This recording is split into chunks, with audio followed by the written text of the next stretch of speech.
Lars, do you hear and do you see me? Okay.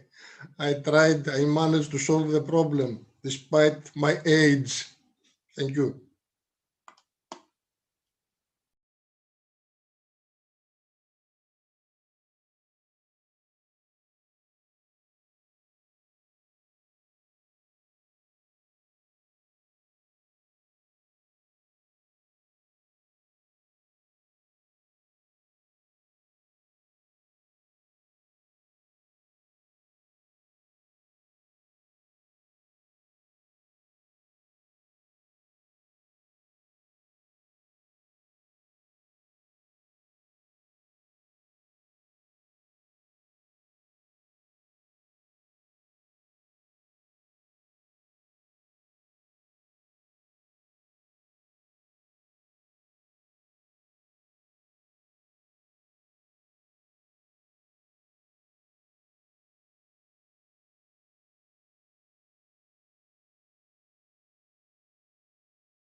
Jordan, I hope that you hear me.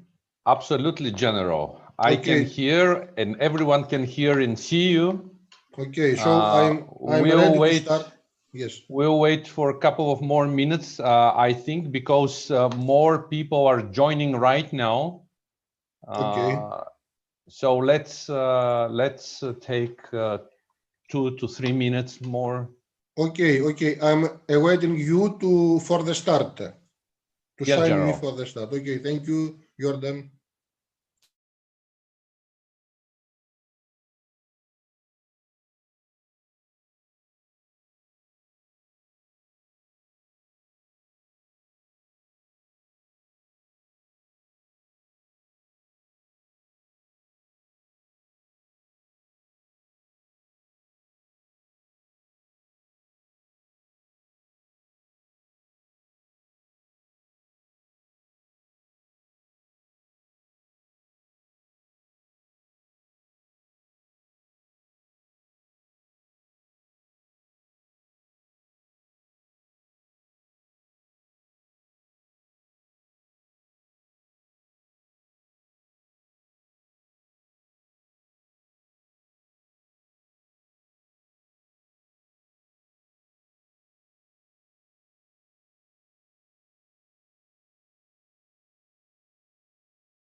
Good morning, everyone.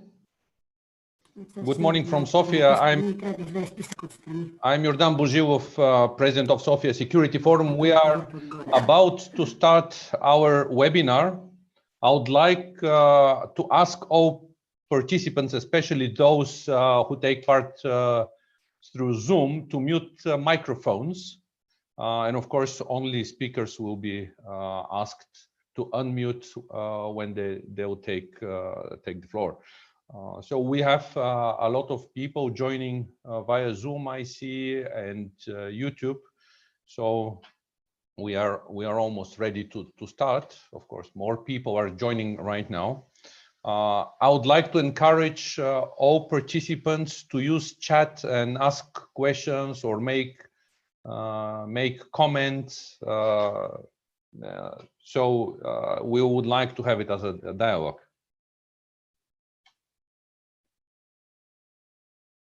So now I would like to invite Brigadier General Georgios Bikakis to formally actually open this event. General Bikakis has a remarkable military career in the Hellenic Armed Forces, and as of September 2019, he is the Director of Concept and Capabilities Directorate within the European Union Military Staff. So, General Bikakis, please, we are waiting for your opening speech. Thank you, dear Jordan.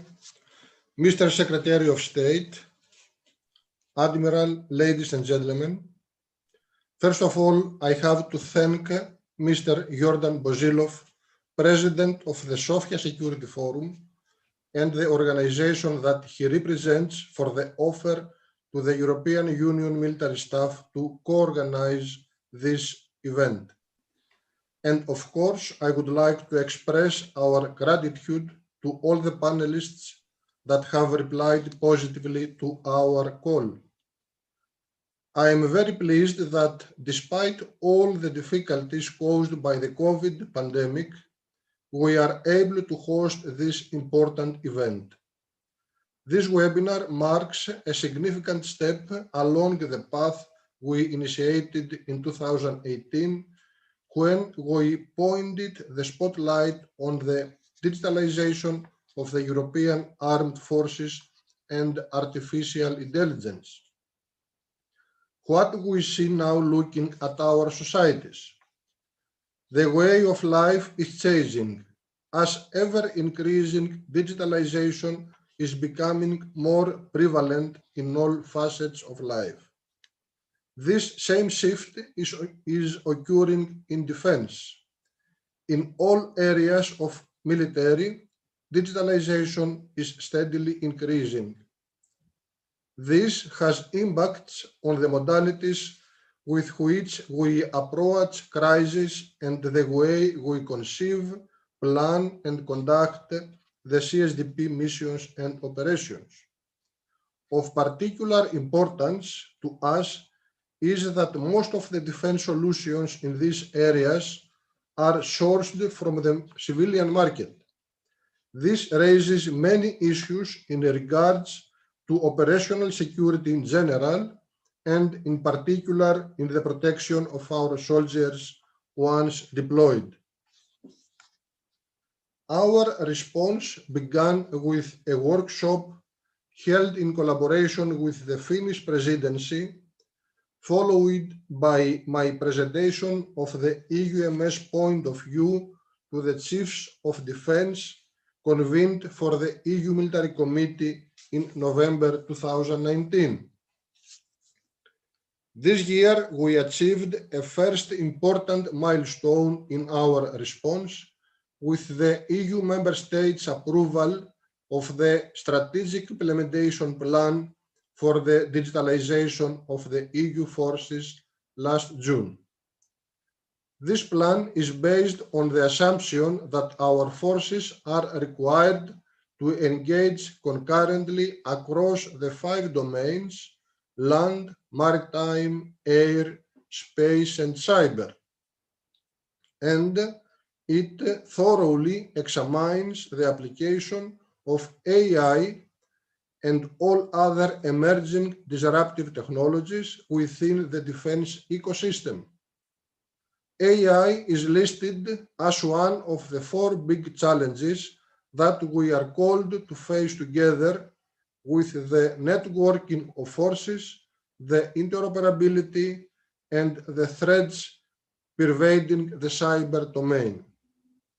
But what I must underline is that AI and its subsectors like machine learning and deep learning can be considered a strategic force multiplier conceptually intertwined to the process of digitalization, but also at the same time separate. This webinar fully reflects the spirit of that plan. We are convinced that addressing the potential significant changes and the challenges to the military instrument brought by this emerging technology is best achieved by using a common platform where participants will be able to freely share information, views, analyses, and good practices. This common platform best facilitates the European Union and its member states to advance the development of a common view of AI-based solutions in the sphere of military missions and operations. We are well aware that the online meeting is not the perfect venue for a frank and constructive debate. This is why I invite you all to consider this occasion only as the first introductory session that gives an overview. And it is our intention to resume this debate in a physical presence in 2021, where we will seek for addressing different aspects like concepts, capabilities, training and education, organization, etc. I am again grateful to all the panelists and the audience joining us today, and I am sure that it will be a worthwhile and fruitful webinar. With this, I hand over the floor to you, Jordan, again with a big thanks for this co-organization. Thank you. Thank you, General Bikakis, for your kind words. Of course, it's a privilege to Sofia Security Forum to have such a great partnership with EU military staff. And on behalf of Sofia Security Forum, I would like also to welcome all our panelists and participants joining via Zoom and YouTube. Again, we encourage you to ask questions and to have it as a real debate. It was, General, exactly a year ago at a conference on European defense when we together started thinking about the need of creation a platform for discussions related to the use of artificial intelligence in the field of defense. The topic of artificial intelligence is widely discussed, but somehow there is a, I would say, kind of hesitation to talk what the possible applications of AI for defense capabilities are and what changes they can lead to the military affairs. We see a rapid technological development in all spheres, and this process, of course, is unstoppable. At the same time, our allies and partners, not to mention competitors, are making serious progress in developing systems based on artificial intelligence. And it is very important, I think, to pay attention to the issues of use of AI and other new technologies for defense capabilities. The emerging and disruptive technologies are expected to have a fundamental impact on the military affairs. And this is, of course, not about creating killer robots. These technologies do not even have to be used in lethal systems. We can think about how they can improve, for example, management, operational speed, precision, logistic, procurement, intelligence, military medicine, and many, many others. Of course, it is crucial that we in Europe take into account such factors as ethics, legality, privacy, human control, etc. And we'll speak about these issues during our webinar. I think that today's conference is a good basis for such discussion and sharing experience. We have invited excellent and knowledgeable speakers. We have almost 300 registered participants from EU and NATO structures, from ministries of defense and armed forces, representatives of academia, think tanks, and businesses. Of course, there is a wide range of issues related to the AI. We'll try to cover most of them today, but above all, I believe it is of utmost importance to understand the nature of such systems. What opportunities do they give, but also what vulnerabilities they present. Understanding is a key, and we need not only technical people for the discussions, but also politicians, lawyers, think tankers. We see that a lot is already being done in this area at the level of individual countries or by European Defence Agency, for example. But we should be, but there should be better cohesion between all EU countries. And it is very important to work together with all allies and NATO. Last year, Finland made AI a priority for its presidency of the Council of the European Union, and the first meeting of defense ministers on the topic was held. This discussion must continue, especially at the European level. And I would like to mention just several areas when we can do more. It's interoperability, it's data exchange, and talents. First is talents. Who are those people who will have adequate knowledge and skills? There must be enough trained specialists. For that, it is important to create a whole ecosystem which would include schools, universities, and businesses. Funding is also needed. It can be provided at both national and European levels. Resources are needed not only for the development of defense systems based on artificial intelligence, but we also need structures and experts in the armed forces and the ministries of defense to deal with all these things that we are talking about. The development of capabilities based on new technologies, but also to pay due attention to legal, ethical, regulatory issues. I would especially like to draw attention to the use of data and its sharing. And it's not just about personal data. It's even less personal data, which is protected by GDPR. The development of artificial intelligence-based systems require a huge amount of data to be processed by appropriate algorithms. The EU member state may agree on data sharing standards for AI models. And of course, it is not only about military sphere. Another aspect which is very important for military people is how to reduce the distance between the new technological developments, private sector, and operational capabilities. Now new technologies are being transformed, how these new technologies are being transformed in defense capabilities. Time must be shortened and relations between military, academia, and businesses must be improved.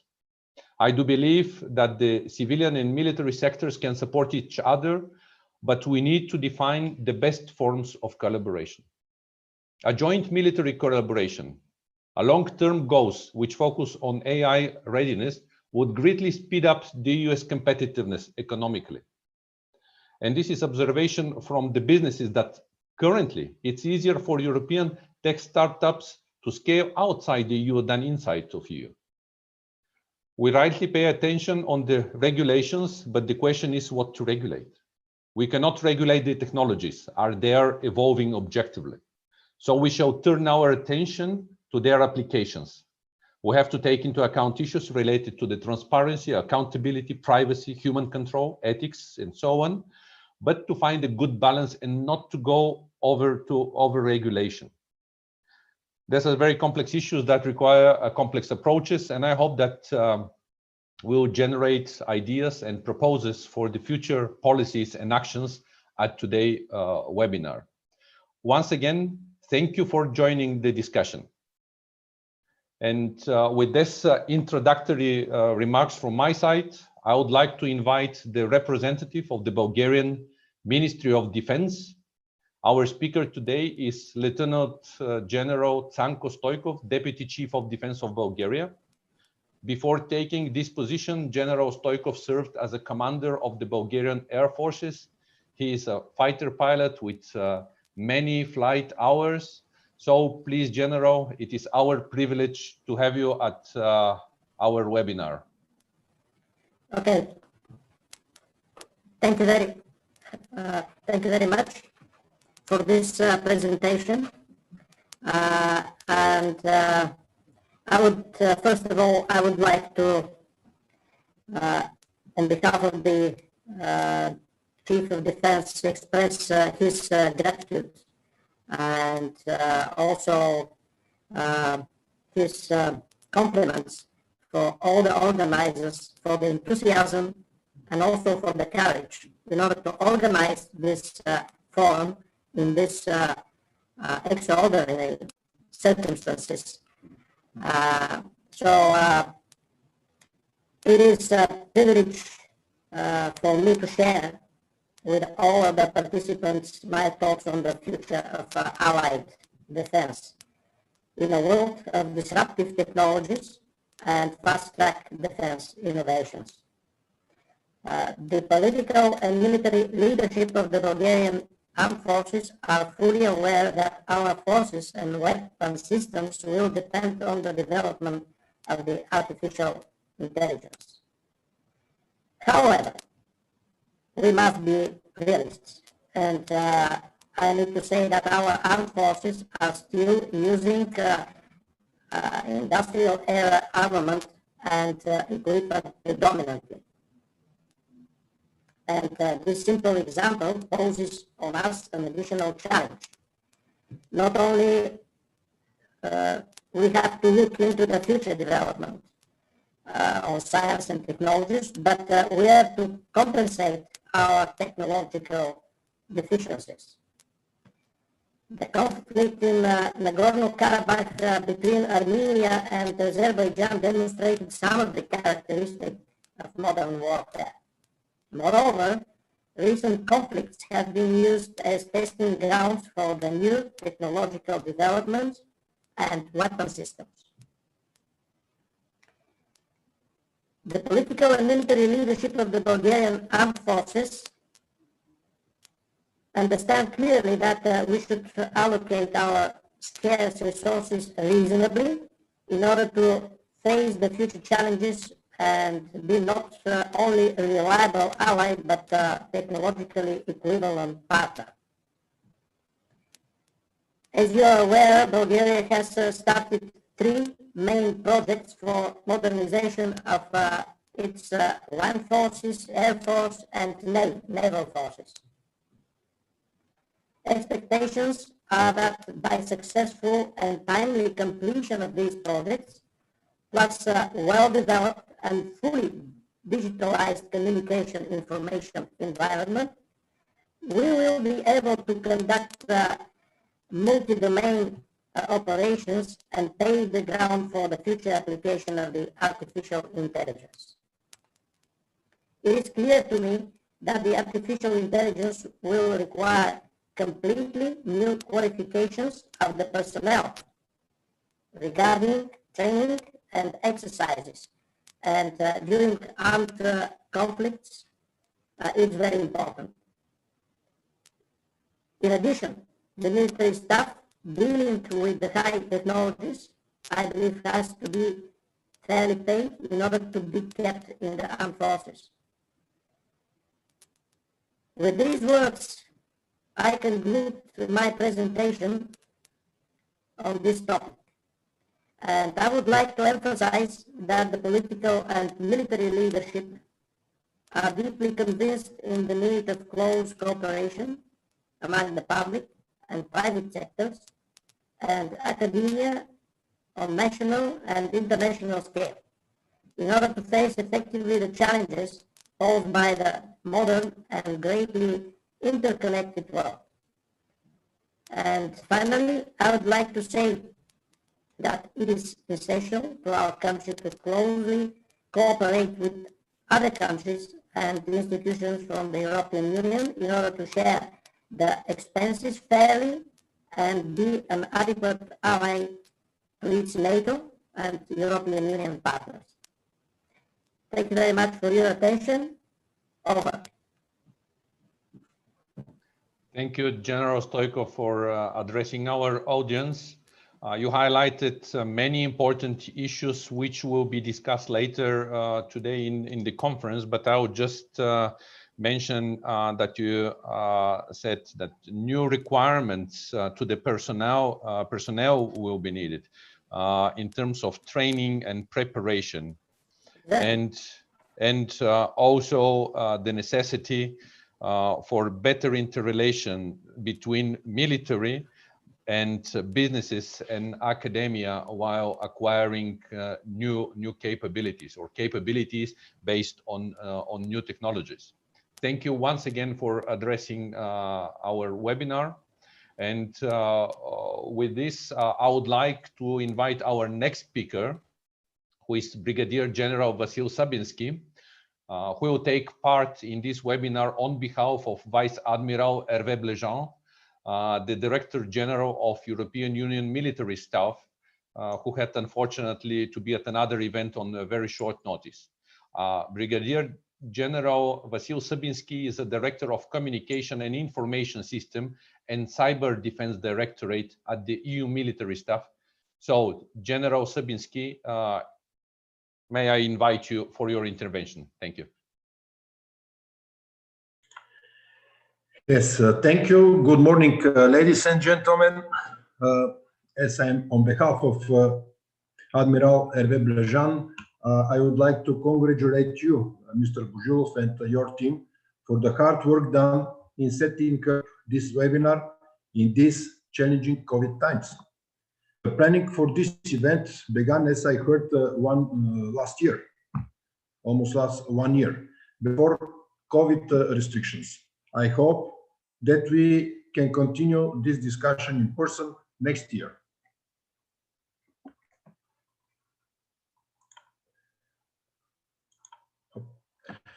An unfortunate side effect of the pandemic has been the highlighting of two main issues of artificial intelligence: digitalization and the application of artificial intelligence, which I know you will deal with in more detail later in the conference. The first issue is the necessity to pursue digitalization. In fact, this is the only way to facilitate overall information exchange. An example of this is, in very small scale, of course, facilitating at EU level with the activation of a special digital platform for EU member states. The intent of the platform is to share information and best practices of military assistance to the COVID effort. However, if we look at our CSDP missions, the situation is different. COVID has affected planning, decision-making, and the execution of our mandates at all levels. Local confinement measures and the reluctance of counterparts to participate in on-site training and advising activities in the early phases of the pandemic were overcome with the introduction of online methods where this was, of course, technically possible. The second one is the application of artificial intelligence. Reports from around the world have identified the important role of artificial intelligence algorithms and robotics, which have been used to great success in hospitals, resulting in the speeding up the diagnostic process and reducing the risk run by doctors and patients. This invites us to think about the benefits that could be brought by these technologies to our operations. There is a need, therefore, to enable our forces to engage in multi-domain operations, and this is an accredited analysis conclusion. It is they envision a continuous rapid growth and change in contingent in technology, that contributes to the creation of a volatile and complex landscape for future CSDP operational environments. Given this analysis, there seems no doubt that, especially in the field of inexpensive and accessible technologies, there will be a threat from those that are emerging and disruptive. Artificial intelligence is the cross-cutting element of this accessible technology. Artificial intelligence is effectively a game changer, as it can be applied to problems in a manner that radically alerts the symmetry of military power between competitors. This in turn renders the policies, doctrines, and organizations of all actors outdated. With this complex situation on the horizon, it is reasonable to aspire to make our forces more capable in this environment by providing them with reliable situational awareness, making them technically enabled to manage big data, enabling them to make rapid decisions with a lot of information. And last but not least, enabling them to combine kinetic and non-kinetic means with a single set of forces to achieve defined effects. Thus, with these deductions, we see that firstly, the process of digitalization, and secondly, the role of artificial intelligence within this process can be applied and combined widely. In a fully digitalized environment, we have databases, constellations of interconnected sensors, and decision makers with a digital backbone to support the functioning of the system. In this framework, artificial intelligence assumes multifaceted roles in its software-based form and when embedded in hardware devices. So first, the branch of intelligence, surveillance, and reconnaissance. Thanks to image recognition, artificial intelligence will enable dramatic improvements in the quality of intelligence resulting from the masses of data collected via drones and from sensors in the terrestrial domain and in space, and of course in cyberspace. Consequently, this will lead to accurate targeting and wider perspective, successful deception and information operations, more effective cybersecurity, of course, cyber defense.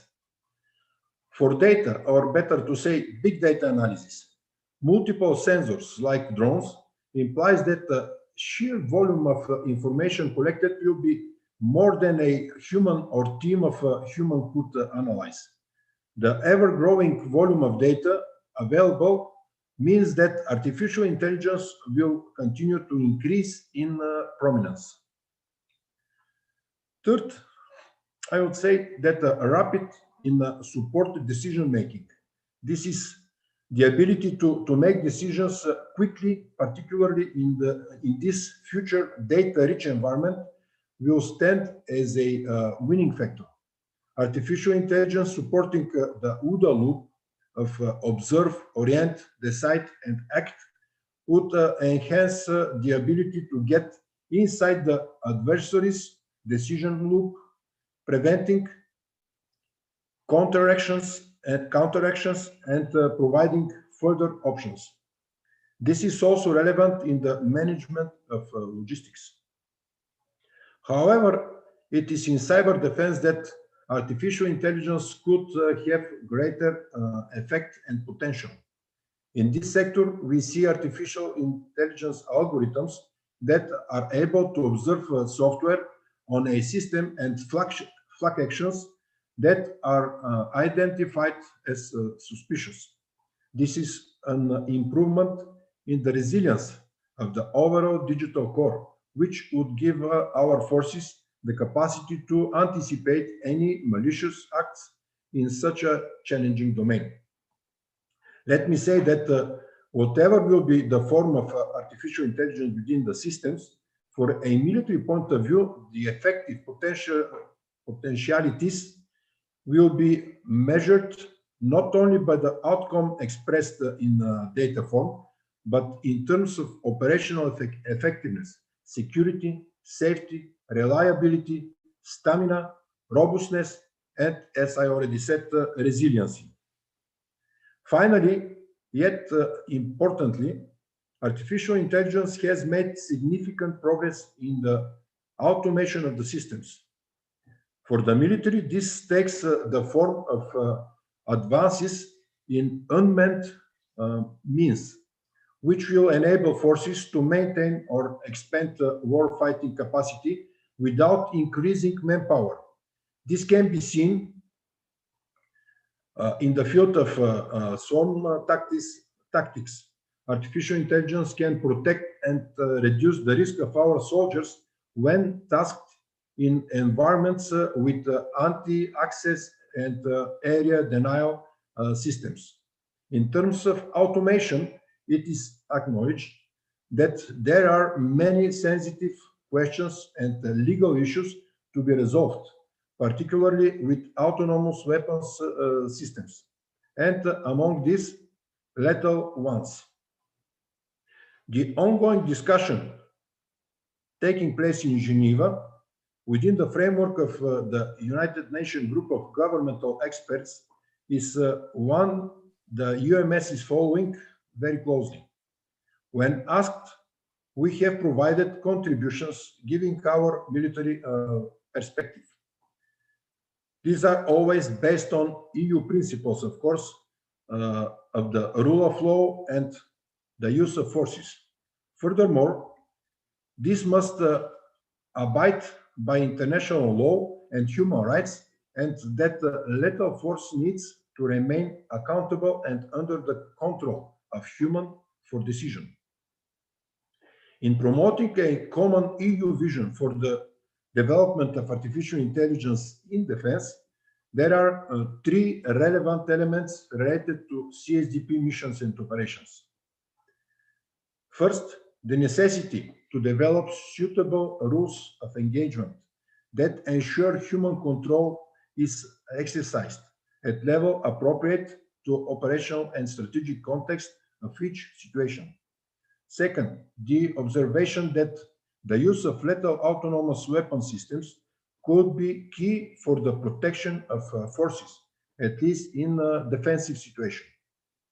And third, the adoption of professional military education that includes instructions on the risk and responsibilities in operating artificial intelligence empowered military systems in order to develop the appropriate levels of trust to avoid autonomous surprises. In progressing these ideas, we are meeting challenges, a central on being that at EU institutional level, none of the documents released by the Commission addresses artificial intelligence in defense. Indeed, the introduction of the last white paper since last February explicitly excludes addressing the development and use of artificial intelligence for military purposes. However, if we look at the projects selected and funded by the Commission within the initiative of the preparatory action on defense research, we cannot discard questioning the impact that such devices will have. This is in terms of human-machine teaming, the education of leaders, training of soldiers operators, and adopting of new tactics in the fields such as swarming, and the subsequent adaptation of standard operational procedures for these systems. We are trying to keep the debate alive in order to build an UMC-agreed operational, ethical, and legal perspective, but the attempt has stalled for the moment. I will conclude here and hope that this contributes to deliberations and profitable discussions.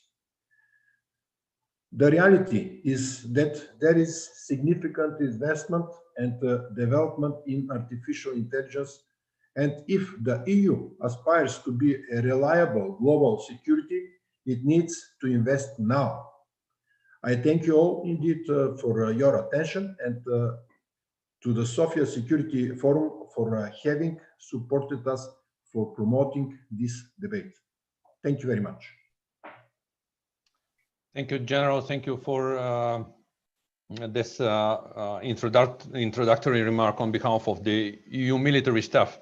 As you mentioned in your presentation, AI, it is a future game changer in the military domain.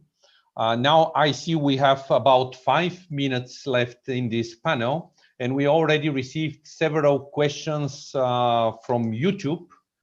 And I'll summarize and ask you three to think and share your thoughts on the following.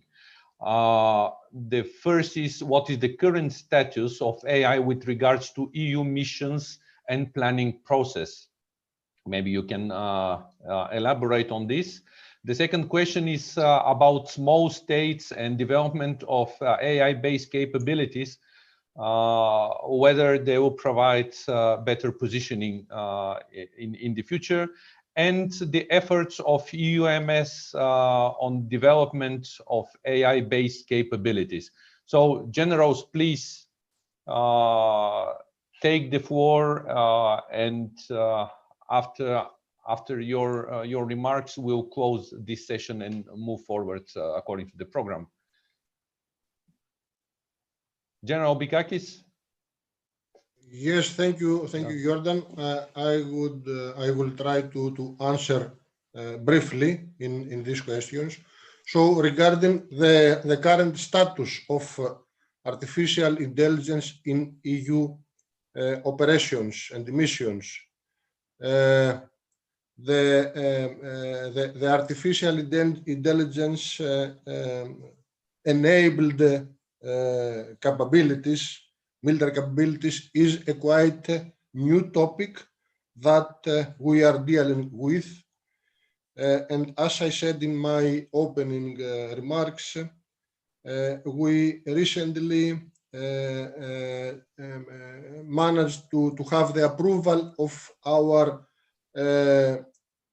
strategic implementation plan on digitalization of EU forces, in which plan we have set a series of objectives and goals to be achieved with a focus to coordinate the efforts of the EU member states in the implementation of the artificial intelligence in the planning and development of the military capabilities. So this is the current status of the artificial intelligence in EU operations and missions. However, the military capabilities are developed by the EU member states. So it is up to the member states, and of course our aim is to coordinate these efforts, as I said earlier. Is it up to member states to advance this embedment of AI in the defense, in the development of the defense capabilities? Regarding the other question that I see, how we define the artificial intelligence, if this is software, hardware, or something else, I will repeat that the artificial intelligence is not a standalone capability. This artificial intelligence is going to be embedded in the development of the military means. So I consider that this will be a strategic multiplier, will be a change, a changer in our games. This is my thoughts. Thank you, Jordan. Over to you. Thank you, General Bikakis. Maybe General Sabinski will add something, and after that, I will ask General Stoikov to say a few words about Bulgaria and to answer the question, which is related to the small states. Thank you very much, Dancho. I would say that most of the questions were covered by Georgios. I would add that about the question, which is more technical, is it artificial intelligence software or hardware? I would say it is both. It is very well developed hardware using software to process a big amount of data. That's why we are using artificial intelligence to be able to analyze a big amount of data, which is not, as I mentioned already, not in the power of one person or even team of persons. What about capability development in this area here from EU side? We cannot push member states, but we encourage member states to think about capability development in this area, because based on the capabilities of the member states, we as a EU, we will have better capabilities, and these capabilities can be used in our missions and operations. As General Bikakis already stated, now what we have in the missions and operations is what member states have, what they developed, and they are using in the area of operations, because this is the way the game works. The member states are in charge for use of systems and whatever is in the area of operations. So we encourage member states, and this forum is part of this encouragement to the member states to develop their capabilities in this direction. Thank you very much. Thank you, General Sabinski, and very brief comments from General Stoikov, and after that I'll hand over to my colleague Lars Schumann, who will moderate the next panel. General Stoikov, few words about Bulgaria and acquisition of capabilities based on artificial intelligence. Okay, very shortly. Let me say first that even nowadays, using second and third generation platforms, combat platforms, we sometimes don't realize that we use artificial intelligence in our systems very limited, with probably limited capabilities. And that facilitates anyway our operators' jobs in training and in executing their missions. I told you about the three main projects and how they will reflect the future operations. From my point of view, we are not speaking anymore about tactical aircraft or combat naval ship or armed vehicle. We are speaking about combat systems that has capability to use its own sensors, combining them with all other sensors coming from the space, from the Navy, from the that are in the air, that are on the ground. And that's how we are going to overcome the joint level of operations that we are still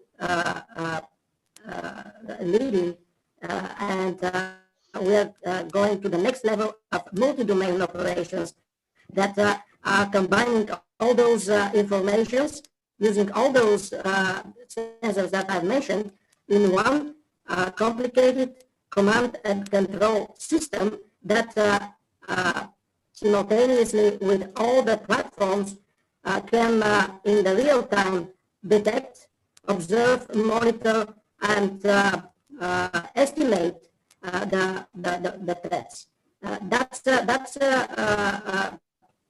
what, from practical point of view, we are going to achieve when acquiring those new projects and systems from the Bulgarian armed forces. And that's how we can plug into European or NATO assets very easily to achieve this operational interoperability, and we can be very useful and at the same time reliable partner. With those words, I can elaborate a little bit, but more. But I see that the time is limited. So thank you very much. Thank you, General, and best wishes to implement all your plans for modernization on this very thorny way of changing systems. And now, without our further delay, I would like to invite Captain Navy Lars Schumann, Branch Chiefs, Concept and Strategies at European Union Military Staff, who will moderate the next session. Lars, it's your turn. Yeah, thank you, Jordan, and a very warm good morning from my side to the entire audience. And of course, also a very good morning to you, Mr. Parliamentary State Secretary Silberhorn, that you are with us this morning. And if you allow, I would like to briefly introduce you to our audience.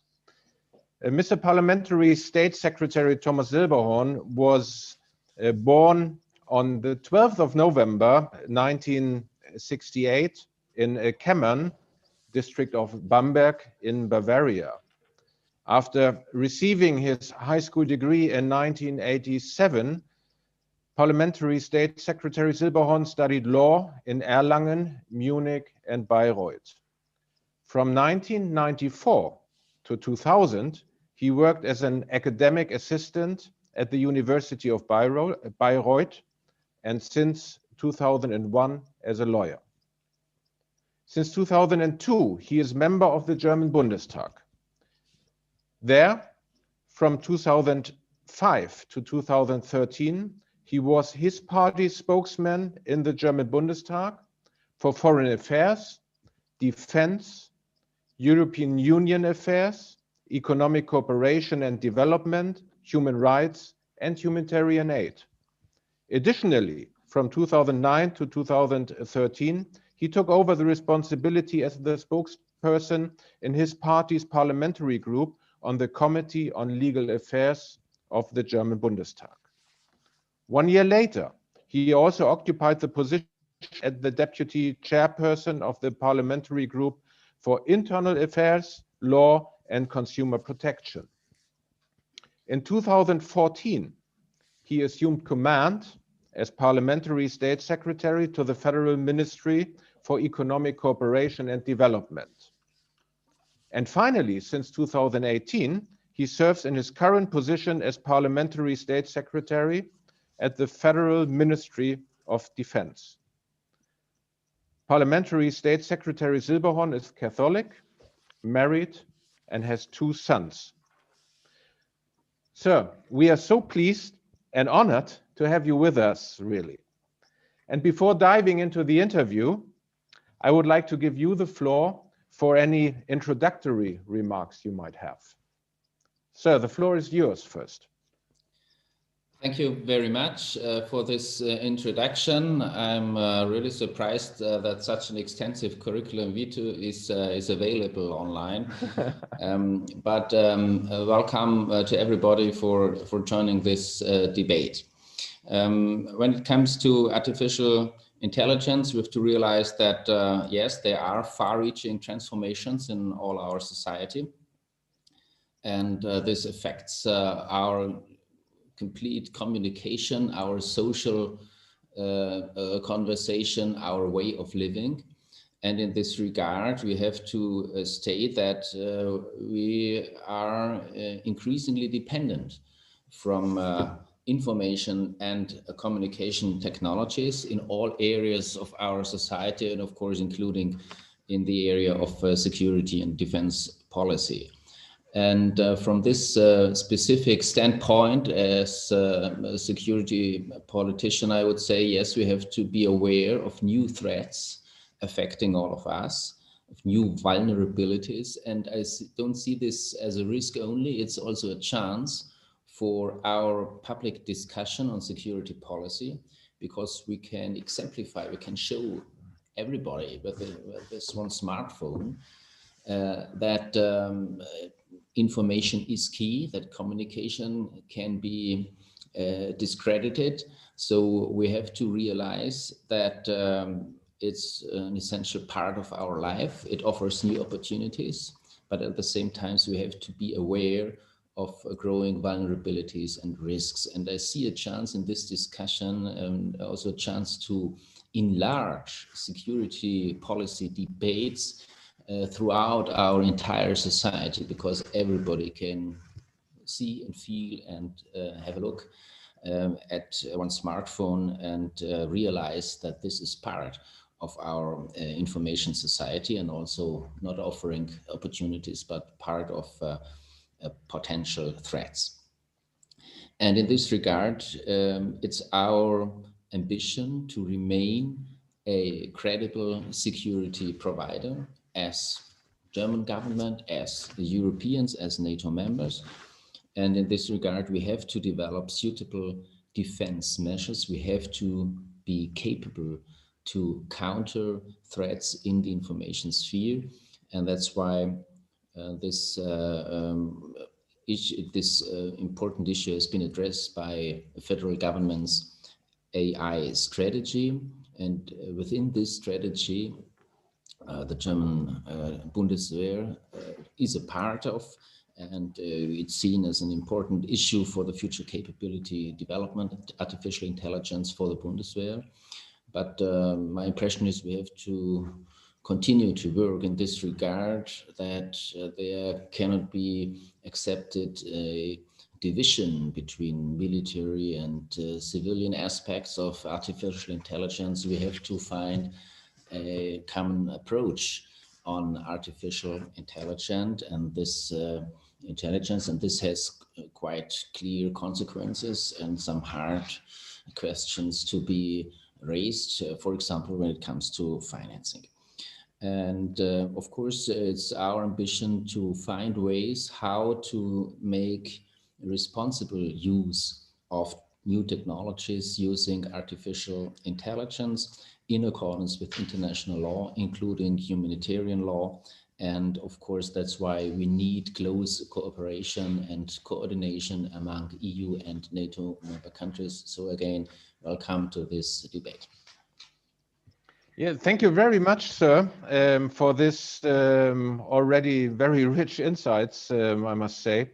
And before maybe posing my first question to you, I would also like to encourage the participants and the entire audience also to consider to pose the one or the other question.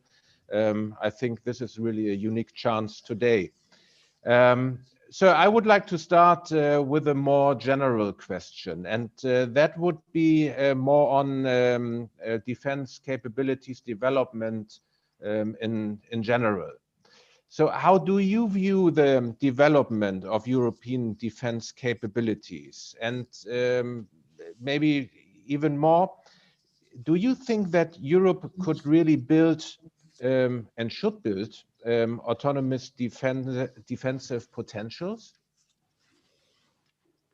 Well, this is a question of European autonomy, strategic autonomy, is a quite sensitive one, because I observe that this term of autonomy is used by many, many actors, but with different meanings.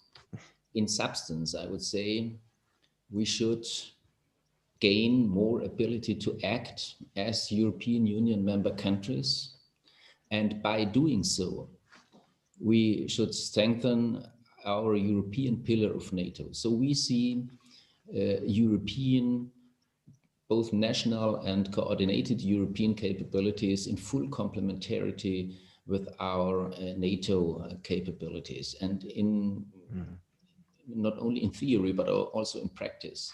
This is already included and implemented in our planning processes, both in the European Union and in NATO. But of course, we can do more as Europeans. And if the wording of strategic autonomy is an incentive for European Union member countries to do more, to develop more military capabilities, then it's fine, because we have to be aware of not only our European, but also the transatlantic perspective and the perspective of our transatlantic partners, United States and Canada. So in developing more European capabilities, we will make ourselves more relevant for a close coordination within the NATO allies. Yeah, thank you very much. You have mentioned an interesting term, and that is the European pillar.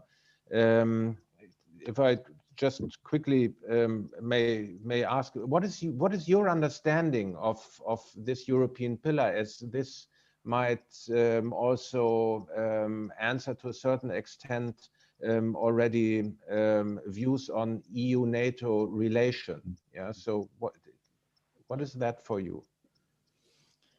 Well, if I may start with European Union initiatives, we succeeded so far in implementing a variety of milestones, starting with our coordinated annual review on defense. On this basis, we established a permanent structured cooperation with 25 member countries contributing to this, and establishing more than 20 projects so far.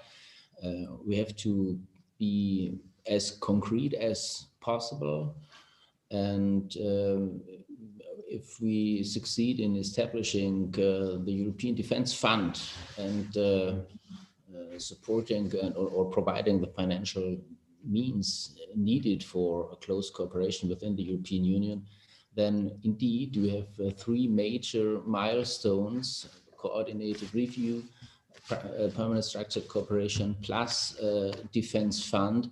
And this is already a strong contribution as Europeans to, well, not directly, but in substance, as a result also for the NATO member countries that form part of the European Union as well. And of course, the European pillar of NATO could be understood in a broader sense, not only addressing European Union member countries, but the non-EU members in Europe. And this will be not a remaining task, but maybe a task which becomes more important after Brexit, in particular to keep the Brits on board. But also Norway is a very important partner for us in Europe, also on a bilateral basis. So we are going to deepening our cooperation in the domain of submarine warfare, for example. So there are very, very concrete projects underlining our strategic approach of strengthening our own capabilities and contributing thus to our coordinated planning and capability development. Yeah, thank you very much. With that, I would like to turn more to the topic of today, the artificial intelligence, and would like to ask first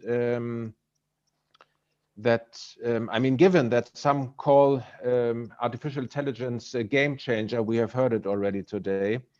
In how far do you see that artificial intelligence might change the nature of conflicts or the nature of wars? So what is really the game changer within AI? Yeah, so what is that in your personal perspective? First, I would say artificial intelligence affects our entire societies. And this is new because threats coming from the information sphere do also affect our entire society. That's why building resilience in our society is so key when it comes to countermeasures or responses to artificial intelligence based capabilities. And of course, artificial intelligence, new technologies in this regard offer new opportunities for our armed forces as well. We are doing a lot in investing in corresponding capabilities. But beyond this, artificial intelligence offers new opportunities for the industry, for our economy, for our basic infrastructures. And in this regard, we have to see that vulnerabilities and threats will also increase, and in particular, our critical infrastructure may be affected. And in this regard, we have to put a specific focus on our information and communication infrastructure. We have to realize that we should build more capabilities in space, for example, but 98% of our communication infrastructure is conducted by underwater cables.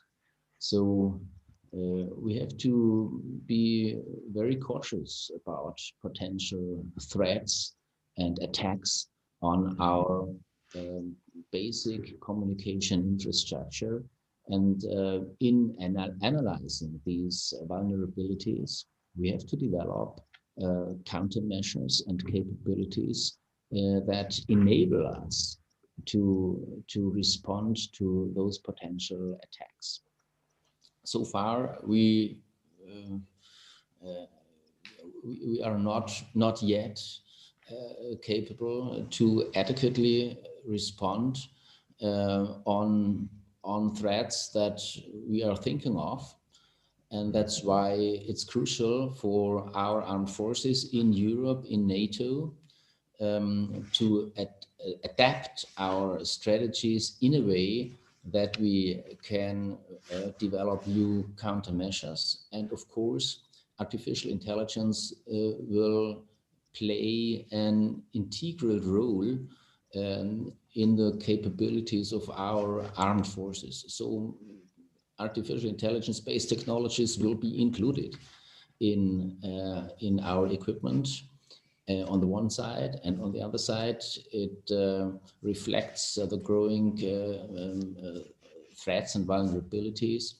And that's why we have to, let's say, follow a two-track approach. On the one side, strategically improve our capabilities of our military, and on the other side, we have not to neglect to build resilience in our entire society. Yeah, thank you very much. I mean, first of all, I very much appreciate, sorry, obviously that you have stressed the maritime environment, which is an important part of the world, obviously. But I mean, we will certainly come back to the issue of capability development and common capability development. But I have already one question on that. I mean, given, and you depicted that very well, that this kind of technology is coming up quite, I mean, with quite some speed, quite rapidly. While our capability development processes, and I'm not speaking about a specific member state here, yeah, that is more general problem. They need some time, so to speak. Do you think that, do you have an idea, an approach how to cope in the capability development with this, high-speed development of new technologies? This is indeed a challenge for all of us in politics, in ministries. Yes, we might not be as quick as the industrial development, as many startups. On the other side, security policy has to be a strategic concept for addressing potential threats. So there is no place for hectic, but yes, for quick thinking. Yeah. And we try in Germany to include actors from industry, from startup companies, for example, or small and medium-sized companies. We try to include civilian experts into our approach for artificial intelligence. So, for example, we established a cyber innovation hub some years ago in order to realize and include young startup companies, the internet community, to bring in their potential, their know-how, and to find out which potential applications could be used in our armed forces. Or, for example, we will set up, or we are going to set up, a new research entity of our Bundeswehr universities. This is a project from our stimulus package this year that has been adopted in summer due to this Corona pandemic. So some money will be invested in this research center. In substance, Germany invests 5 billion euros to promote artificial intelligence research and to build artificial intelligence infrastructure. But when it comes to the quick development, it's necessary to be in close cooperation with researchers and with startup companies. And my last sentence in this regard, we think of how to include civilian experts into our military careers. So this is quite new for us, but our growing conviction is that military experts are urgently needed in this field of information technology and artificial intelligence, and maybe there are ways for including these experts in military careers without the ground-standing military training we usually offer for our soldiers.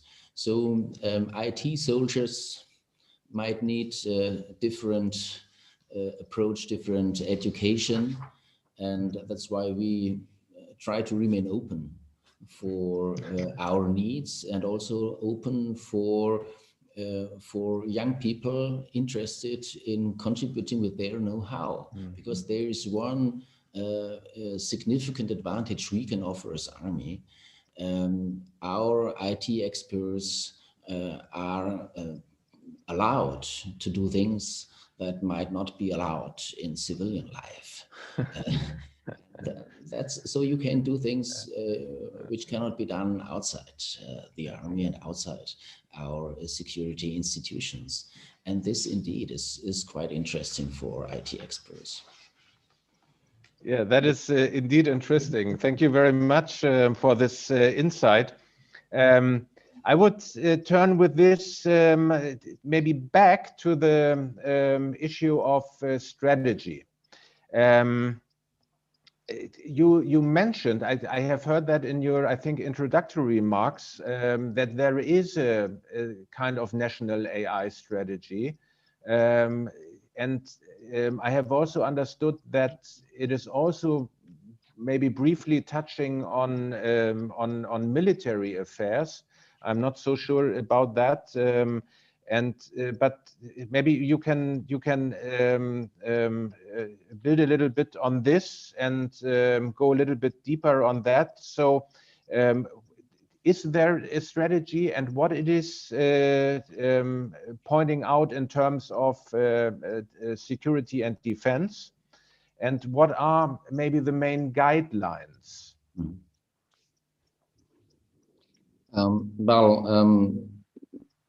In substance, the federal government presented already its artificial intelligence strategy, and this strategy stipulates that the future use of artificial intelligence-based technologies and systems will have an impact on armed forces.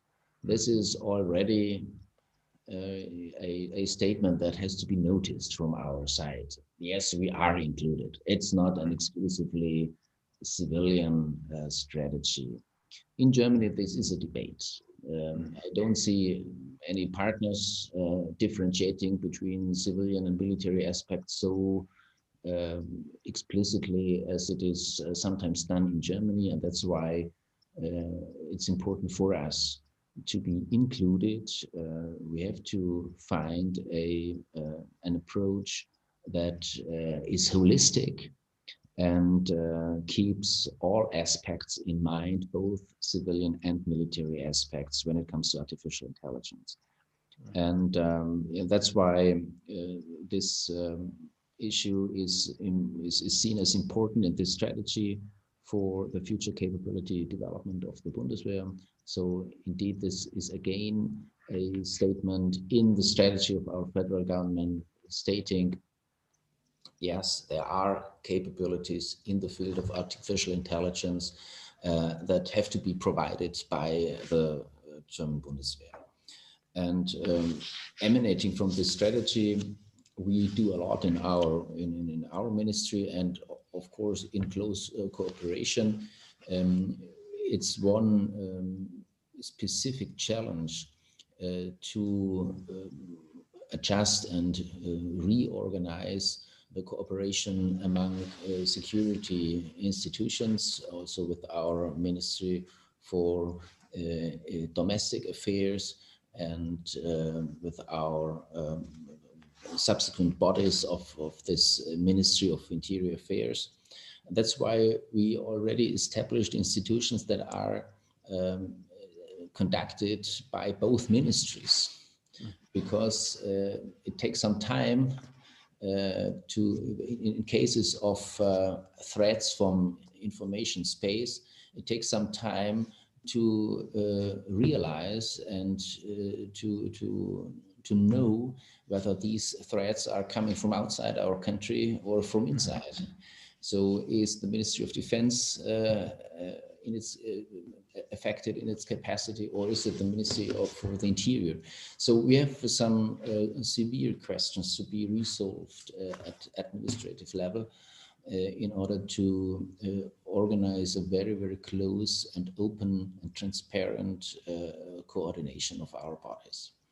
And that's why such a holistic strategy of our federal government is so key.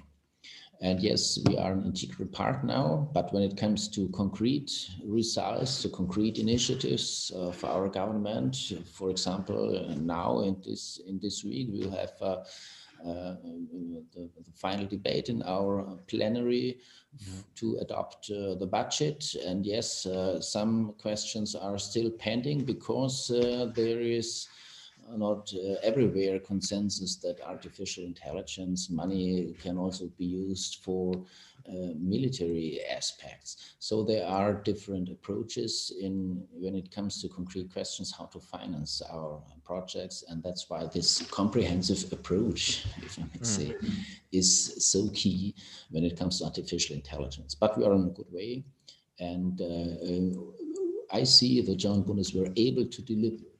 So we have a variety of competences already and military capabilities already implemented in our German armed forces. And when it comes to the use of information technologies, I just want to state that nearly half of the public service, more than half of the public service in Germany at federal level is personnel of the German Bundeswehr. So every discussion in Germany about digitization and the importance of information and communication technologies, I just say more than a half of all the peoples at federal level dealing with these issues in our ministries is military and civilian personnel of the Ministry of Defense. Yeah, thank you very much for this. And indeed, I think this discussion on whether or not to include the military in the field of artificial intelligence is posed in more or less every member state. And I would only add that also the strategies we see on EU level are vastly civilian. Yeah?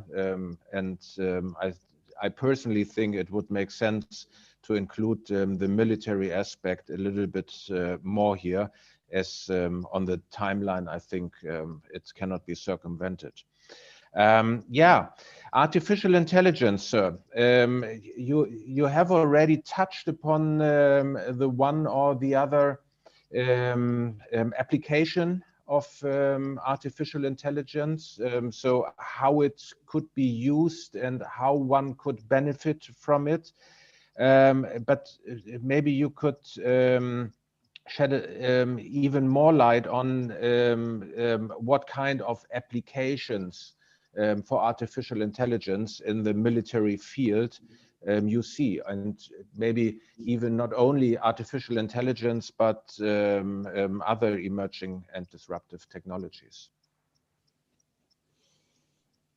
Well, the most advanced application of artificial intelligence in our armed forces is the strategic early warning system. This is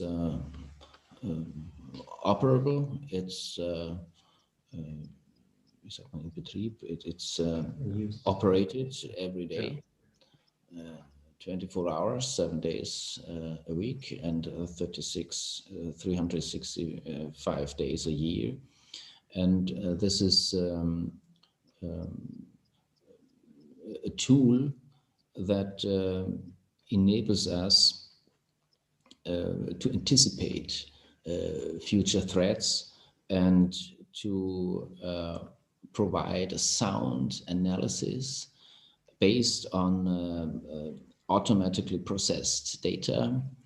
But in the end, of course, conclusions, results have to be decided by humans. And this is, I think, a good example how to use artificial intelligence. When it comes to our equipment, artificial intelligence based technologies will be included in many pieces of our equipment. Electronic warfare, to make one example, is of growing importance. That's why we are going to invest in this regard when it comes, for example, to fighter aircrafts.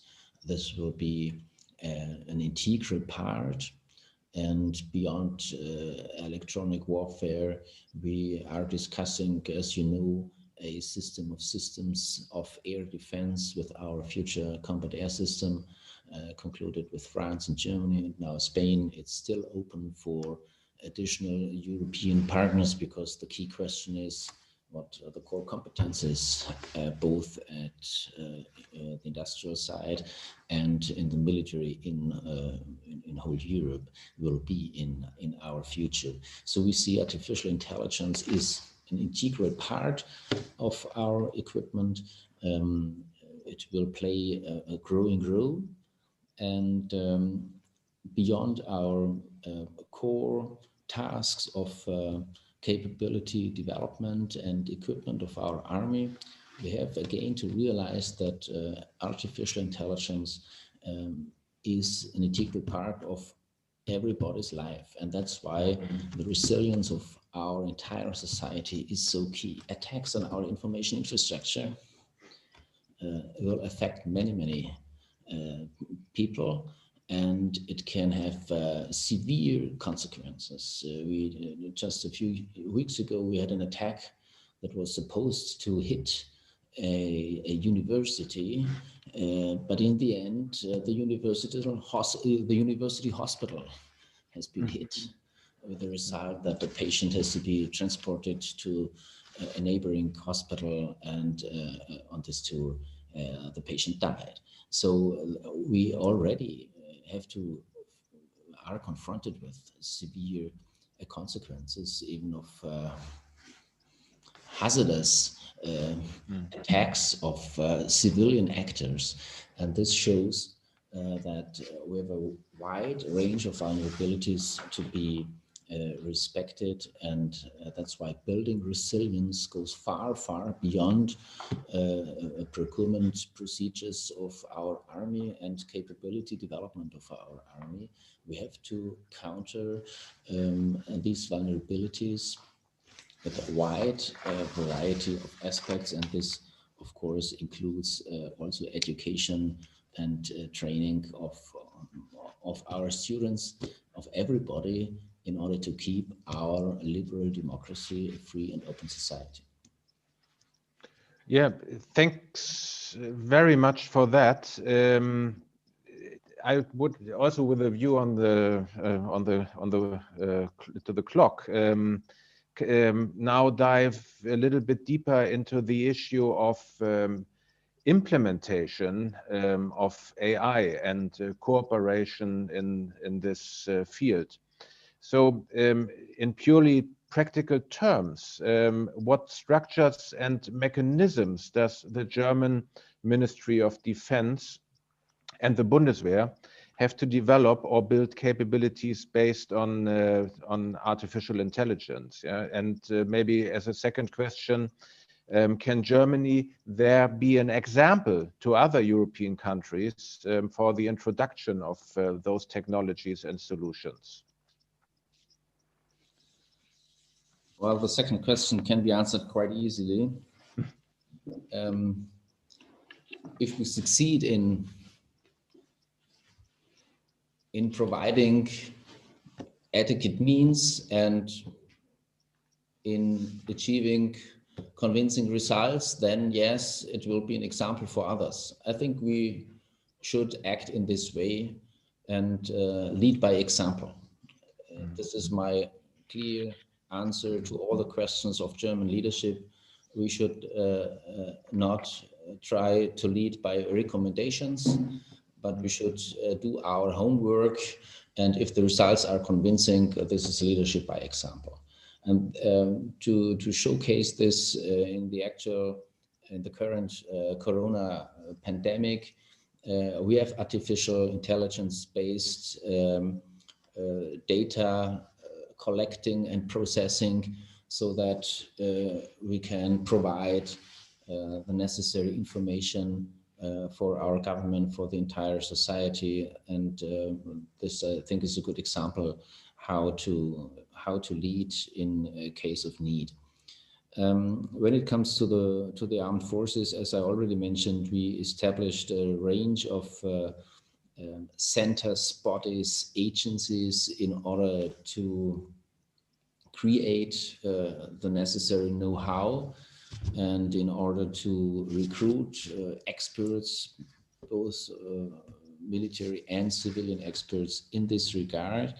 But at a more strategic level, we have to include artificial intelligence in our own thinking, because the transformational shift that is caused and will be caused by artificial intelligence, this requires a lot of flexibility and ability to adapt in our structures at government level, but also in our international cooperation in European Union and NATO. So we have to be flexible in order to adapt to these needs in a fast changing environment. Yeah, thank you very much for this insight. And I have some technical problems to see the questions from the audience, but I know that Jordan has one or two questions from the audience, and I would briefly hand over to him to pose maybe 1 or 2 questions from the audience. Yeah, thank you, Arsen. Good morning, State Secretary from Sofia. There are several questions on YouTube as we are streaming live also on our webinar on YouTube. So I'll try to summarize a couple of questions. One question is about national versus European approach to the development of AI-based systems. Mr. Martin is asking, are we EU as a whole leading AI process, or it is based individual efforts that sets the pace for the rest of the countries? So individual countries versus pan-European approach. The other question comes from Mr. Berner. You mentioned involving supporting startups in the defense industry. Which entity should startups contact to present their prototypes in Europe as a whole? And probably the last question from YouTube. It is about again pan-European efforts in developing defense capabilities. So there are several more questions, but I will give you now some time to answer it and to respond to this first question. Thank you.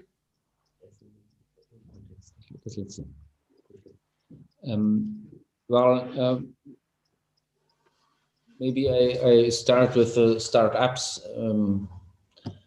Please feel free to contact me and anybody in our ministry.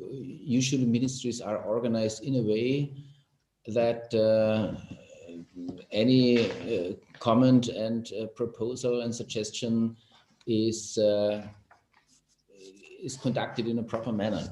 So, but we have a high awareness for integrating young, flexible, innovative leaders in our strategy. And yes, it's sometimes very, very complicated to start at the bottom and struggle through a network of bodies and ministries. And that's why we have to bridge the long ways in our ministries, both at national and at international level in all our public institutions. And that's why we want to keep awareness at high level and to address this topic at political level. So please feel free to contact us, and we'll try to do what we can. And as I already mentioned, we established this Cyber Innovation Hub, which is a specific platform for cooperation with startup companies. When it comes to European Union or national initiatives, I would say we need both. Mm-hmm. And we are often captured in this discussion, who should do what and who is competent for what and who will finance what. This is a long-standing debate in the European Union between the national level and the European level. I think we should better act in a way like the internet community and information and communication community is organized. Yes, we need some common regulations, the basis for our cooperation, but at the same time, we need to be open for many actors contributing to our common aims. We try to act on a common basis. We have to define our common goals, and on the way to achieve our goals, we have to be as transparent and as open as possible. So it's not the question who is competent for what. We have to organize platforms, or I would say marketplaces, but a platform, as we see it in many internet platforms, who are useful for moderating our discussion.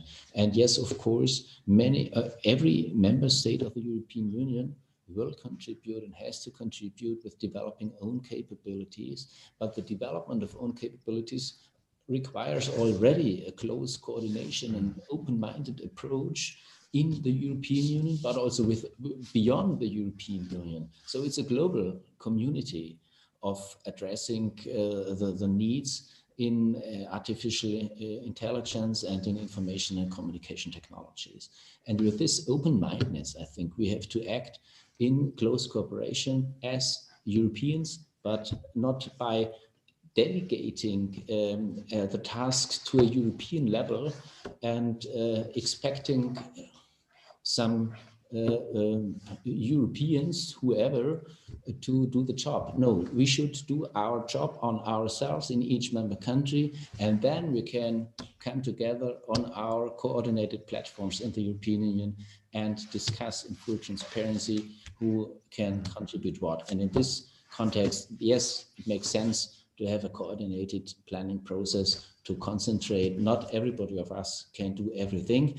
Then we can have a fair share of capabilities, of financing, of burden sharing.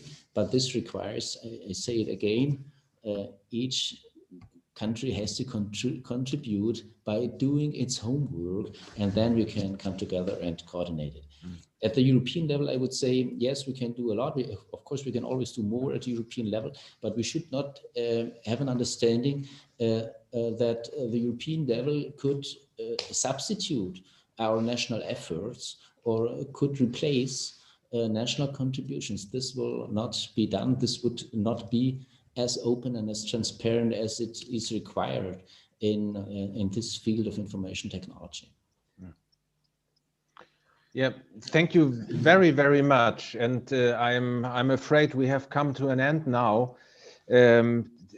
Obviously, we could discuss further now for maybe hours. There is so much to talk about. And with this, I would also like to sincerely thank you for your openness. Yeah, we have heard a lot of insights, and that is very helpful for our own knowledge, I think, but also for this workshop today, for the conference.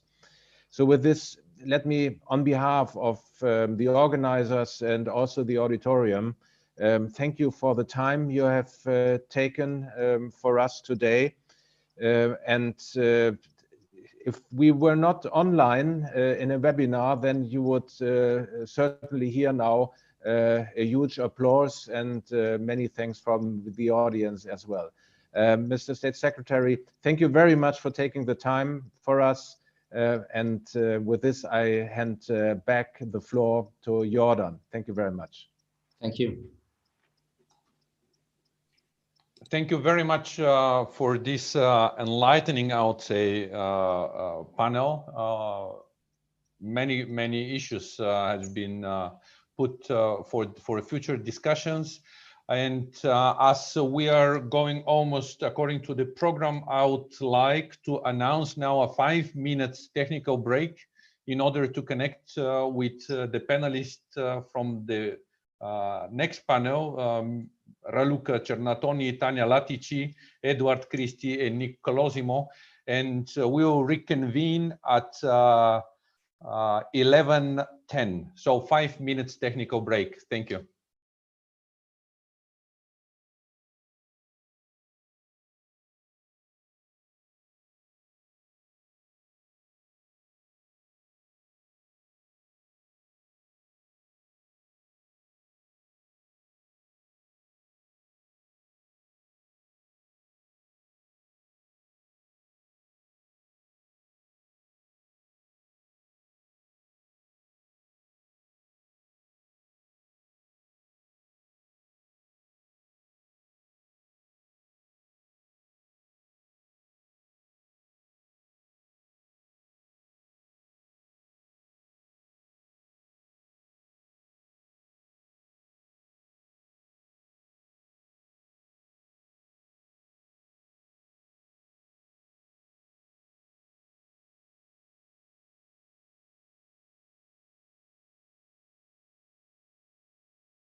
Good morning, Raluca, Nicholas.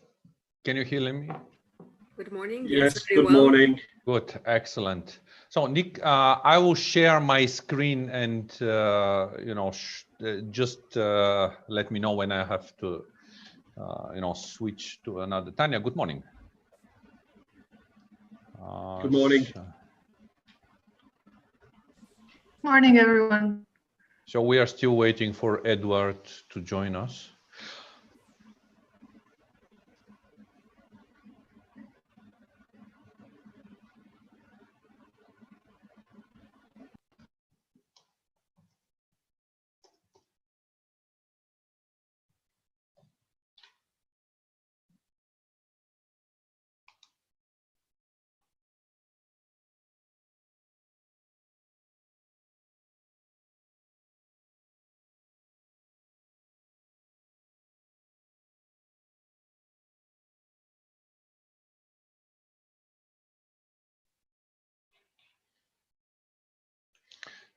So we'll be, I mean, four speakers plus me as a moderator in this panel. So please take your time.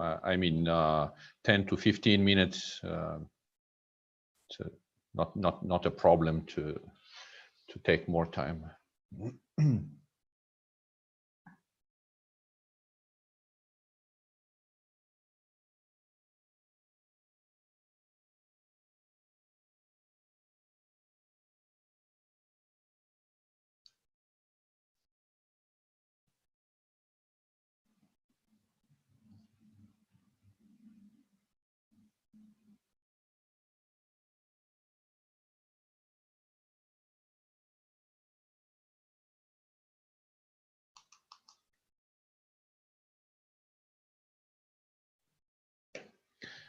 Okay, I think that all panelists are already able to start this panel. I don't see Edward. Aha. Hi, Jordan. Are you able to hear me? Yes, perfectly. So I think that it's almost time to start.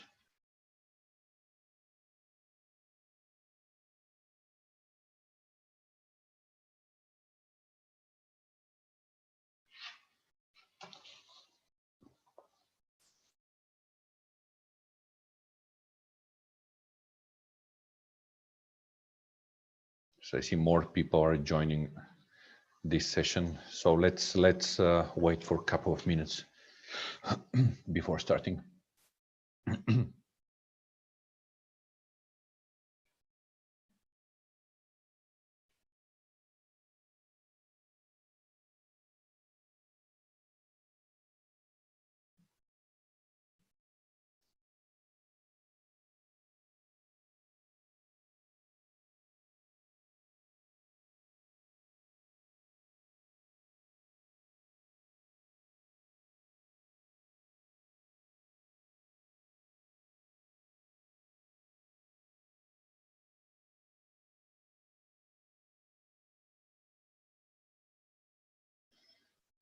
Okay, welcome again to our webinar dedicated to the implementation of an application of AI for defense capabilities. We had already excellent speakers who presented different aspects of AI for defense. And now we turn to our main panel one. In this panel, we have outstanding speakers. You probably know some of them from their papers.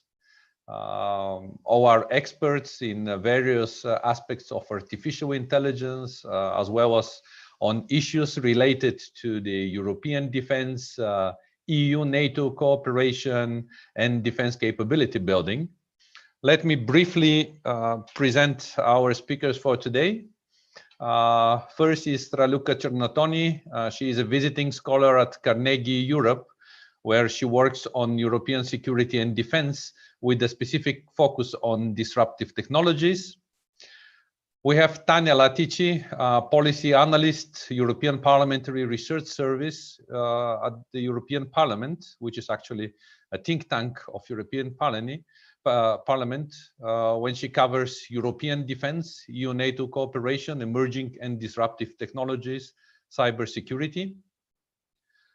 We have Edward Christi, who is currently researcher at the Free University in Brussels and researcher at Martin Center. His previous position was at the NATO HQ, where he served from 2014 to 2020, ending his tenure with the role of Deputy Head of Innovations.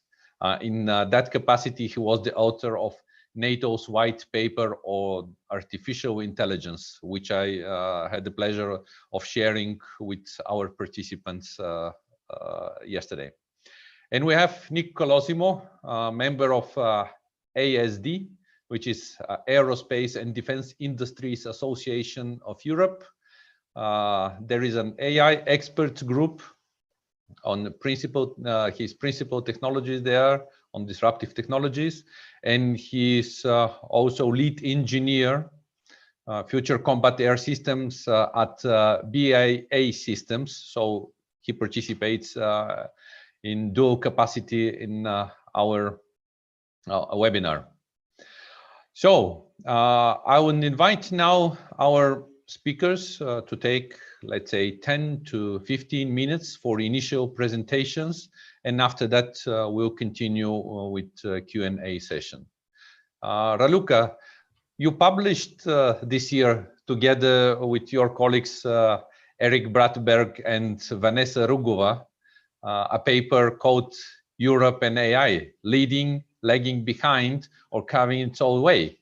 So where is Europe in the sphere of AI? Thank you very much, and thank you indeed for the kind invitation, and good morning.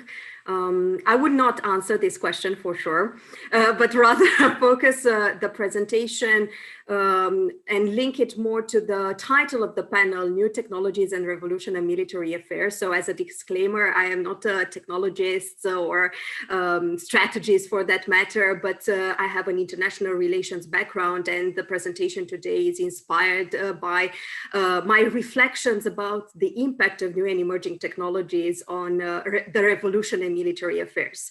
So that would be my first focus, and briefly I will touch upon AI-powered technological innovation, problematize the AI's potential to trigger said new revolution in military affairs, and finally say a few words about European military AI. Of course, if I have time, as already quite some ground has been covered already in a previous presentation. So maybe I will try to answer Jordan's challenge and questions, but let's see. To begin with, I would start by, of course, stating the obvious. The emphasis in techno-solutionism or technological superiority in military affairs is for sure not a new development. Neither, I would say also that the belief that cutting-edge technological innovation can become this silver bullet and solve complex security and defense problems, provide what has already mentioned as strategic, operational or tactical edge during times of conflict. Again, just to make an exercise of imagination, without any doubt in the 2030s or 2040s, I would say that current accelerating technological trends will have definitely profound consequences for strategic thinking, security and defense policies, national or international organizations, in the case of national military doctrines or international organizations, as well as a profound impact on deterrence capacity, balance of power, and power projection. But just by looking at the past decade, we can see unprecedented and, of course, transformative potential of technological and digital innovation, but this time in the civilian and private sector. This new technological wave, I would say, is marked by key advances and fusions in evolving technology. So let's not focus just on artificial intelligence and its revolutionary potential and its transformative impact on society, security, politics, and international relations as we know it.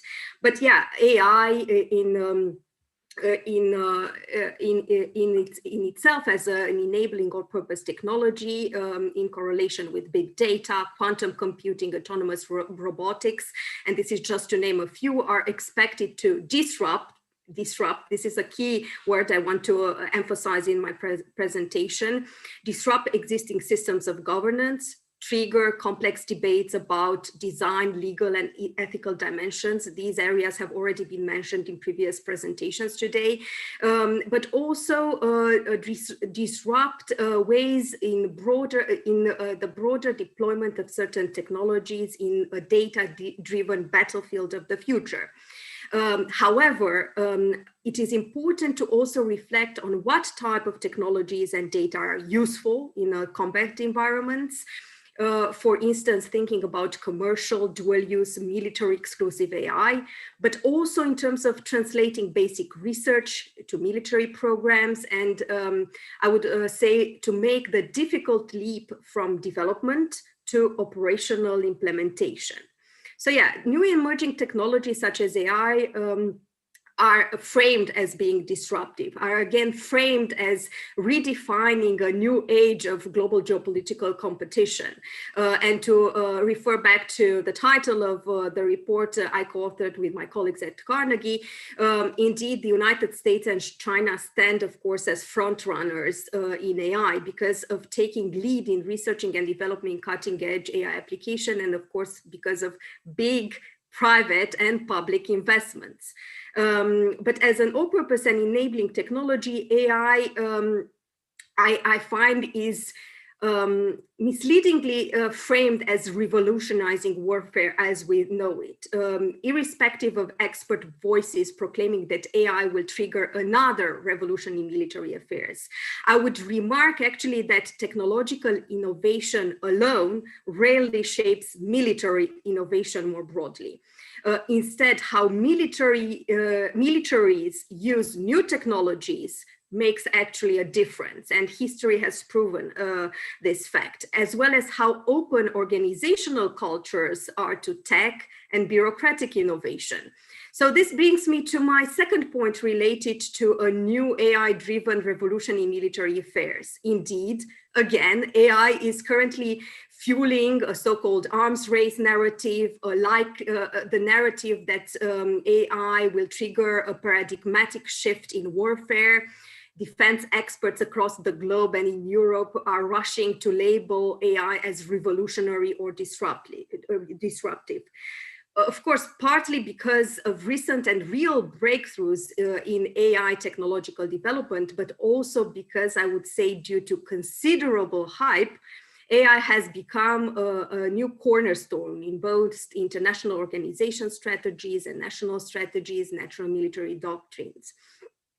But yes, I would say and be cautious about, I would raise caution about framing AI in this way, because this type of framing also fuels fears of a Cold War type adversarial and zero-sum thinking, especially between systemic rivals such as the US and China. Also shows the dangers of the AI arms race narrative and this very hyped way of depicting the technology as a game changer, because its security and defense applications indeed may have transformative impacts for sure at both strategic, tactical, and operational level, but there is a lot of uncertainty about the technological trajectory of AI, and it remains to be seen if AI will have a revolutionary or rather an incremental impact on military innovation. I also believe that this emerging technology creates military strategic dilemmas. At the heart of what here in Brussels, we like to use a lot as a buzzword, at the heart of defense ecosystems. And these will impact, of course, deeply automated, complex, and highly dynamic physical and non-physical battle space of the future, but it will also disrupt defense markets as well and supply chains. But again, conceptual uncertainty surrounds discussions regarding the nature of the disruptions, the nature of disruptive technologies versus sustaining technologies in security and defense, as well as when it comes to organizational disruptions because of AI applications and deployments in military domains. Again, to state the obvious, and as a military historian, Max Boot wrote in A History of Military Innovation since the 16th century onwards, actually, technology is just one side of the story, and it only sets the parameters of what is possible and creates the potential for military revolution. So in other words, other factors are equally important and play an equally important role, such as the ability of the militaries to recognize and capitalize on the opportunities given by new weapon systems, as well as the capacity to reorganize structures. Again, according to one strategic studies scholar, and apologies for my more academic spin for my presentation, a revolution in military affairs occurs when the application of new technologies into a significant number of systems is combined with innovative operational concepts and organizational adaptation in a way that fundamentally alters the character and conduct of conflict. I would say that we are at the early stages of the AI's development and applications to really claim a true new revolution in military affairs when it comes to AI and its military and security and defense applications. So in the definition I was mentioning, emphasis is actually given to new technologies as triggers of organizational and operational change.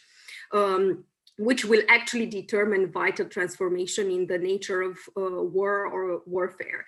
And of course, a lot of philosophical reflections about the ontological dimensions of what war is and what it will be in the 2030s and 2040s, as I was mentioning in the beginning of my presentations. So other factors, I believe, play an important role in terms of a new revolution in military affairs, such as flexibility in strategic mindsets, the need when it comes to AI for human-machine teaming expertise, high-tech fluency was already mentioned, skills in and high-tech skills in European military structures, but also the capacity to reorganize said military structures, adapt and transform organizational cultures, which are sometimes quite, let's say, solidified in a certain ways of doing things, but also what is more important, harness spin-ins from civilian innovation. Again, this was already covered by previous presentations. Equally, strategy and rapid operational responses matter, because I also do believe that the wars of the future, hopefully there won't be wars in the future, but let's be realistic about it. The wars of the future cannot be fought with past mindsets. But yeah, speaking about mindsets and of course the strategic and military potential and appeal of AI, this has definitely not gone unnoticed in Brussels and other European capitals, which brings me to my third and last point about European military AI. So I hope I'm on time. Jordan, is it okay? Okay, I think I still have a few more minutes. There is today a widespread perception that the global development of AI is quickly escalating in what I previously mentioned as this dreaded new arms race. And as my title in my report was mentioning, of course, this report focuses more on the broader AI, let's say civilian applications and not specifically a military AI. There is this widespread perception that Europe is already losing the race, either technological innovation race or whatever other type of races or however you want to frame them. But related to this, and to very shortly and of course superficially sum up some points in the current discussions about European military AI, again, various expert opinions have highlighted that currently there is too little European strategic thinking or military thinking about what AI means for European internal and external security, and of course related to the geopolitics of new and emerging technologies, their fusion and diffusion in Europe, that actually the darker side of AI-powered technologies or questionable AI-enhanced surveillance technologies, especially in the hands of autocratic regimes, is already rearing its ugly head, and Europe risks becoming a passive tech taker if not developing the appropriate strategic autonomy. Yes, I said it. Another buzzword, strategic autonomy and its technological and digital sovereignty. That there is a need for strong public and private AI partnerships and investments for homegrown European AI technologies, as well as civilian military synergies, another buzzword, synergies to promote and coordinate AI innovation, and of course, for the EU to take an increased role in supporting a thriving European defense ecosystem that is able to spin in civilian innovation that already has been mentioned is quite difficult sometimes. Of course, we have seen examples since 2016 onwards of recent initiatives. They have been already mentioned to prepare the groundwork for the European Defense Fund. We have the European Defense Industrial Development Program, the Preparatory Action for Defense Research, and they focus on innovative and emerging game changers and future disruptive technologies, including AI. However, I think indeed some critical voices have pointed out that there needs to be more critical reflection about for what purposes these type of technologies are being developed and how they will be implemented. So more strategic, again, reflection on their application, deployment, and use.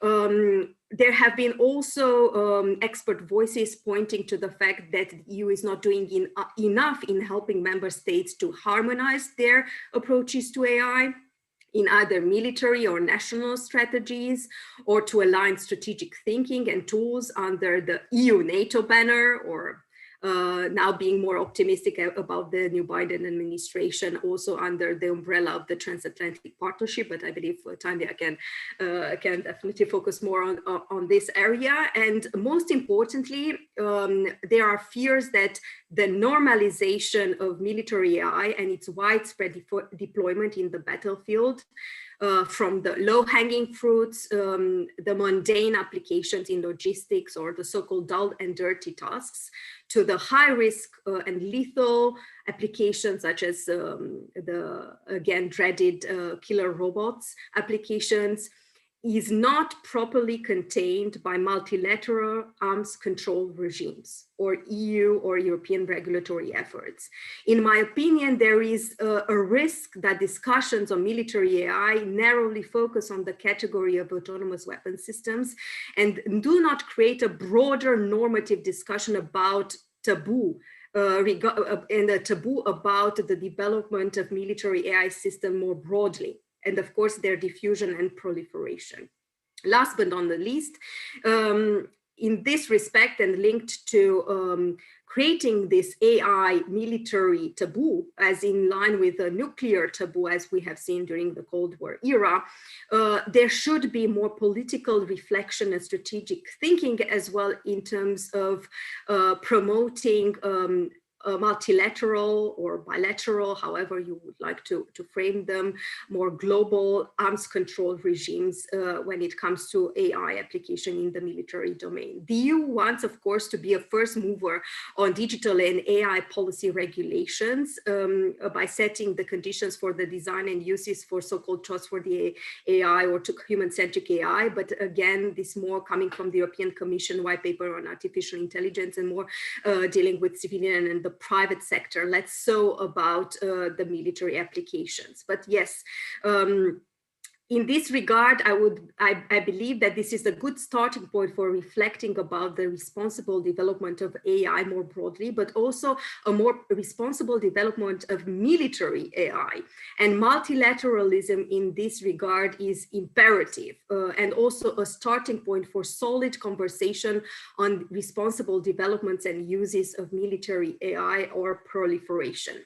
So yeah, to conclude, and I hope I'm on time, To conclude, I do believe that Clausewitz's fog of war is here to stay, and AI may even make it worse.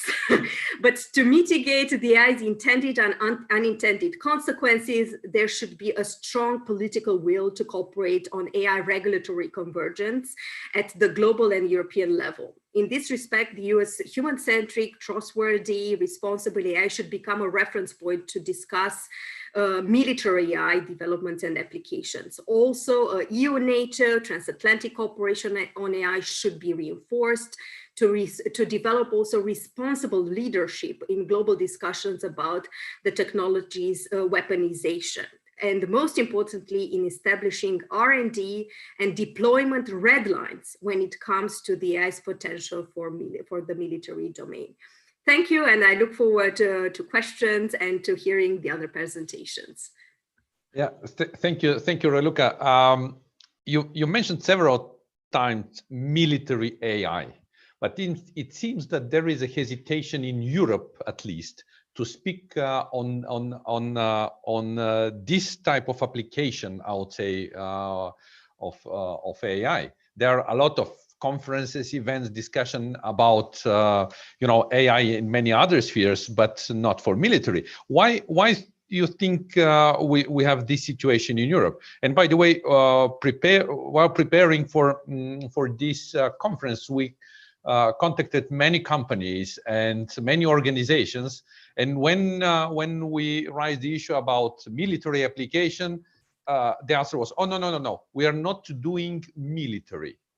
So what will be your explanation of this situation? Whether it's a misunderstanding or whether it's type of labeling military AI as being killer robots or whatever?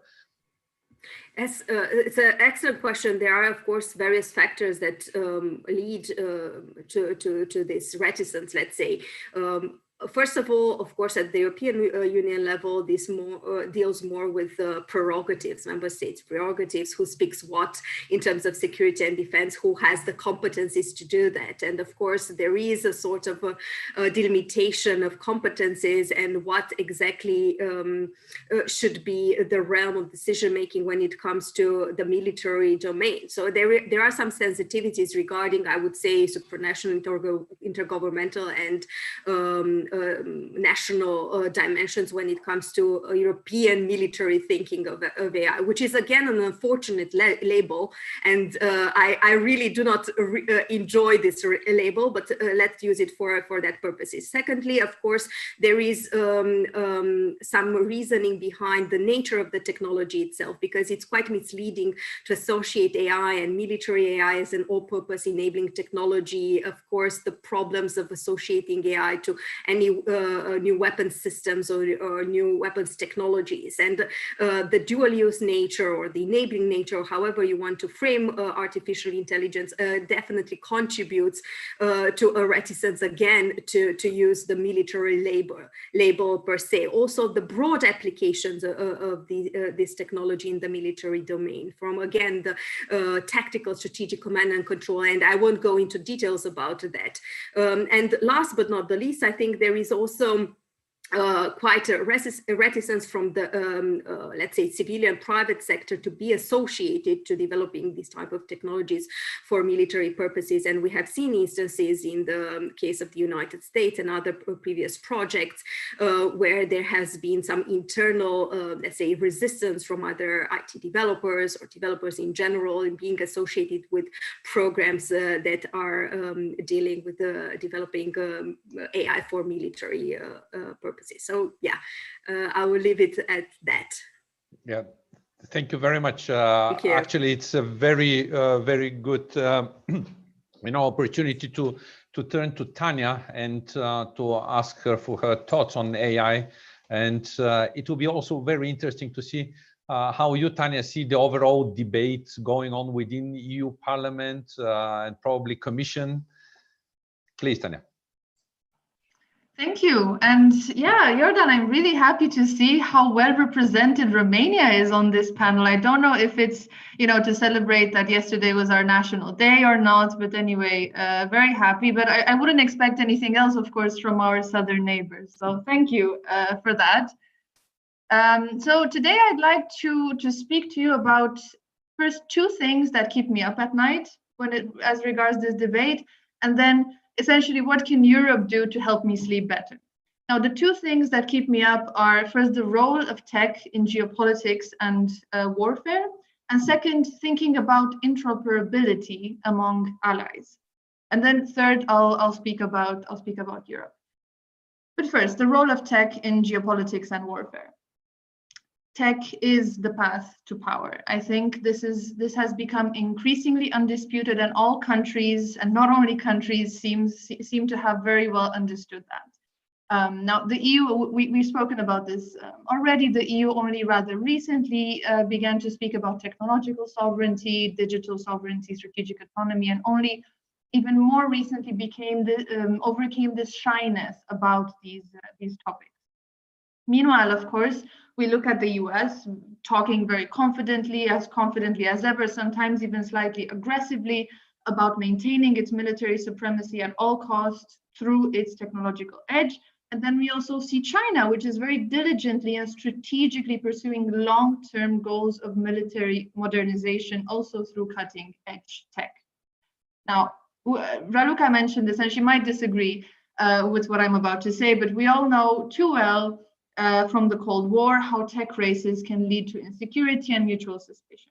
Well, I think that we can easily imagine, we can easily take the tech races from the Cold War, put them on steroids, and see what we could be looking at in the next years. I'm not saying we are there now, but I'm saying that we could very quickly get there. The race for tech power, I think, is cooking on multiple levels and between multiple actors, and not all of them states. But what is shared among all of these different levels and actors is really an understanding that having an edge in AI-enabled tech, and not only, will dramatically increase a country's political, military, economic, and of course, tech status. This is clear.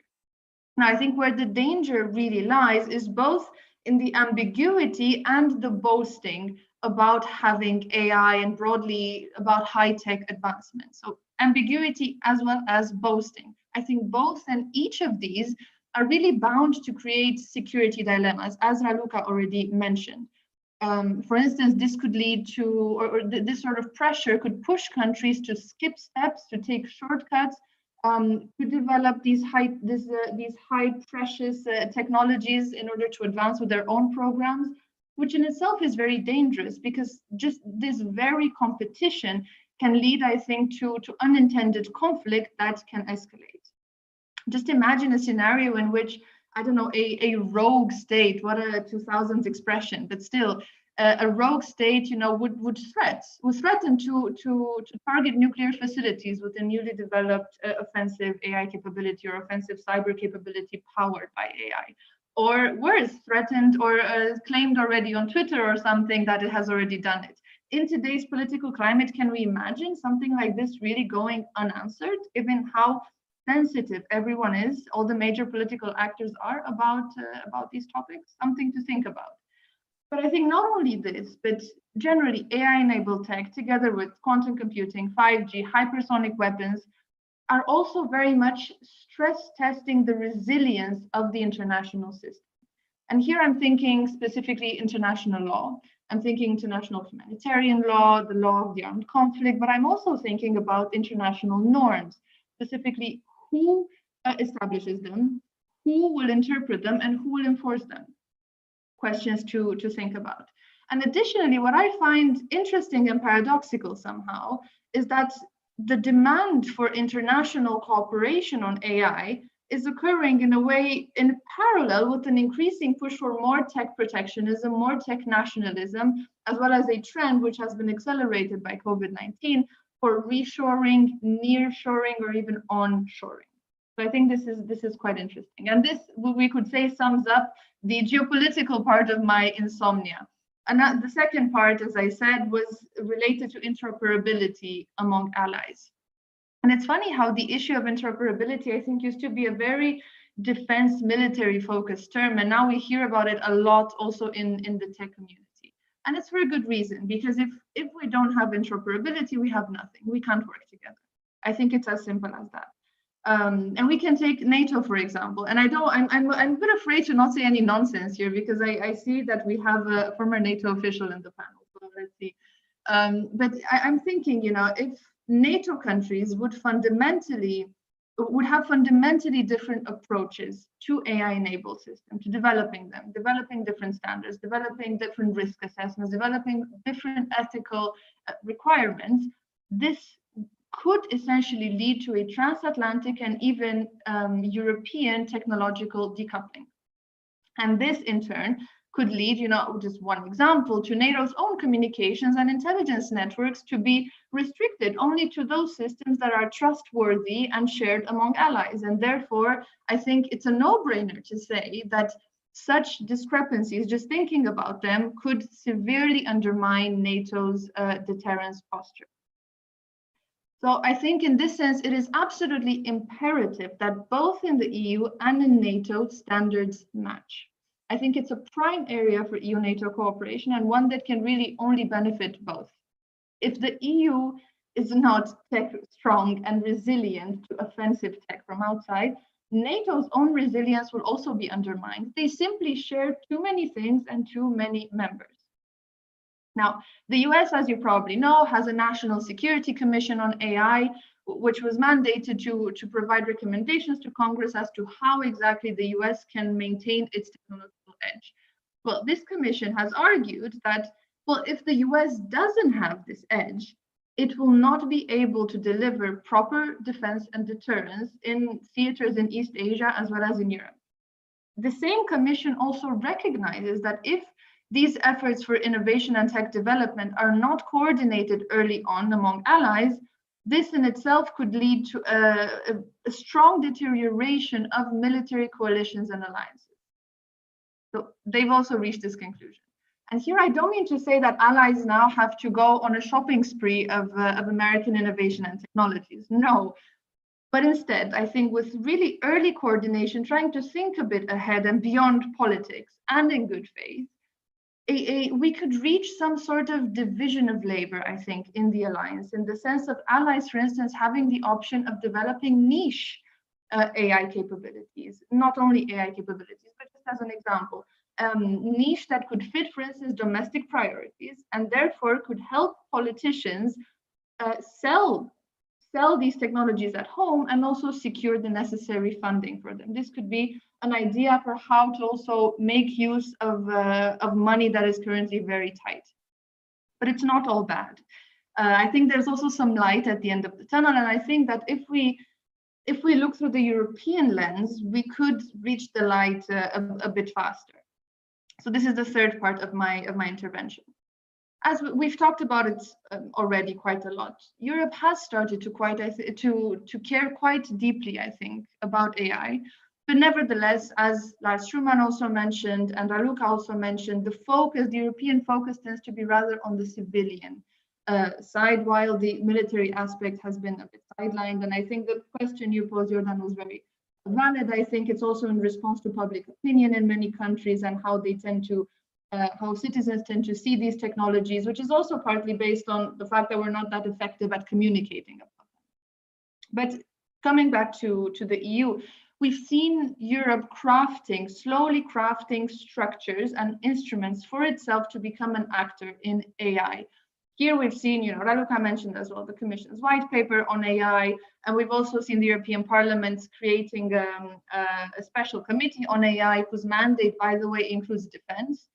And many others. So these could be, kind of the AI-focused foundation for the EU's work in this direction. But we also have hard fought-for structures such as the European Defence Fund and such as PESCO, and including the next generation EU budgetary instrument, which can in fact be vessels of EU defence tech innovation, of course, if member states want to use them as such. So particularly, I think each of these different elements can very much empower the EU to expand and propagate the so-called Brussels effect by Anu Bradford. It can propel it also into the AI and high-tech field as well. I think this, in a nutshell, would mean essentially becoming a pioneer for standards. I think this is the only way in which the AI that we will use in 5, 10, 20 years from now will conform to European ethical and human-centric values, those values that we want to see and that citizens also, I think, very much resonate with. Otherwise, I think if we are too late to the party and we're the only ones claiming our standards, meanwhile everyone else have developed theirs, we'll be like, you know, the introvert sitting in the corner at the party where he doesn't want to be at and listening to music that he doesn't like. And we don't want to be that.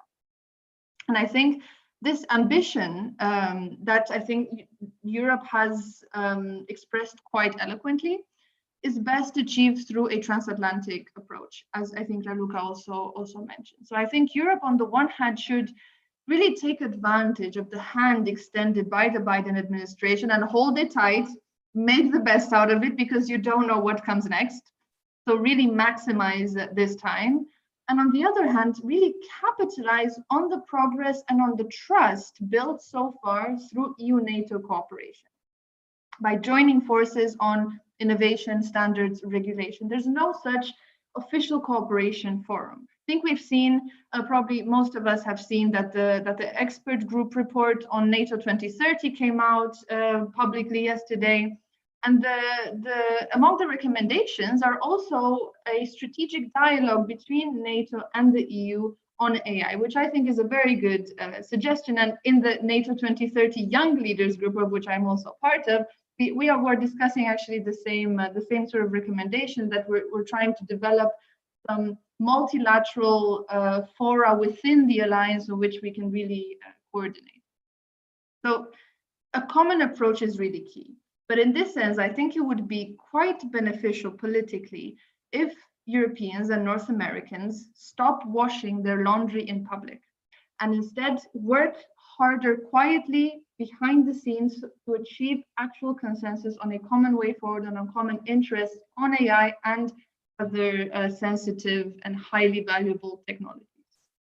I think to get there, Europe, everyone has homework, but I think Europe also has a lot of homework to do, and I can list two out of the many suggestions that are out there.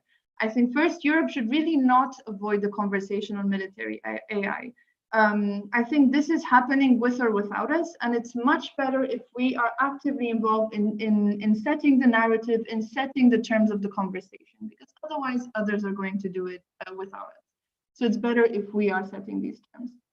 And second, if we want to be a standard setter as the EU, we have to develop a culture of innovation and risk experimentation and development. But for this, because we don't have this culture, it's not as strong as in America, the EU has to create more incentives for this to happen. There's good news here as well. We have the European Innovation Council, we have this JEDI initiative, so good things are happening, but I think we need more of those. And to conclude, well, to sum up, I've spoken about the geopolitical aspects of AI, then I've touched upon the interoperability aspect, and then about I had a European and transatlantic approach to kind of square the circle. And to conclude, I wanted to quote General Eisenhower, who said that, you know, the foundation of military strength is economic strength. Well, I think if he were to diagnose the situation today, I'm fairly confident that he would say that the foundation of military strength has really become technological strength.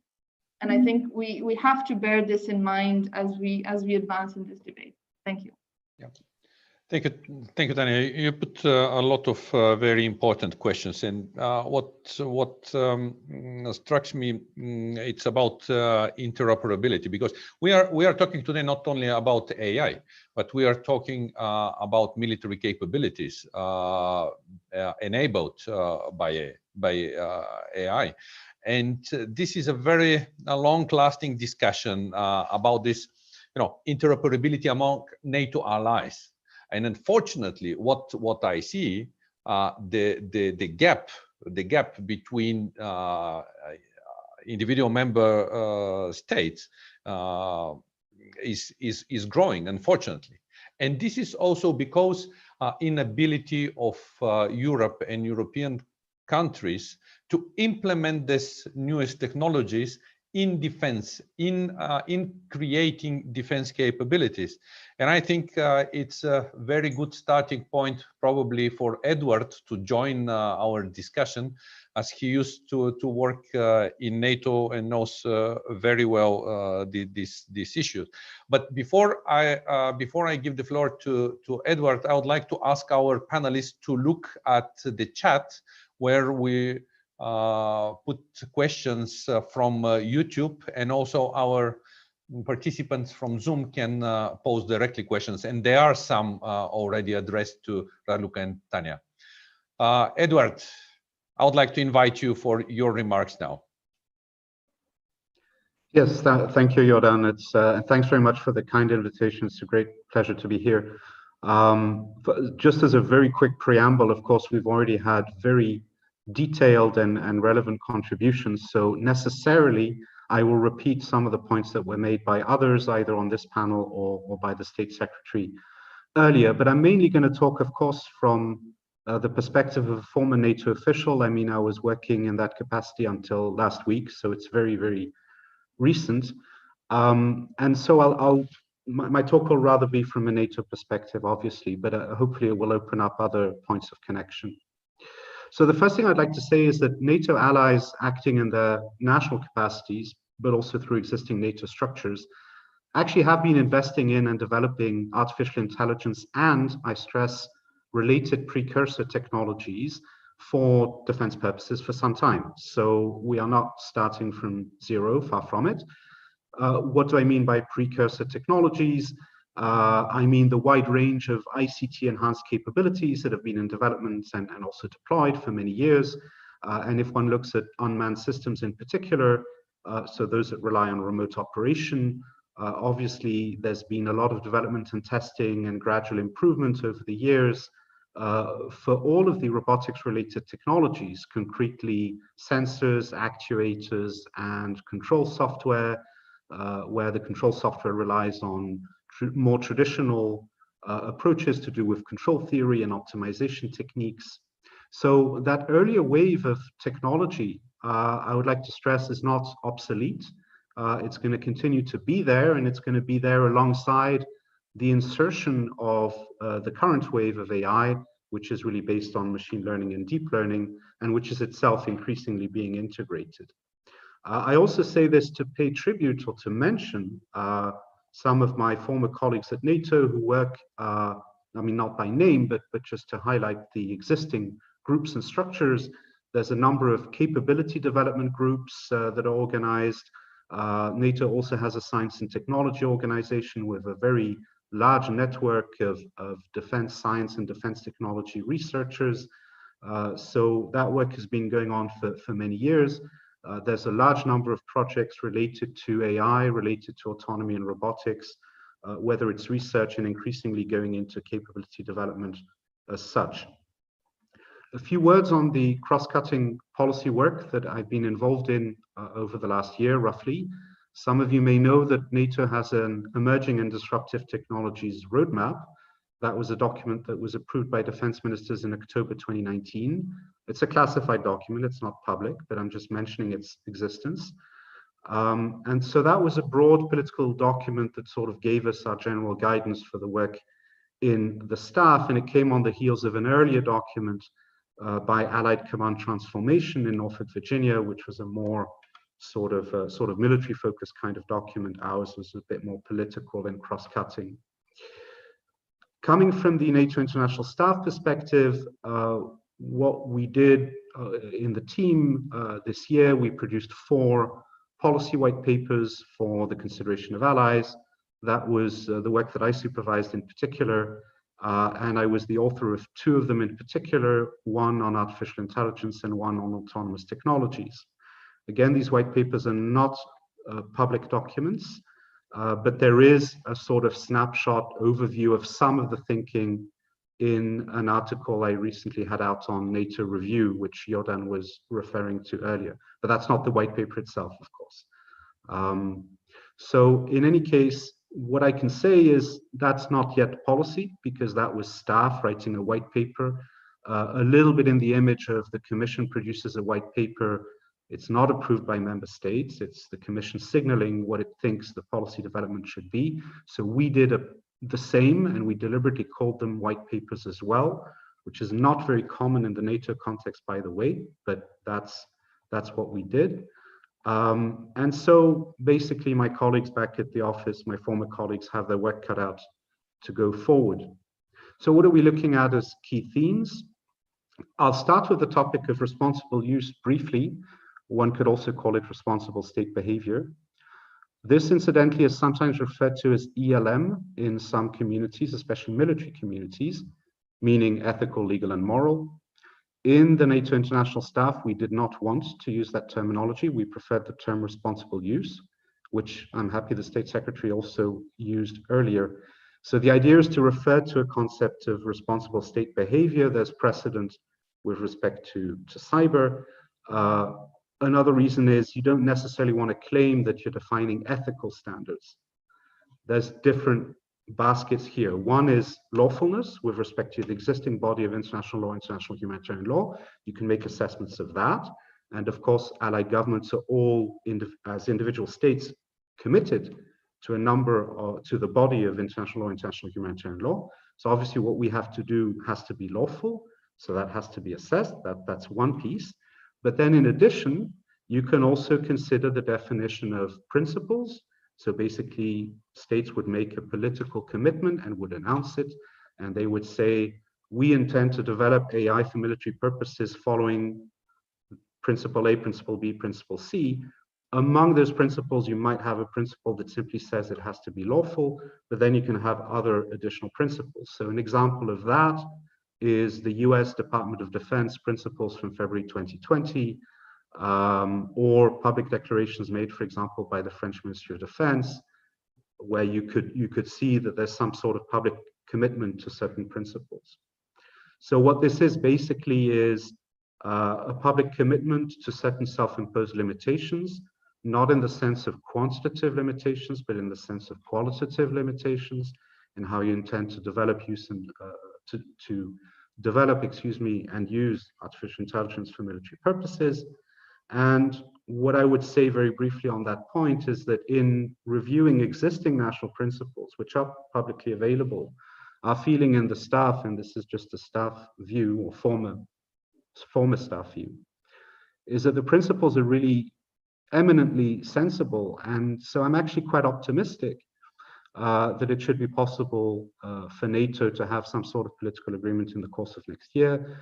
I don't think it's conceptually especially complex, at least for the agreement to core principles, something similar to what the DoD committed to. I think that should be reasonably easy to agree on. And of course, Europeans could also do something there, or it could be transatlantic, preferably transatlantic in my opinion. Then, of course, making sure the principles are actually applied and implemented in full, and there's a whole value chain that takes care of that. That's a more complex question. But the general commitment, I think that's not conceptually especially complex. The bigger challenge actually is adopting the technology. We have a big and diverse set of allied nations. We have to move forward together in developing concrete capabilities at speed and at scale, bearing in mind developments by potential rival powers. Of course, we all know the United States is far ahead, but there's also big differences between European nations. The formulation that we used at the office very often was to talk of a technology adoption race or a technology adoption challenge. We know in broad terms what the ingredients are. You could think of it a little bit like a production function, like you have in economic theory. So you know what the factors of production are. So you have AI, you know what the key inputs are, you know where to make investments in terms of broad categories. So what do we need? We need human talent, we need ICT infrastructure, we need data. We also need plenty of testing and experimentation, and we need a careful evolution of relevant standards. And here I mean both technical standards that may have a dual use character, and also NATO-specific standards, or should I say military-specific standards, which are aimed at ensuring interoperability between the forces. And of course, there is some overlap between those two categories.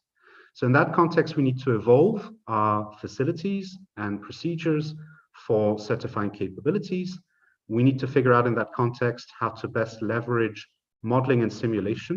That's a very important area of activity which evolves thanks to AI, and it may also be a great help to develop AI and also to certify AI, because we won't always have enough real-life data to train algorithms for what we need, but modeling and simulation can compensate for that to a degree within certain limits, of course.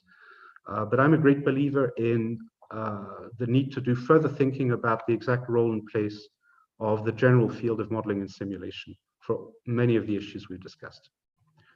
I mentioned already the dual use issue, as have many other colleagues already today.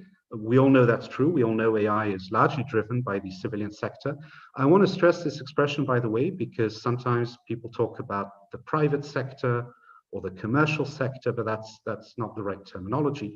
It's preferable to refer to civilian-oriented uses or applications, because that's where we have this odd distribution.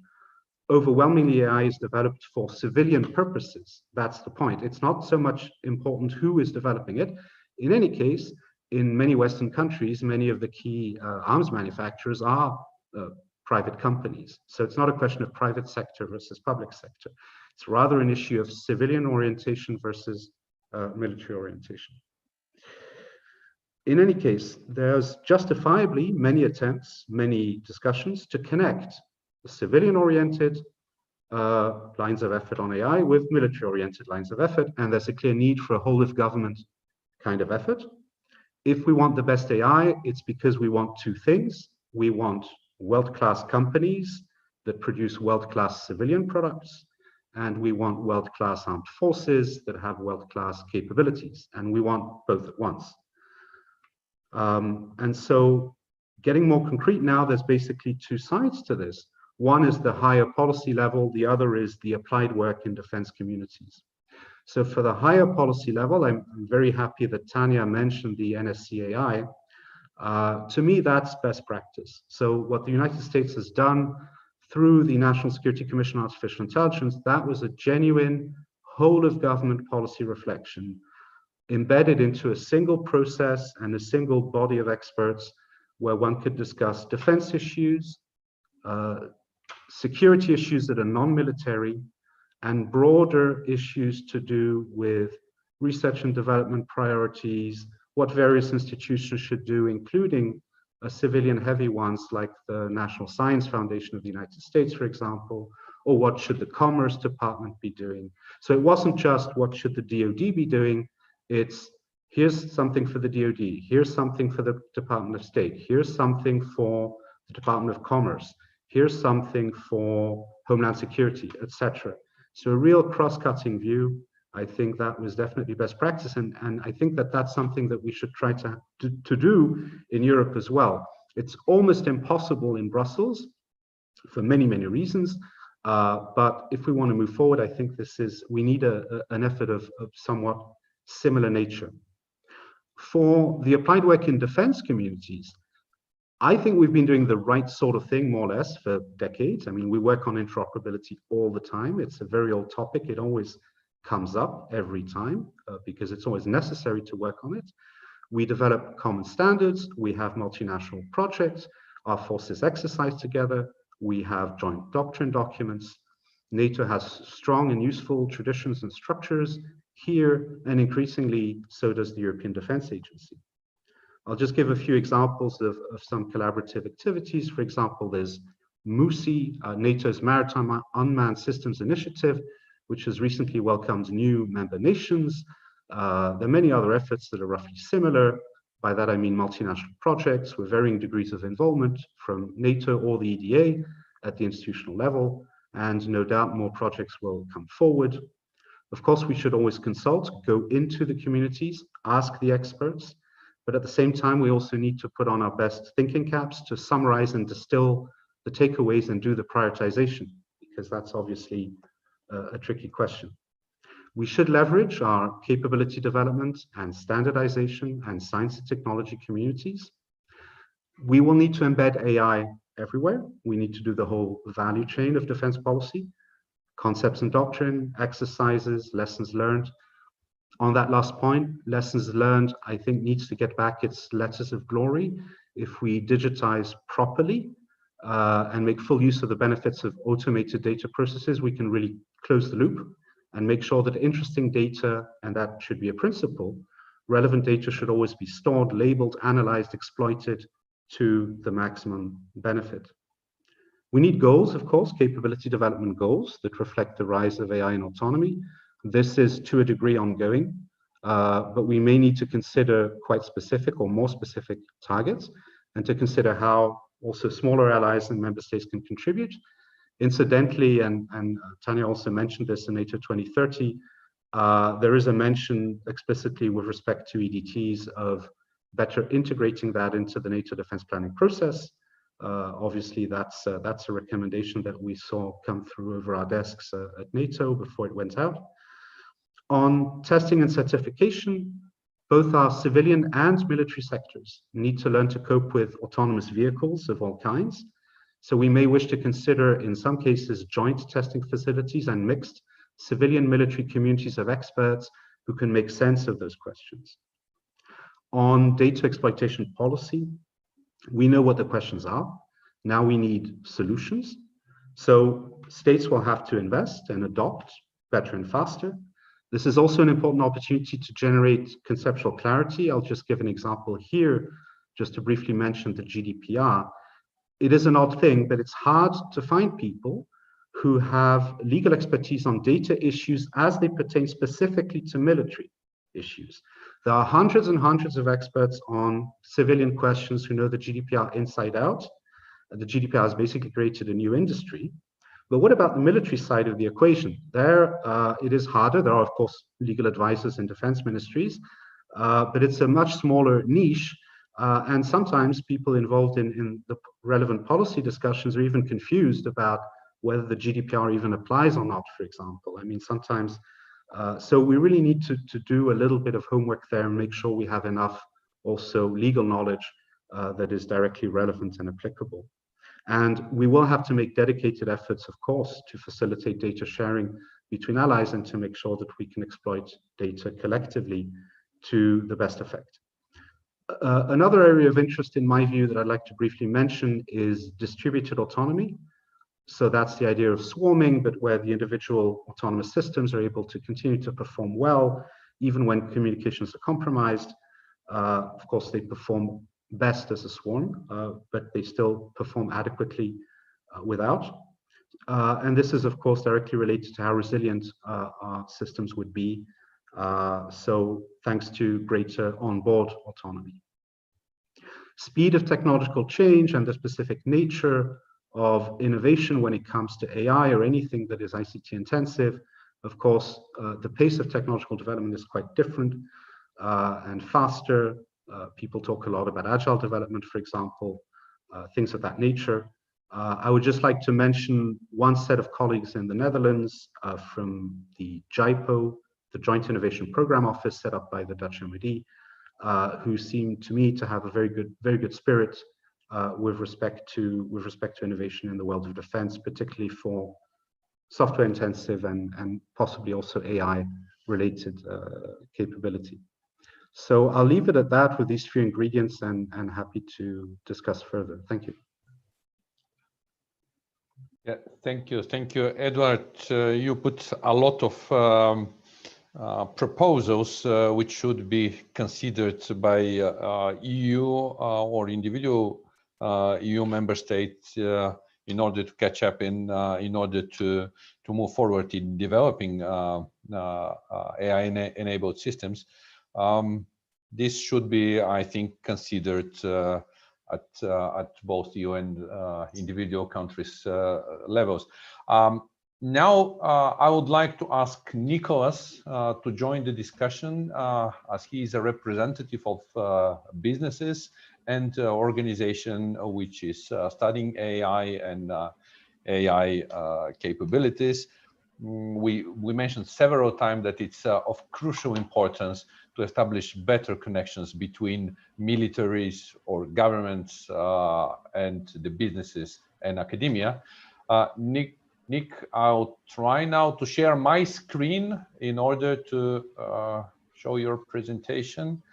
I hope that you see. Do you see the presentation now? Yes. Not yet, Jordan. No. Okay. Let me try it again.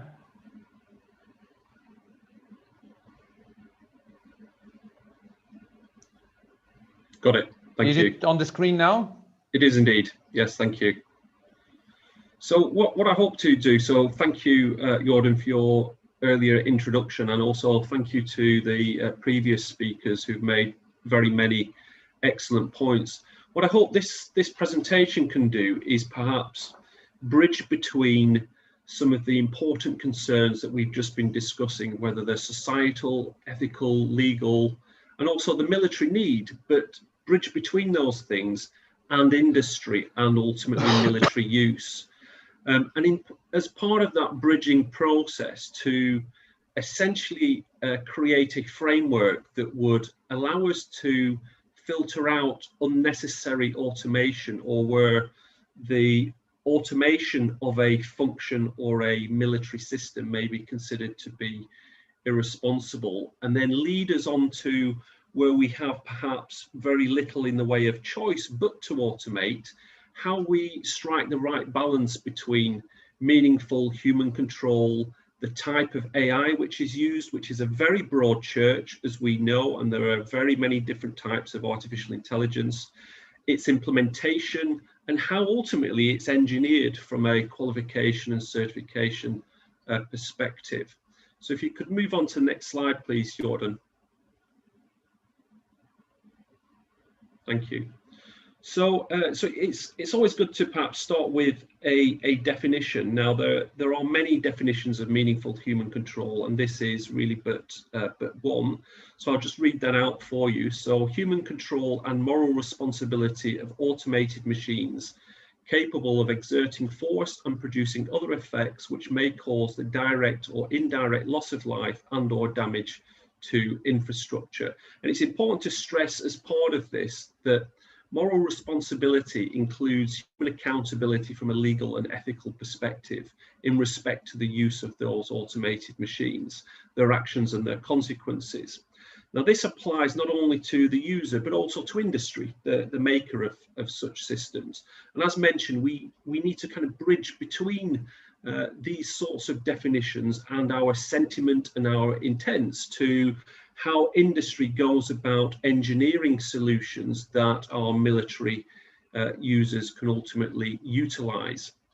So by going through a framework or a process, and I'll give you an indication of what is perhaps only a start at such a framework in the following slides, but nonetheless one that will allow us to strike that right balance between meaningful human control and the nature of that control and the selection of appropriate AI algorithm types. Because as mentioned, it is a broad church. You have everything within AI from logic and automated reasoning, search and optimization, right the way through to statistical learning methods, and perhaps the more popular types of AI these days, which are discussed and perhaps even overhyped somewhat in the form of deep learning neural networks.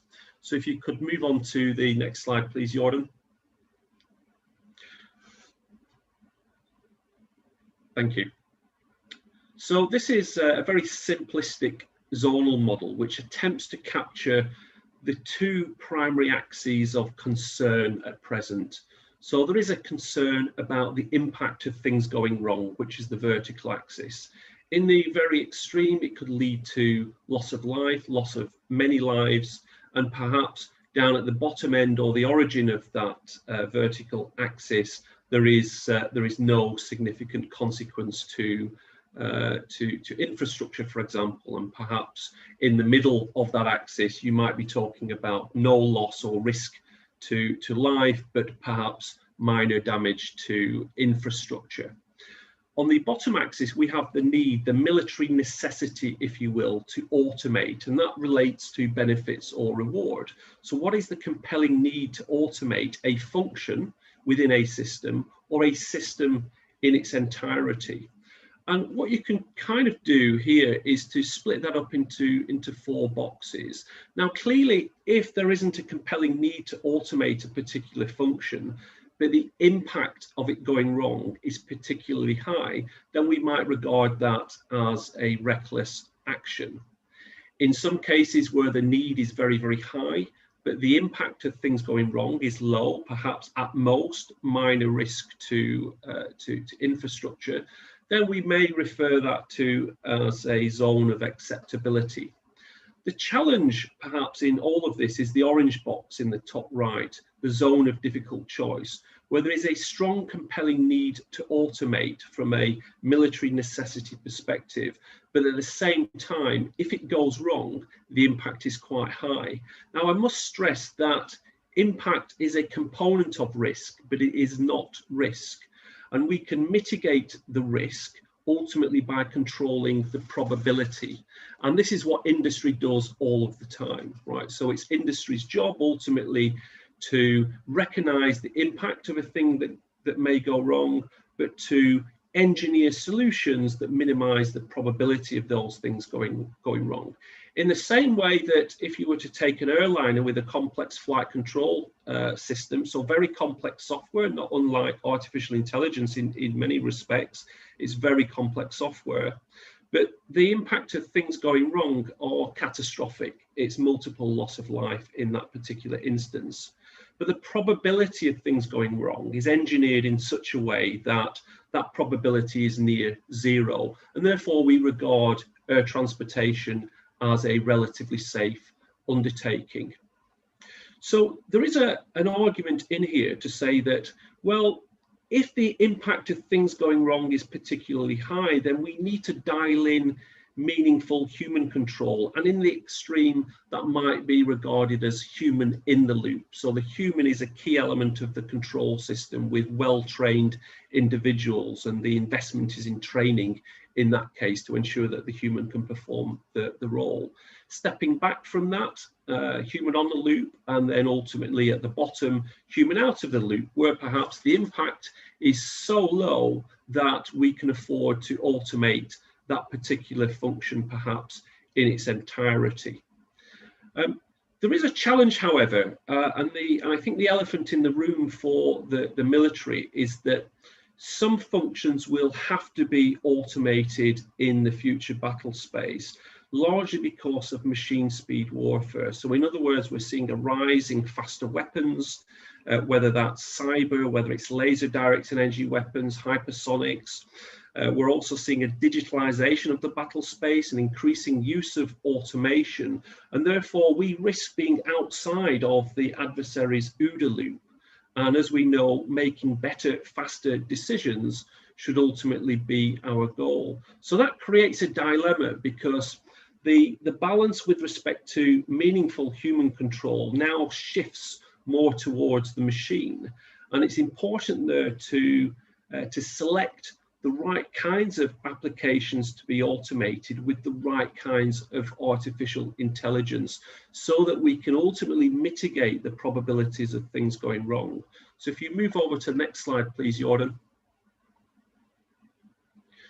So what we would argue within ASD and the AI experts group who have helped to formulate this short presentation of what is a much larger paper is really to overlay this framework with particular examples. So for example, in the case of number one, a highly targeted non-kinetic effector, and in particular, I'm thinking here of electronic warfare, then one might argue that if the system is designed to specifically target an adversary radar system, for example, then perhaps it is quite acceptable to automate that as a process, because the impact of things going wrong in terms of effect on our systems is relatively low or relatively modest, and in which case cognitive electronic warfare is perhaps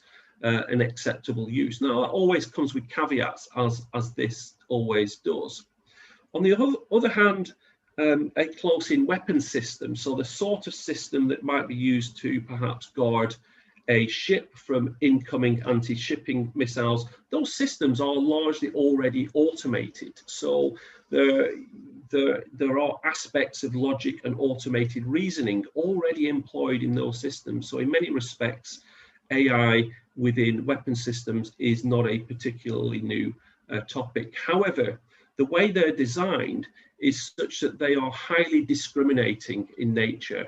The human control comes in from the perspective of enabling or arming that system and then disarming that system. However, during its operation, there are some very or highly discriminating logic which is used. So in other words, for example, if something is coming in low, very fast towards the ship, is not responding to IFF, is not on our flight list, then, and tensions are high, so circumstance is important in all of this, then it is very, very highly probable that this is an anti-shipping missile coming in, right? So you can make those sorts of distinctions, if you will, and ultimately employ these systems on the basis of military necessity. And then there are obviously some more complex examples around mission planning or mission routing where it does depend strongly on circumstance. And unfortunately, I haven't got time to get into that one particular example. But if you flick over to the next slide, please, Jordan. So I think what we're arguing is a case-by-case analysis of the function of a system or the system itself against these types of framework. And obviously there needs to be extensions of what I've just discussed in terms of improving its maturity so that we can get the balance right ultimately between human control and the use of artificial intelligence, or more specifically, its use as part of an automated system. That requires careful selection, development and application of AI approach. It does not in any way abdicate responsibility. We cannot do that. But one thing to reflect on, I think, and this is where I think the conversation is often overtaken by things like deep learning neural networks. And what we've generally seen in recent times is that the performance of those systems has increased rapidly to the point where these systems are incredibly high performing at very narrow tasks, whether that's playing chess, whether it's playing Go, or perhaps classifying imagery in, for example, healthcare. The problem is that trust has fallen in that process, trust being, or arguably being, reliability, predictability, and explainability. In particular, explainability is being lost, and that makes it very difficult for industry to certify those systems as ultimately being safe. And therefore, there is an argument for concerted efforts to invest in what we might describe as trusted automation, where we perhaps book this particular trend where we can have high-performing, trusted artificial intelligence applied to the cases where there is absolute military necessity to automate, considering, of course, the important legal, ethical, and moral arguments in amongst all of that. And I think this would allow us ultimately to build upon some of the principles that we see coming from the EU at a national level, and also the USA with the DoD's ethical principles, which I thought were excellent, by the way, that were issued earlier this year, but also to recognize the fact that nothing is ever static in warfare, and that the rules of engagement vary dependent upon circumstances and the specifics of a particular mission. And the ability to vary between human control and automation will be absolutely key. And therefore, there is an optimization challenge in here that also reflects the imperatives relating to responsible use of this technology. So that's all I have to say. So thank you very much for listening.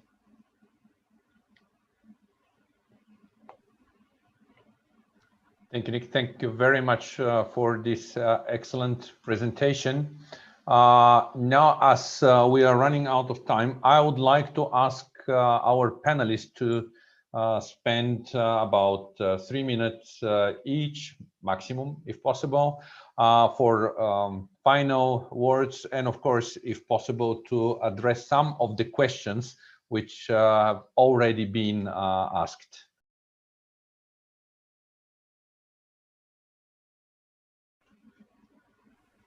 Let's start with Raluca, Tanya, Edward, and Nick. Oh, thank you very much. And thank you as well for the very insightful presentations from my fellow panelists.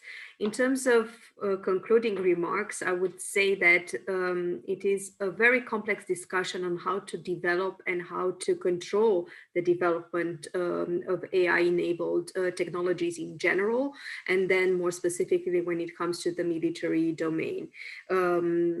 I will maybe focus on one of the questions in the chat function, and I don't know if it was asked via YouTube or here, but it was a question about already having precedents and a sort of a stigma related to remotely piloted weapon systems or drones or remotely piloted drones, remote warfare in general, but of course also current discussion happening at the UN level with the campaign to stop killer robots, and some of the best practices, lessons learned to pick up on some of the issues already raised by my fellow panelists should be definitely translated into discussions about developing ethically minded, trustworthy military applications of artificial intelligence, of course, with all the caveats that without an international political buy-in and commitment from the front runners in the development of these type of technologies, as well as private companies, and also pressure from public opinion, the development of these type of technologies might take unexpected turns. But yes, a political global buy-in, setting some normative red lines again and standards when it comes to the development of these technologies. Concerted efforts either within the UN framework, other international organizations have become quite active when it comes to ethical principles in developing the technologies more broadly, not only for the military domain, are quite important. Political leadership and partnerships between the EU, NATO, EU and the United States are very important as well when it comes to leading the discussions about new and emerging technologies, standard setting, and the work done by the European Union in this regard in terms of collaborating with like-minded nation states or international organizations is quite important when it comes to the governance of AI and its safe and responsible development. And I will stop here. Thank you. Okay, then I take over, echoing also what Raluca just said, but maybe to answer one of the questions in the chat on EU-NATO cooperation.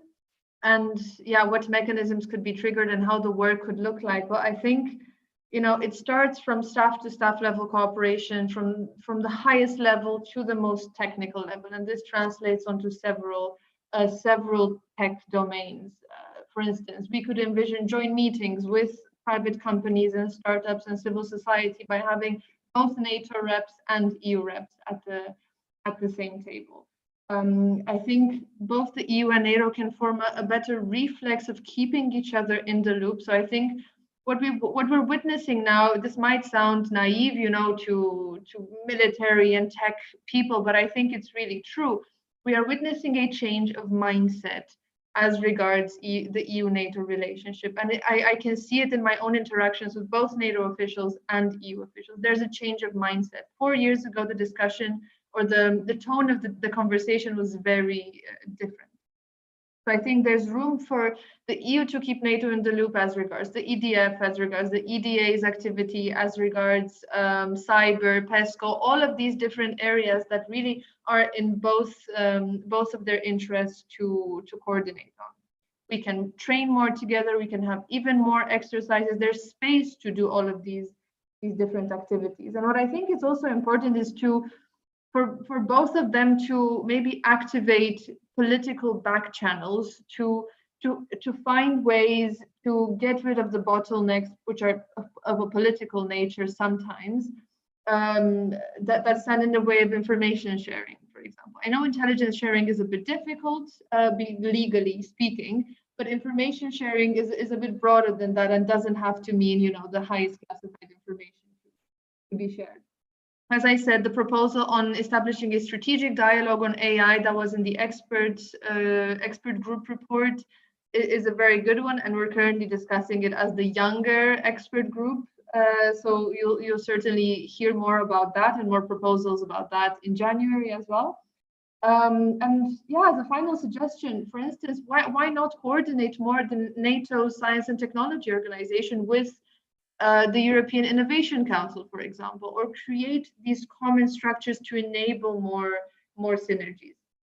So there's plenty of ideas there. I think what we need is the immortal cliche of political will, as always. But now I think ears are open because the EU is doing its strategic compass process, NATO is doing its NATO 2030 strategic reflection. So ears are open.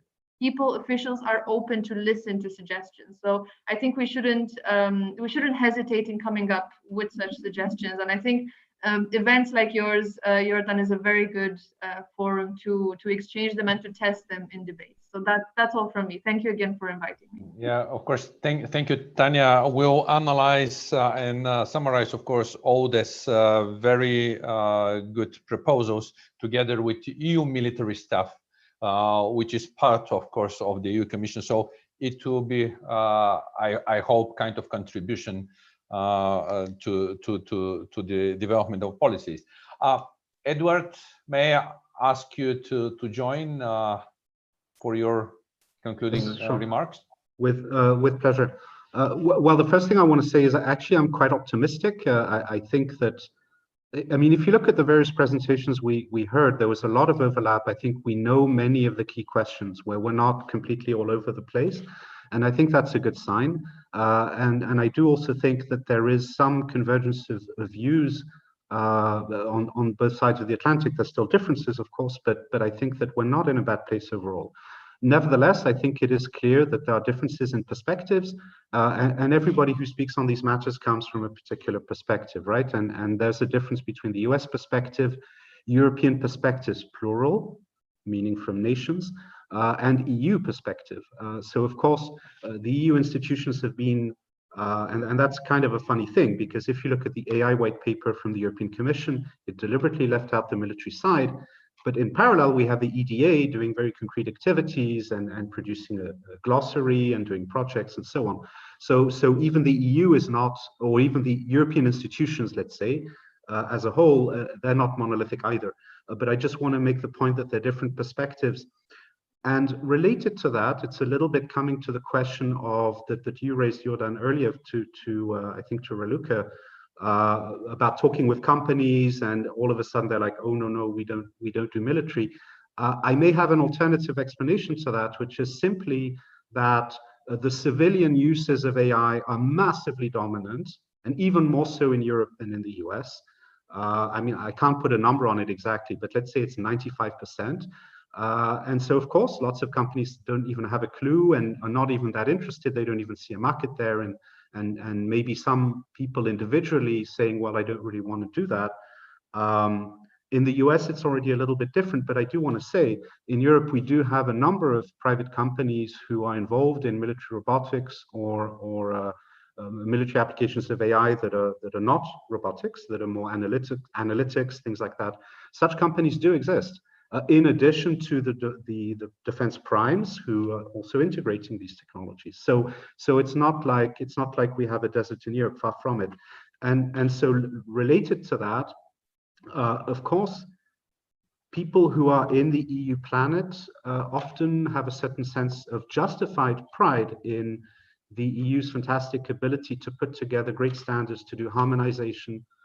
There's the distinguished history of building the single market and all of these things. So the EU, of course, yes, Europe is a champion in putting standards together, and that's absolutely fine.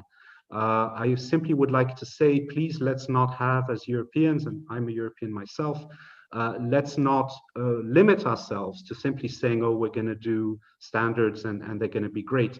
Europe also has a great technology potential and innovation potential also in AI. Of course, it's not the US, but honestly, there's wonderful research labs, great universities, great researchers. There's a lot of talent in Europe. So we really have to believe in that. Not just on the civilian side, but also for military applications. We do have something to build from. So I'll leave it at that. Thank you very much. Yeah, thank you, Edward. And Nick.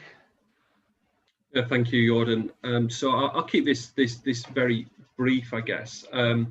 So I guess we really do need to understand how exactly we engineer safe and capable autonomous systems, and striking that right balance between the system doing exactly what it should do as intended and can do so safely, that factors in the technical nuances of artificial intelligence, the engineering methods, the legal and safety requirements as they also relate to standards, but also the ethical dimension, which is important but also highly nuanced and dependent upon circumstances.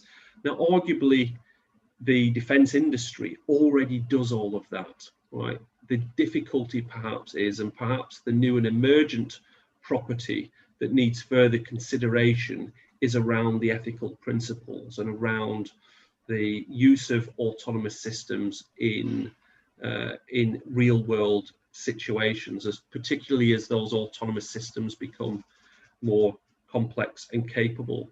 I think, and just to kind of pick up on one of the questions that came in on the chat, we really do need to get to the heart of the concern. Is the heart of the concern about autonomous systems in relation to AI being somehow alien intelligence, being unpredictable, having a mind of its own? Because if that's the case, then that only really applies to a few branches of this particular topic. And obviously, those branches would be avoided if they can be avoided. And where they cannot be, then there absolutely has to be any one of a number of design safeguards before considering the implementation of such approaches. So I do think it all depends, and it all depends upon what really the heart of the concern is. And I think that much greater public consultation is required on this topic, because as I mentioned earlier in the presentation, few people have concerns about getting onto a civil aircraft and going to fly from A to B, because generally the risk is exceptionally low, and the risk is low because those solutions have been engineered properly. So that's all I've got to say. Yeah, thank you, Nicholas. I would like now to thank you all for this excellent presentation. It was a panel very rich of different ideas. We took notes of all these recommendations. I'm very glad that we had two Romanians participating in the panel, but I'm more than happy that we kept the gender balance. By the way, something which is very, very difficult in this sphere. So once again, thank you, Raluca, Tanya, Edward, and Nicholas for taking part in this panel. And now I would like to announce, let me just see, 10 minutes break. We'll resume our conference in 10 minutes. So 10 minutes to 1, I think, Central European time. Once again, thank you very much. Thank you.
Hello, it's Brian Wells here. I'm just checking that you can see and hear me.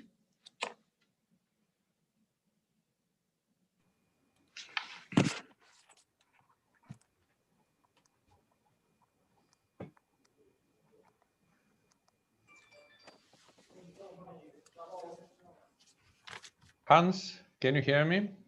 Yes, I can, Jordan. Can you hear me?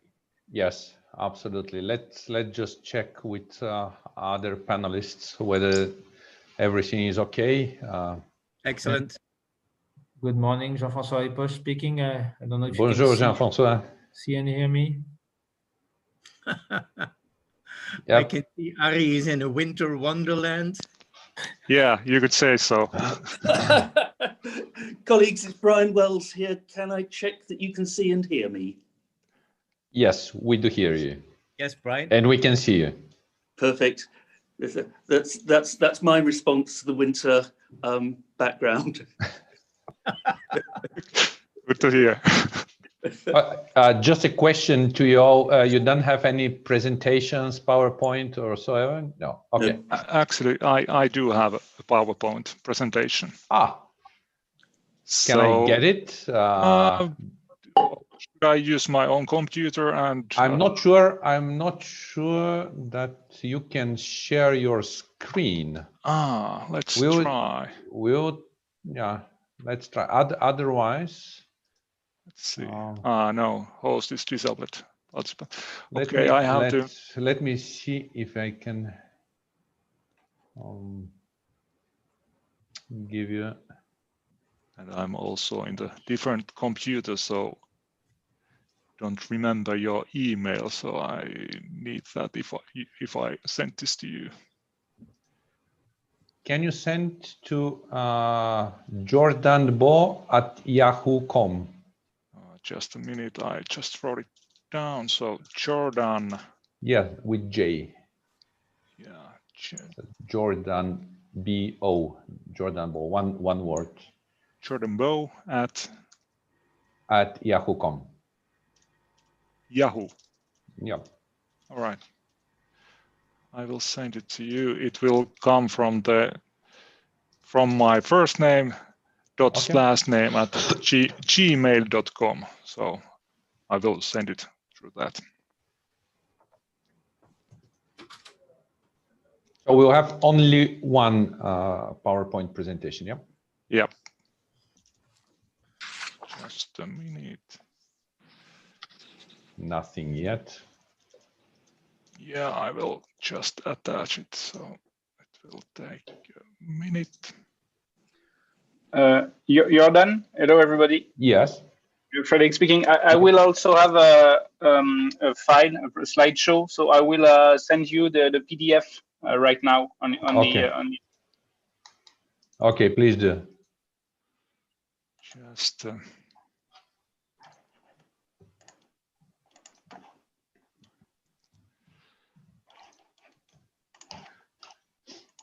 I've just sent my email in the chat group, so you can see.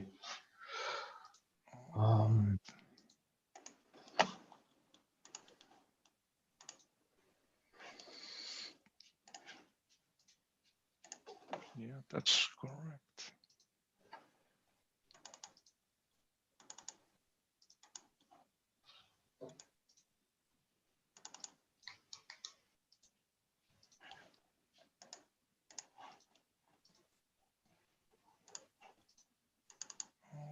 Okay.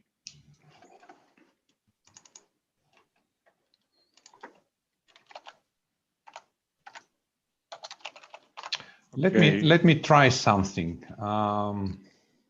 You should now have share. Okay. Please check if you have a right now to share your screen. Okay, let's try. It is too large PowerPoint, so it wouldn't send it to you. Okay. I think I do. Can you see my screen? Yep. Okay. So excellent. At least I can. So that's good. Mm-hmm. Okay.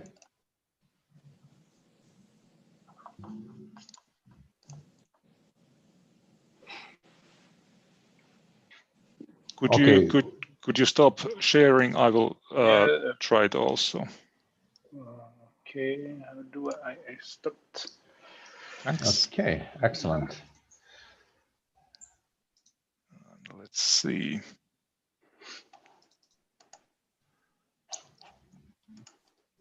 I see Daniel is joining. Hello, Daniel. Hello, Jordan. Can you hear me well? Yes, absolutely. Fantastic. Hello, everybody. Hi. Hello. Hi. Hi, Daniel. Hello. So Hans, I think that all panelists are now available. Yes, they're all here. It depends on you when to start the panel. We can start right away. Yes. I have some technical difficulties here, so I have to find it out why I can't share presentation. I'm connecting with the Mac and it's giving me this security warnings and things like that. So a little bit. Sure, let's give you a few minutes. Yes, please, because it's really something else if I can't show the presentation. But you have the right now to share your screen. Yeah. So if you wish, you can send me the presentation and I'll share on your behalf. Yeah, it's so large presentation that it wouldn't send it, even though I changed it to PDF. So a little bit funny.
Let's see if I can do it right now. Just a minute, if I can share it.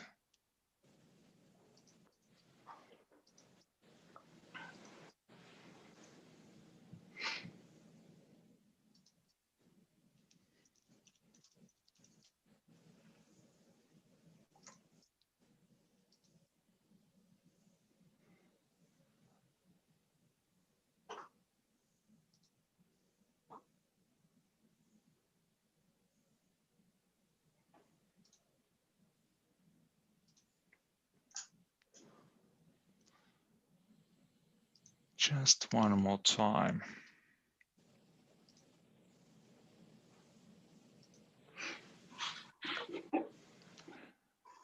This is something, this security with the Mac. I don't know what is the problem.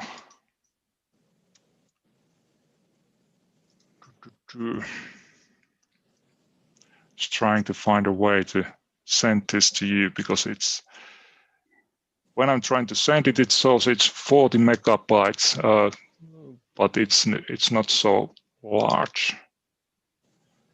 Okay, I propose that we start already.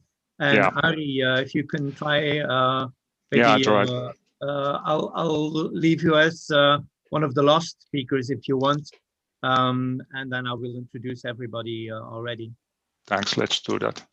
Okay. Thank you, Ari. Thank you, everybody, for joining us for this second panel. Panel on how AI-based solutions will impact planning and conduct of EU military missions and operations. My name is Hans Huygens, Belgian Navy captain.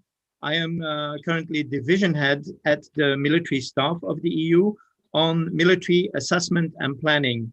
So I'm really approaching this from a client perspective, as in what can AI do for me in planning and then helping to conduct operations and missions. Myself, I consider myself at least an early adapter, not conservative. However, I have, as many military, perhaps a natural wariness of terms such as game changer, revolution in military affairs. Very often we feel it's a sort of snake oil being sold to us. And we see that AI is confronted with a sort of productivity paradox, where we thought we would be all on floating skateboards and electric cars since years already.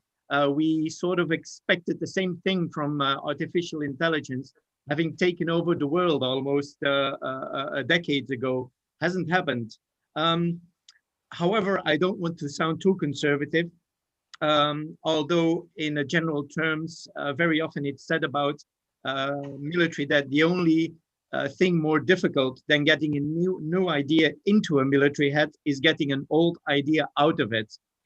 We've already talked about it. Previous speakers have talked about organizational cultural change. And I think this will be a big thing in artificial intelligence coming to its full fruition in military affairs.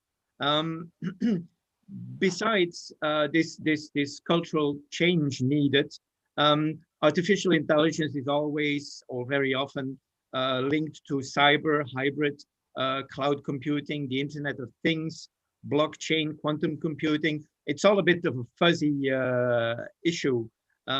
However fuzzy it might be, it didn't distract the Commission from stating that EU should have a technological sovereignty. It was also a remark made by the Secretary of State. We should lead by example in this issue. So when I say what is in it for me as a planner, I hope that the coming 5 speakers will be able to talk about the challenges we are faced with. Our main challenge is to plan and to operate in an information-dense environment. This might have aspects of large data sets and number crunching, for example, in imagery analysis, but also of interpreting and forecasting in wargaming, in early warning, in establishing social outcomes. And apparently that's a problem that artificial intelligence is struggling with. I hope the speakers will be able to talk about whether AI can more be used for categorization, classification, or for judgment or predictions. So as last thing I want to mention from my client perspective is not just what can AI do for me as a planner, but also what do I not have to want? What are the what's the expectations management involved? What are the pitfalls that we as planners need to avoid? And to talk about those issues, we have 5 men present here. It's an all-male panel, sorry for that one. But not the least, we have Dr. Frédéric Cristini, who after 18 years as a French Air Force intel background officer in geospatial intelligence domain, got a PhD in embedded systems, satellite resilience, and then joined Airbus in 2017. He will be talking about Airbus' vision on artificial intelligence, especially for ISR and imagery. Second, we have Dr. Jean-François Ripoche, who used to be an RT Research and Technology Director in DGA with a PhD in laser physics. He specialized also in capability development on ISR, comms and cyber, and he joined the EDA in 2019. His view will be focused on the AI impact on defense through the lens of prioritization tools that are used in the EU. Third, we will have Dr. Brian Wells, the NATO North Atlantic Committee Chief, North Atlantic Council, sorry, Chief Scientist. As such, the senior scientific advisor to NATO. Prior to that, he was the UK MOD Head of Science and Technology Policy, and he was also 3 years the chair of the EDA R&T Steering Board. He will be talking about where AI is taking defense, on the goals of defense research on AI, and the opportunities and threats involved.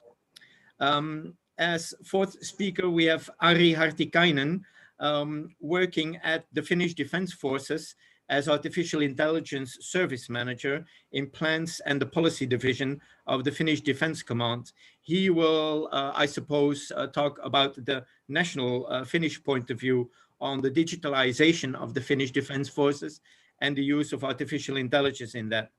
And then last but not least, we have Dr. Daniel Fiot, who is Security and Defense Editor at the EU Institute for Security Studies. And he will be talking on digitalization of defense and the impact of artificial intelligence through a number of papers he's written on this on these issues. So 5 men who are eminent specialists in their fields, and I hope they will give us a wide view on AI solutions impacting planning and conduct of operations. First, I propose that Dr. Christini takes the floor. Frederick, are you ready?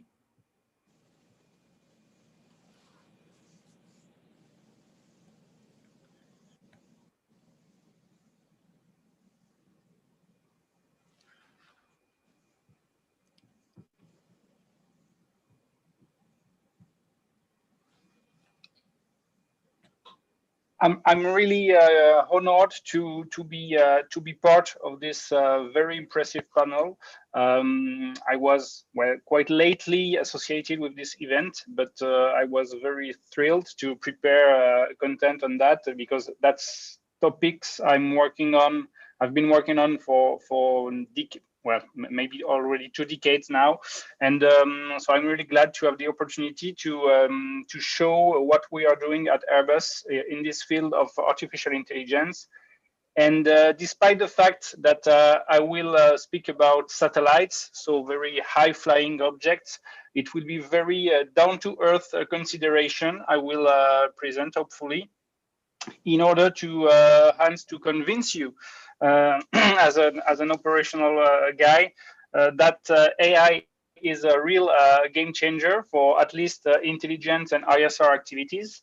And also to answer to Edward Christie from the previous panel. He was wondering why and if European companies were a bit shy about this defense and market and AI.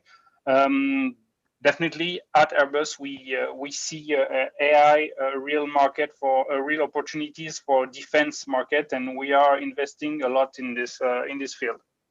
So today, I'd like us to have a look to how we really want to deliver value from the data, and more specifically from the data that are acquired and manipulated within the intelligence activities. So if I start from the question of this panel, so how AI-based solution will impact planning and conduct of EU military missions and operations. So we'll talk about intelligence, surveillance, and reconnaissance. I'm not sure you've seen my screen full. Yes, we see the full screen. You see the full screen. Okay, good. It's all about so ISR. It's about I will speak about satellite imagery, and going to the details. I will speak about machine learning based algorithms, data visualization, and concept of operation, because we'll see it's not just a question of technical matters, but it's also a way of implementing them in real life. So just a few words at Airbus, where I work and what we're doing. So I work in the business program line called intelligence. That's not that's very relevant for the topic. We are part of Airbus Defense and Space, and we are really focused on imagery and intelligence and defense systems. So we are fully integrated within Airbus Defense and Space, and we've been working in the field of Earth observation and defense systems for more than 30 years now. So we developed a full set of capabilities and a full set of knowledge and experience in this field, and covering the whole value chain from data acquisition, data collection, to down to more digitalized solutions. So basically, we have a lot of experience in this field, and it was obvious for us to move forward to implementing AI-based solutions. So what we deliver right now is it's threefold. First, we deliver data, and we'll see data is the fuel for value creation and for AI-based solution, because basically when you have too much data, too complex data, you need AI solutions to exploit them in a proper manner.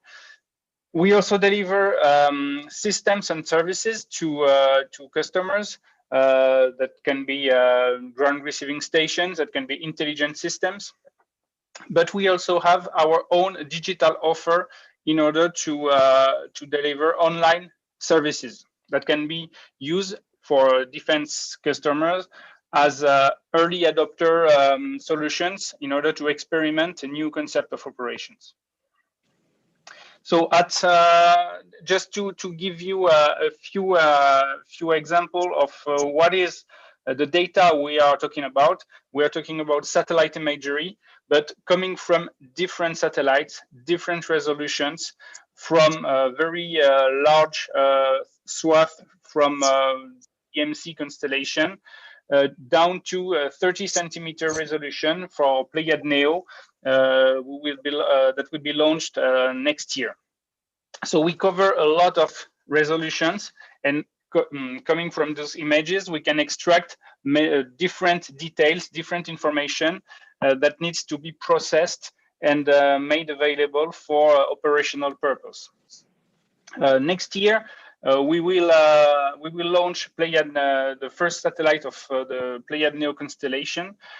So it will be the first in Europe to have access to a commercial 30 centimeter resolution, and that will create a lot of new opportunities in the field of intelligence, because until now this resolution was only accessible to military users.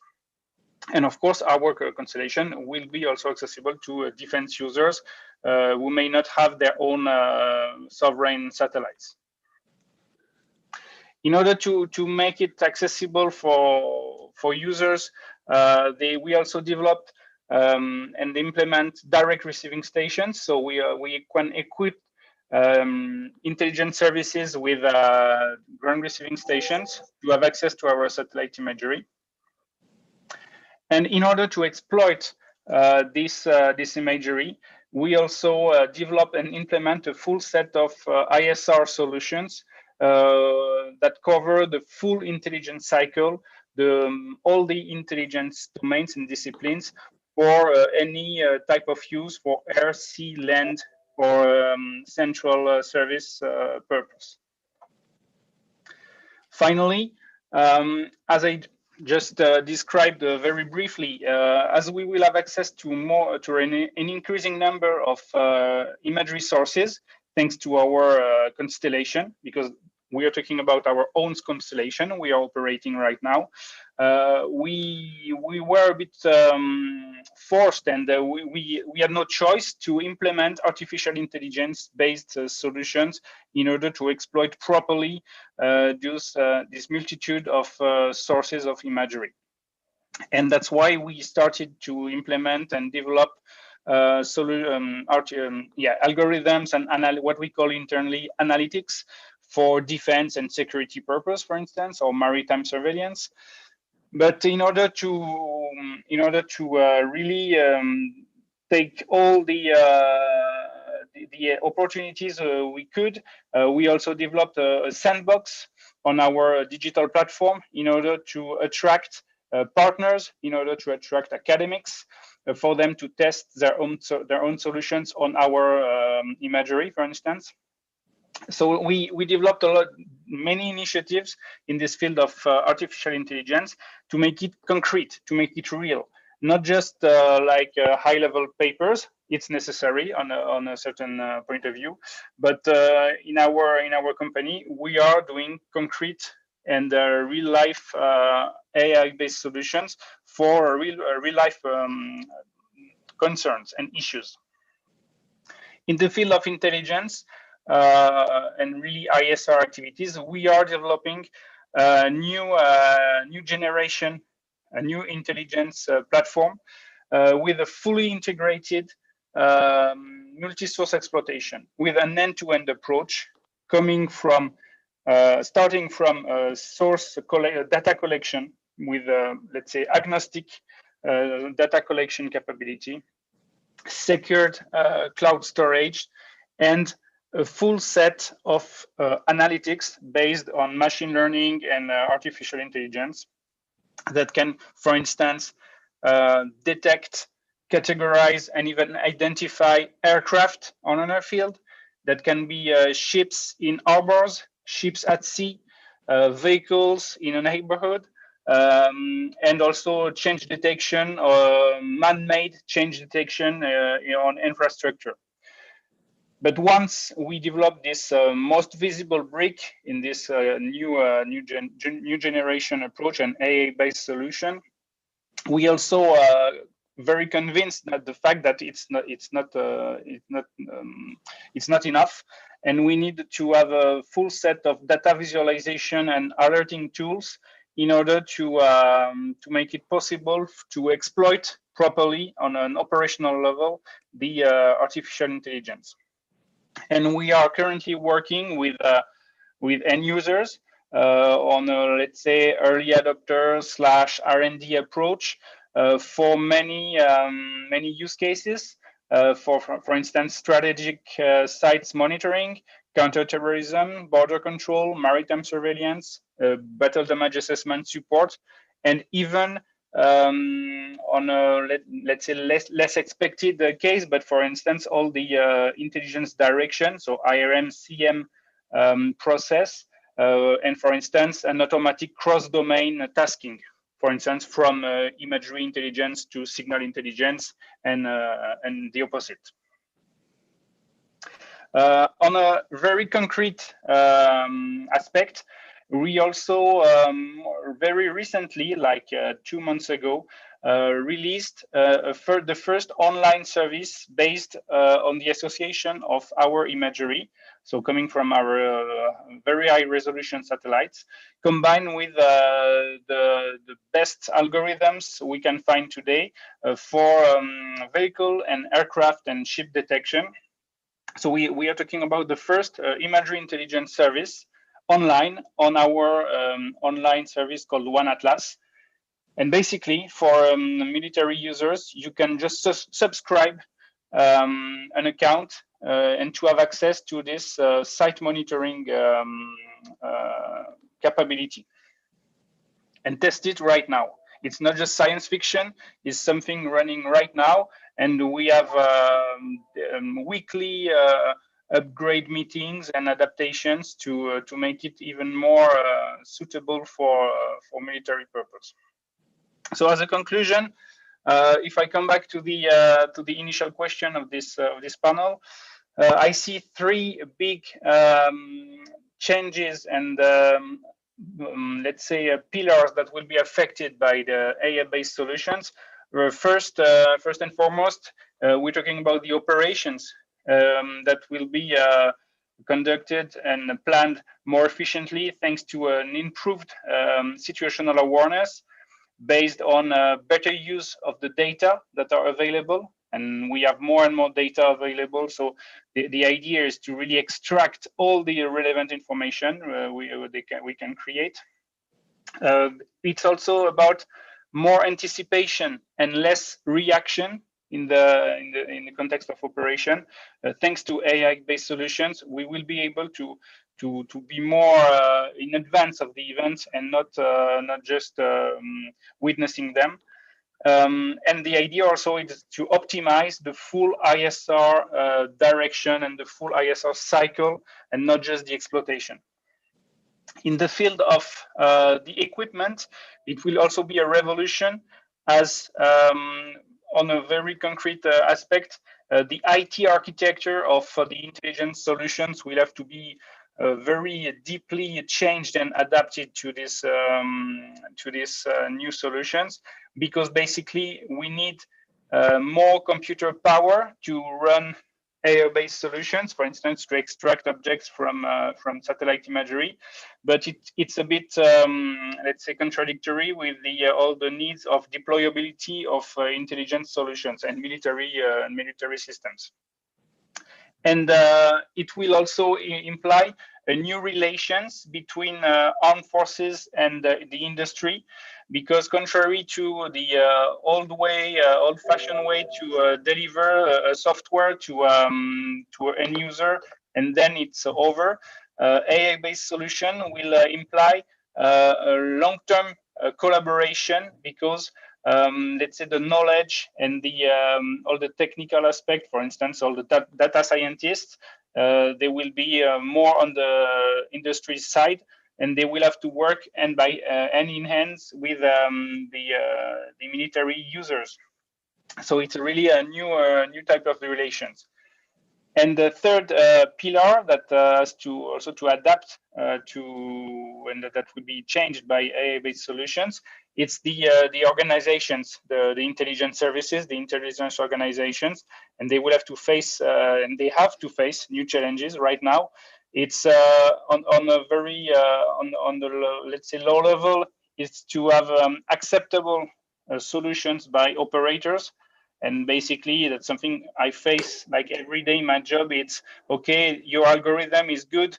When I meet, for instance, image analysts from, for instance, the French defense, but at some point they say, okay, but we do the same as human beings. So why are you pushing this automatic algorithm? They're a bit reluctant in adopting these solutions. For the decision makers, at some point also we'll have to have explainable and previously it was mentioned as trusted AI-based solutions, because if AI intelligence that was processed by machine learning algorithms, we will have to know if at some point the decision has to be made out of this intelligence product. The decision makers will have to understand how this decision, how this intelligence report was created. And last but not least, these new capabilities will create new specific needs. They will have to be sometimes very precisely written, for instance, in calls and in RFPs.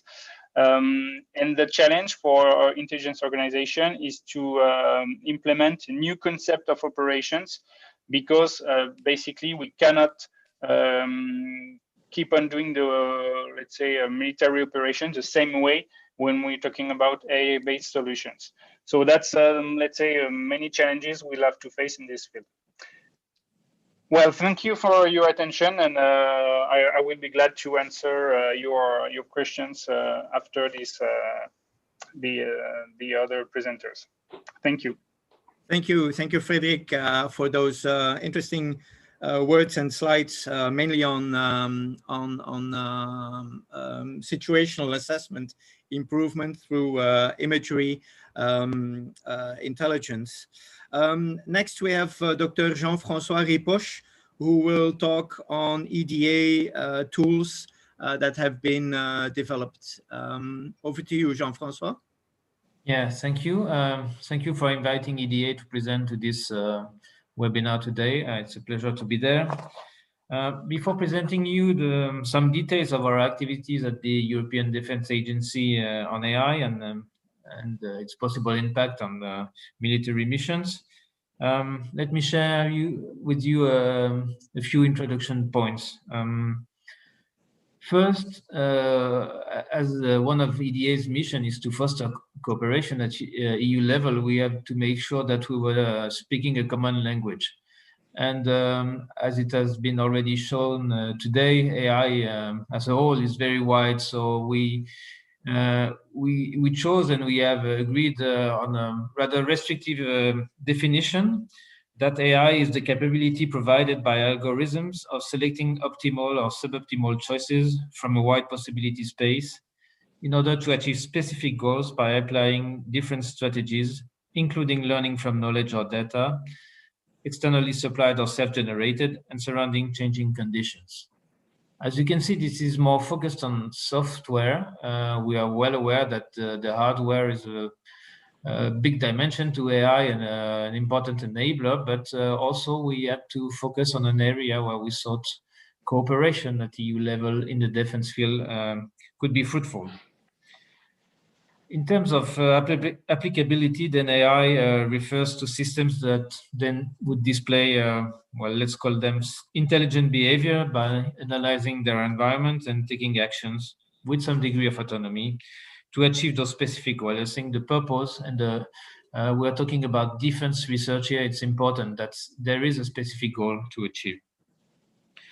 Well, I will not dwell on the fact that the civilian world is investing massively into the domain, and that of course these AI accelerating technology advancements, they will have a profound impact on every segment of daily life, including the labor market and the ways of doing business, and that the improvement in technology have made this possible.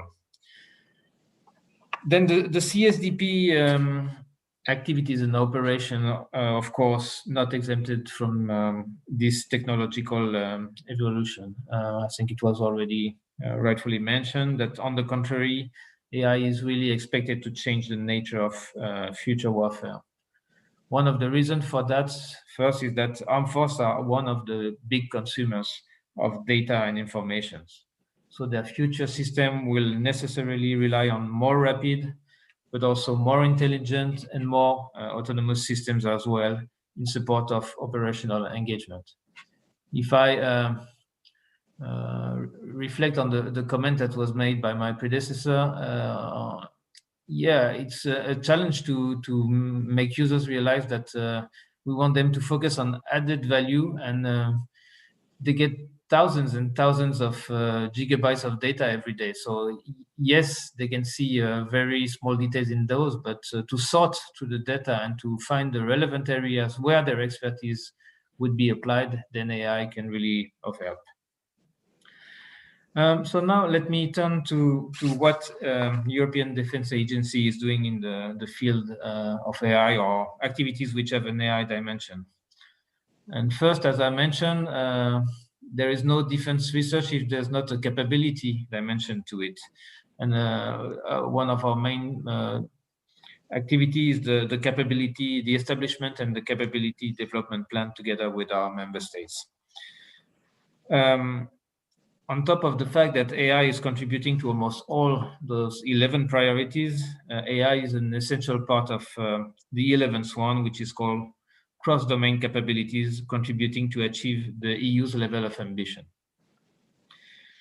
I will mention a few key takeaways from the corresponding strategic context case document linked to this priority, which is what we could do and the avenues of approach that we could take at European level to work on this domain. First, as I mentioned, the European capability landscape of these technologies is often civil-driven.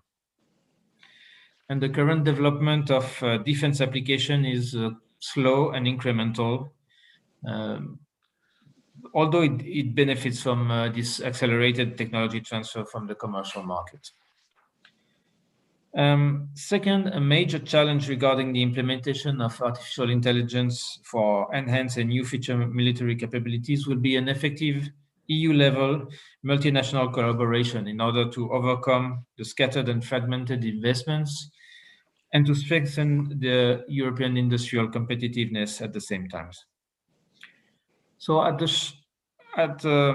objectives are then that in the short term to strengthen the collaborative approach with a view of improving interoperability and making an efficient use of resources.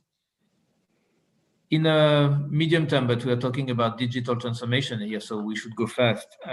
We would like to see an acceleration of the transition from research to industry applications. And in the longer term, of course, more standards and process qualifications of products and the supply chain at European level would be important. I would now move to the R&D perspective, defense R&D perspective, and present the place of AI in the overarching strategic research agenda, the so-called OSRA that was also developed with our participating member states. We link technologies through capability goals and military tasks through technology building blocks. And there are AI, such technological building blocks related to AI in all our technological domains, the so-called CapTechs, the 14 CapTechs that are in the agency. And there are AI technology building blocks in all their strategic research agenda, their defense R&D roadmaps. So we saw the need to create an internal coordination team to create a cross-CapTech and a cross-agency research agenda and roadmap regarding AI. And this activity should be finished. It's ongoing. It should be finished by the mid of next year. As many of you know, also AI is not a new thing. It's been accelerating because of the technology advancements. But for example, since 2016, there are more than 30 projects that already have been developed in the framework of those CapTechs, be it under the member states' budgets put together or on the small operational budget of the agency. They are all at different stages from the end to the beginning, but and they cover, of course, many of the domains that you would expect to find AI in. So it's C4ISR, support to decision making, cyber, maintenance, autonomous navigation, just to name a few. And last but not least, an AI action plan has been developed as was tasked by our member states, and it will be presented during our next steering board in December. And well, hopefully it will be approved, and then some of the elements can be communicated to our stakeholders. So that's what we are doing, and from these activities, we see some challenges for introducing AI in CSDP missions. There are many important aspects that require attention and where we can see a further evolution as AI will probably have a generalized effect. I think it was also mentioned, and but we can put some emphasis in that AI needs to be integrated into the way defense organizations operate and evolve from isolated and ad hoc use to being an integrated component into specific development programs. And one of the examples I will give here is that, for example, the collection and the sharing of data to support the constant training of machines and of the tools and operators will be a major cooperation challenge and a key factor of success. there are, of course, identified capability gaps. I will name a couple of them. For example, it's clear that regarding the support decision-making tools in command and control, we see a lack of predictive algorithm to anticipate threats and strengths through the analysis of the load of data there is, and there will be also a need of good interfaces between the user and the algorithm, and explainable and transparent decision-making processes. It has been shown just previously how it could improve intelligence gathering and processing to provide a common operational picture and situation awareness. Well, once again, the challenge of getting and using the necessary and the right data to for the algorithm should really not be underestimated. And there's always, when you talk about data collection and management, the question of what standards you will use and how they will be processed, and maybe a trusted third party can be useful sometimes. We see that those activities would support logistics planning, also airspace management, energy management of platforms, analysis of lessons identified in operational context. So, well, the potential to use AI is, with no surprise, huge. And I will just say a word about that. Of course, AI would also be a key element of developing the desired level of autonomy in unmanned systems, especially in the field of autonomous and automated guidance, navigation, and control for autonomy, but also for responsiveness in order to operate in highly dynamic and contested and congested and complex environments. I will not say a lot about threats and vulnerabilities, but of course they are there. It is essential that future analysis include aspects related to secure and applications, and to reduce the risks associated with the use of potentially harmful data, and the risk of data manipulation also. And of course, there's also a question on how you test and qualify those solutions, and you want to minimize the application of immature solutions based on incorrect data or faulty algorithm. Well, of course, EDS stands ready to support its member states in identifying those areas of collaboration, as we are currently having this discussion, and of course, without precluding any aspects of AI-enabled systems. So maybe as a conclusion, but I will only hammer things that have been said and will be said again, that AI is a transformative set of technologies, and they will have a profound impact on military operation.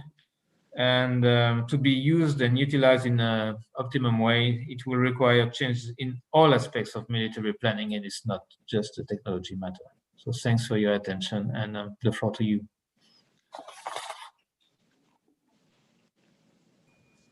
Thank you.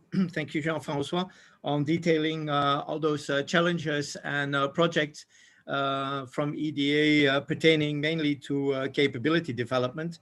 I think it would be interesting also, but that's for the Q&A session, on talking on how EDA coordinates these initiatives with Commission initiatives, who are much more, of course, on the civilian side, but not exclusively so, taken or given the new Directorate General DEFI on defense industry and space. But as I said, more for the question and answers, and thank you for a very good briefing. Over to Dr. Brian Wells on maybe NATO take on it, where AI is taking defense, and on the goals of the research on AI for the military. Dr. Wells, over to you, please. Hans, thank you very much indeed. Ladies and gentlemen, dear colleagues, thank you for your attention this afternoon. I'm Brian Wells, NATO Chief Scientist, and in the role of Chief Scientist, I really have two functions. The first is as the principal scientific advisor to NATO leadership here in NATO headquarters in Brussels. And the second role is as chair of the NATO Science and Technology Board, and that is composed of the research and technology directors of the Allies. The nations and partner nations themselves fund the research that is undertaken within the NATO umbrella. At any one time, we've got about 300 scientific projects underway, and that is a total value of around 300 million euros per year. So we are talking of a very significant investment across the range of science and technology that are needed by the Allies and partners for military operations under whatever type of umbrella of multinational cooperation in the operational sphere. And artificial intelligence is one of the 7 emerging and disruptive technologies that NATO has taken a specific interest in. Earlier this year, the Science and Technology Organization published its technology trends 2020 to 2040. I'll send the organizers the web link to that. So if you are not familiar with that document, you will be able to read it. It is deliberately a publicly available document precisely so that we can share it. That gives in some detail our own thinking about artificial intelligence and the other emerging and disruptive technologies. I've shared that with my good friend Jean-François Ripoche, and he and I have discussed the entire report earlier this year. Turning now specifically to artificial intelligence, I want to cover 3 areas. First of all, where the science is currently taking us in the defence sphere. Secondly, what I see as some of the key elements of scientific work that needs to be undertaken in the near term. And finally, some reflections on the military implications, both opportunities and threats of the science of artificial intelligence. So I'll start with where the science of AI is taking us in the defence sphere. Historically, AI has moved through 3 development cycles. The initial period focused on rules-based approaches. The second cycle focused on the development and application of statistical methods. And this has been highly successful and underlines everything from email spam filtering to internet searches. The third cycle of development has focused on the use of bio-inspired learning methods, with considerable successes in the areas of sensing and perception. So in terms of the current science, I'd like to highlight 6 areas of key work that is being undertaken. First, major strides are continuing to be made in deep learning methods, and new research areas are being developed, including neuromorphic computing. Secondly, adversarial machine learning is looking to understand how to confuse AI systems. Thirdly, there's also probabilistic computing designed to deal with the uncertainty, ambiguity, and indeed contradiction in the natural world. Fourthly, we all know that reliance on large quantities of data is both a strength and a weakness of AI. Data quality in particular is a critical issue. Reliance on large, curated and filtered data sets is an essential element of many AI algorithms and a significant contributor to the fragile nature of many AI applications. So research is being conducted on the development of more adaptable and efficient machine learning algorithms, which will require less labeled data and which are capable of making inferences with sparse or even contradictory data. Similarly, research is being conducted into the use of deceptive data. As AI systems become more ubiquitous and underpin decision-making in complex systems of systems, for example, the need to develop appropriate countermeasures and algorithmic resilience will be essential. The fifth area of research, current research, I'd like to highlight is the development of symbiotic AI, in which humans and cognitive machines work together as trusted partners. This is a significant research challenge, but such human-machine symbiosis provides a much more robust and potentially more effective construct to leverage the strengths of both the human and the machine. And sixth and finally, in this area of current research, one area of fundamental AI disruption is its use to augment science itself and increase the rate of innovation. The combination of human and AI reasoning will be a powerful combination in exploring new and exciting areas of research and innovation. So that is a brief overview of where the science, in my view, of AI currently is. And I'd like to set out some of the key scientific priorities that I see as we move forward. AI indeed faces a number of critical challenges in the area of research, and I see advances as being necessary in the following three areas that I'd like to highlight. The first is advanced algorithms. Improvements in the effectiveness and generalization of AI will be necessary in the areas of machine and deep learning, adversarial AI, as well as neuromorphic and probabilistic computing. The second area is the human-machine symbiosis. Advances in interfaces, human-centric AI, visualization, explainability, which we've heard about already, and socio-technical implications will all be important and must be researched further to deepen our understanding and capabilities in this area.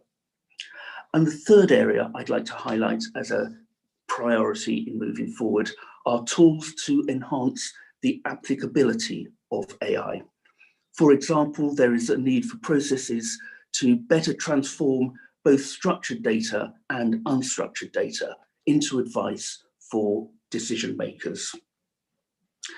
So I've looked at what the science is currently doing and where I see some of the key future priorities for the science are. So I'd now like to turn to the military implications of this science, starting first with the opportunities. AI is already significantly impacting in military capabilities and forces, and it will continue to do so. This impact will occur predominantly through the use of embedded AI in other associated technologies, such as virtual and augmented reality, big data analytics, autonomy, modeling and simulation, materials research, manufacturing, and of course, logistics, to name just a few.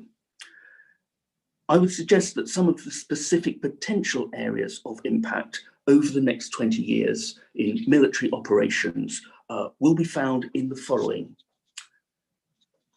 6 areas that I would like to highlight. So first of all, C4ISR. Warfighting units will employ trusted AI-enabled autonomous systems capable of performing tasks that move beyond those that are deemed dull, dirty, or dangerous.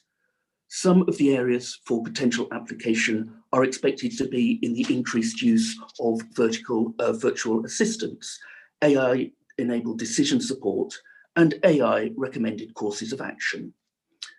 Additional areas of AI integration will include enhanced indications and warning, information and knowledge management tools. Very high speed, very low power neuromorphic electronic components offer the possibility of autonomous systems and computer architectures that may rival human perception at very low power, enabling embedded sensor processing for scene recognition, target discrimination, and identification. The second area that I see implications for are capability planning. AI will support the development of analytic solutions to assist in long-term capability planning, including supporting complex decision-making that cuts across traditional internal barriers. Thirdly, I'd like to highlight the medical area. AI has the potential to assist in developing evidence-based clinical knowledge, evidence-based diagnostics, and treatment best practices to reduce morbidity and mortality. AI will also provide automated decision support and diagnostic support tools to assist medics in the field who are dealing with novel trauma situations. Fourthly, in logistics, AI systems, especially when paired with digital twins, have the potential to minimize equipment downtime, minimize systems failures, improve inventory and repairs management. Problems of this sort are similar to those already encountered in the commercial world and are therefore primed for early adoption by the military. Fifthly, in cyber, AI-enabled autonomy extends beyond mobile platforms. For resilient autonomous networks and cyber warfare, the system must detect, evaluate, and respond well before humans would be capable of understanding the situation. We should expect that networks and information systems will be configured, maintained, and protected by AI-enabled autonomous agents. Sixthly, and finally, for training, AI systems, especially when paired with virtual or augmented reality systems, have the potential to improve individual and customized training through real-time adoption to human behavior and the generation of customized training environments or scenarios. So those are some of the opportunities I see for military operations stemming from AI and its combination with other technologies. Looking at the military threats, the advantages that I've just outlined for blue forces are equally applicable for near-peer or asymmetric red forces. But I would highlight in particular the following three threats that I would like to highlight. The first is again in cyber. AI systems are particularly vulnerable to cyber attacks, whereby small, deliberate changes may lead to erroneous recommendations or suboptimal actions. Secondly, the threat from information. Advances, for example, in speech processing and synthesis technology are likely to allow the realistic simulation of friendly and enemy personnel over communications links and broadcast media, the so-called deep fakes. These will greatly increase the scale and effectiveness of hybrid attacks, whether by near-peer or indeed asymmetric threats. The third area I would highlight is unusual behavior. A red weapon system unrestricted by the physical limitations of the human body, whose behavior can be unpredictable and inexplicable, will potentially constitute a truly formidable adversary. But I'd like to end this overview with a few words that I see as key in multinational operations, and that is interoperability. AI interoperability will be a serious challenge. As AI-enabled systems become increasingly common, the need to define interoperability, data, and specialized communication systems will become acute. One critical aspect which we've already heard about is the need to define and conduct verification, validation, and accreditation of AI-enabled operational decision support for use in multinational military operations. AI explainability is an active and vital research area, but it is difficult to undertake without exposing commercially sensitive intellectual property and underlying algorithms. Standardizing this across a multinational operation will present significant challenges. So with that overview, I hope, ladies and gentlemen, that I have covered what I see as where science has taken us with AI in military operations, where the key priorities are in moving the science forward, and what the key opportunities and threats are for AI from a scientific perspective. Thank you for your attention. I'll be very happy to follow up in the discussion after my colleagues have given their presentations. Thank you. Thank you very much, Brian. It was a very interesting presentation. For me, the key takeaways, of course, are the 6 opportunities and the 3 threats we have to take away as military, especially in expectations management on artificial intelligence.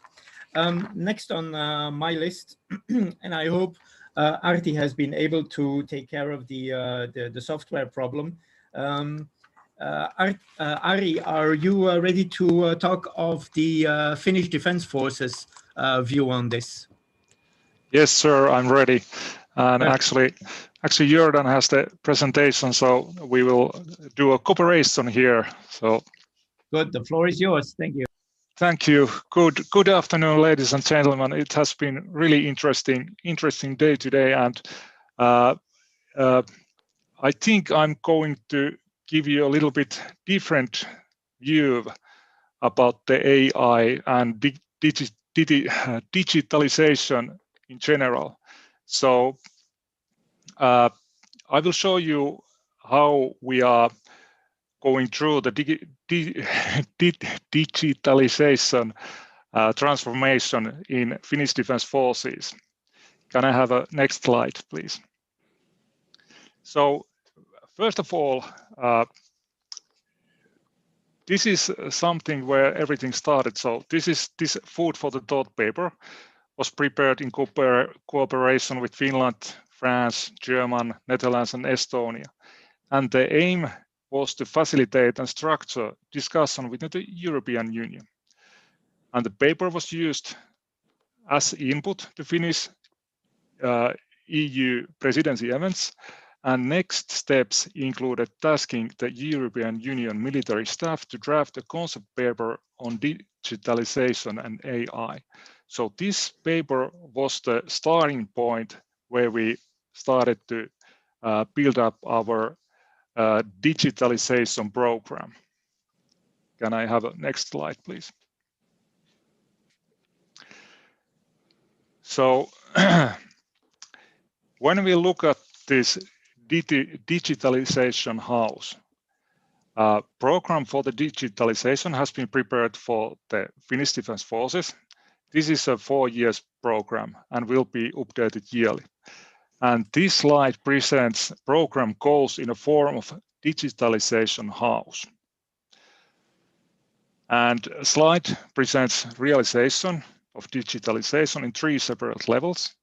And this slide is meant to simplify the complicated structure of digitalization and show premises to achieve the goal to our personnel.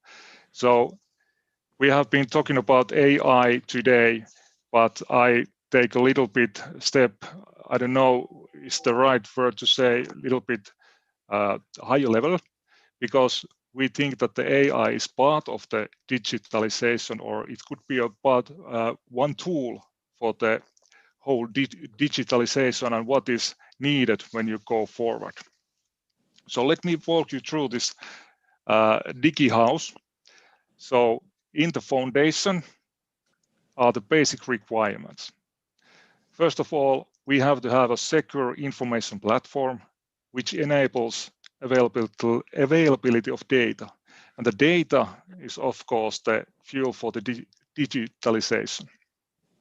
This platform enables collection, transplantation, and usage of high-quality data available to consumers through safety rules.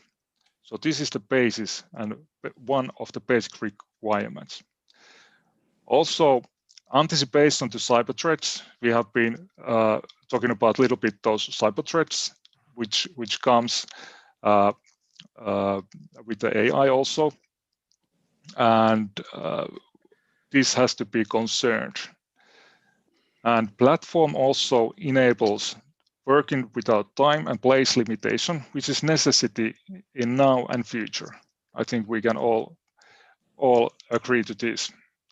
And these basic requirements for this Digi House also includes agile development and understanding uses of new technology among users, and especially among developers. So this is the basic requirements if you think about our digitalization program and how we are going forward in the digitalization. In the middle of the house is means, or in other words, enables. So situational awareness supported by artificial intelligence and digitalization. That is one huge pillar. Then we have also second pillar that is analytics assisted decision making.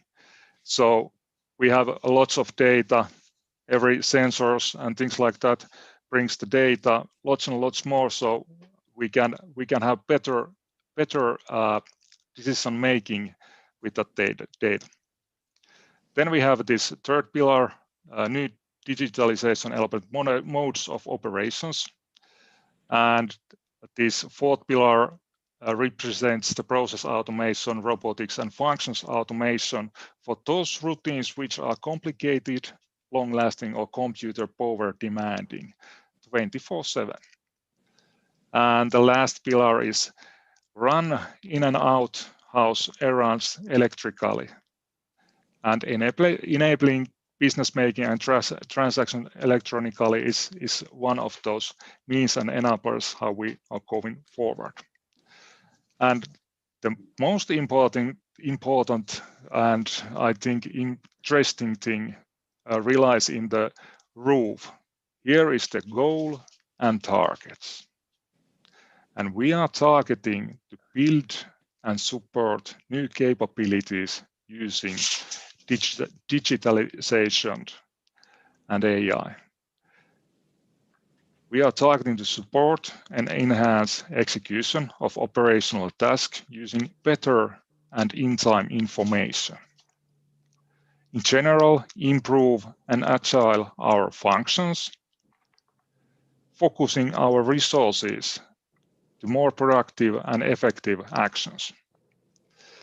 And through this cooperating among our commercial partners, research institutes, other authorities, and internationally, we shall build an ecosystem to support this digitalization program, execute it, and generally build and support digitalization in Finnish Defence Forces.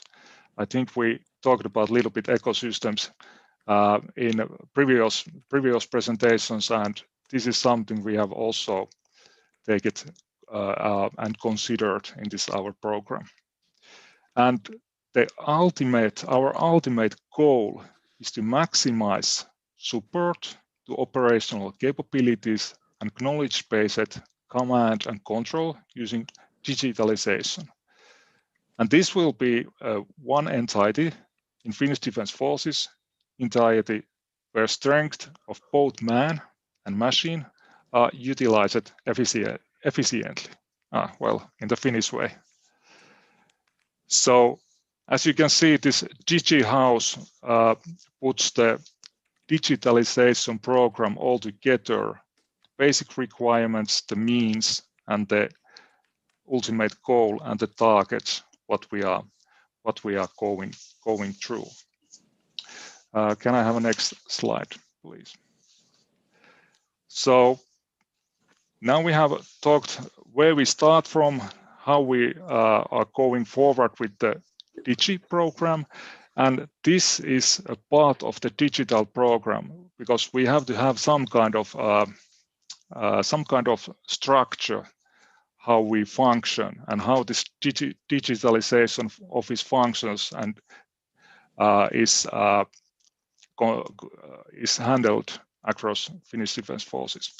So this picture represents digitalization of its functions and how it's connected to Finnish Defence Forces environment in general. On the left side, we have FDF functions and use case owners. Then we have also described the FDF programs and projects that builds the AI capabilities and digitalization for the FDF in general. On the right side, we have the ecosystem, which contains, for example, learning institutions and enterprises. And that cooperates with the digitalization officer and helps FDF in digitalization in general. And on the top right side, we have the prototyping workshop where we can test different use cases and technologies. So we have this kind of prototyping workshop to speed up things also. And in the middle, we have the Digi Office, which helps organizations in digitalization execution. So every organization has nominated a Digi representative to the office, and it's a virtual organization.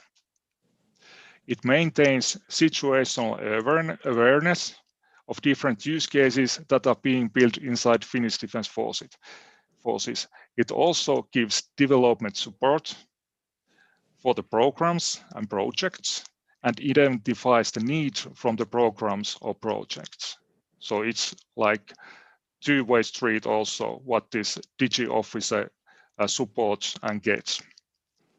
Also Digi officer maintains digitalization material repository, which includes different kinds of material, for example, solution bank, model library, material bank. And for example, in the material bank, there can be some kind of research papers, as we've seen in the previous presentation.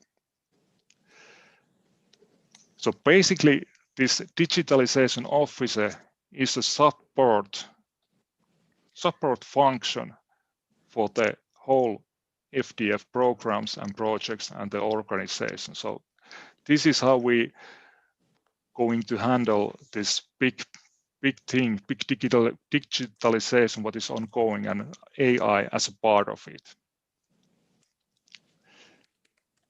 Can I have a next slide, please? And this is the last slide, and I want to pinpoint our operating environment. As you can see, we are working in you could say in 4 domains. We have the internal and public cloud domain. Then we have this government and security authorities, as we are also. Then we have the Finnish Defence Forces domain, the battlefield domain, and as you can see, we have 4 different domains, and digital solutions can be situated with existing or new solutions being built, and in one of these domains. And those systems can be outside of existing system or inside. But as you can see, we have this multi-level environment, and I think this is the thing everybody have. So we have to make sure that cyber threats and secure platforms and everything have been considered and taken care of, that we can move forward and get those CTREPs, CTREP reports from different environments. So basically, if we think about this big picture, the services are designed according to use cases, and those require data platform that supports the development of the digitalization AI based on data in all of these 4 domains. And the objective is to provide support for leadership and more informed decision making. In this, we make use of digital and AI solutions in all of these domains. And we have just started this journey. You could say we have moved in this journey quite far, not so long, but a little bit time for now. So we are in this journey, and this is how we are going to handle this digitalization and what we need to consider when moving forward. And this ends my presentation, and thank you. Thank you all. Thank you, Ari, for this interesting look at how the Finnish Defense Forces are building their digitalization house, also building on digitalization of its functions, and this within a wider sort of national framework. The big challenge, of course, it's already been addressed, will have all those national houses of 27 member states within the EU, and then linked up to NATO, all interoperable. That's going to be a big chunk to bite off. My last and certainly not least speaker is Dr. Daniel Fjord, who will talk, but writes a lot on artificial intelligence, and will certainly refer to those papers. Over to you, Daniel. Thank you very much, Hans. Can everyone hear me, first of all? Just a thumbs up would do. Yes, we can. Okay, great. Fantastic. Well, thanks so much, first of all, for the warm introduction. Thanks to the organizers, also for being a bit patient with my swapping panels at the last moment. But nonetheless, very, very happy to be amongst such a stellar cast of individuals. And so far, they've made my job very difficult, or maybe easy, by already saying a lot of the key points. But let me begin, first of all, by saying that when I look at AI more generally, I always come back to the proposition that what we're really talking about is data, and that's already been mentioned here. But more than this, it's really a question of the collection of data, the processing, and then the use of data. Now, we know that data is proliferating at perhaps an alarming rate, but there are two major, at least, security considerations that are attached to the collection, processing, and use of data.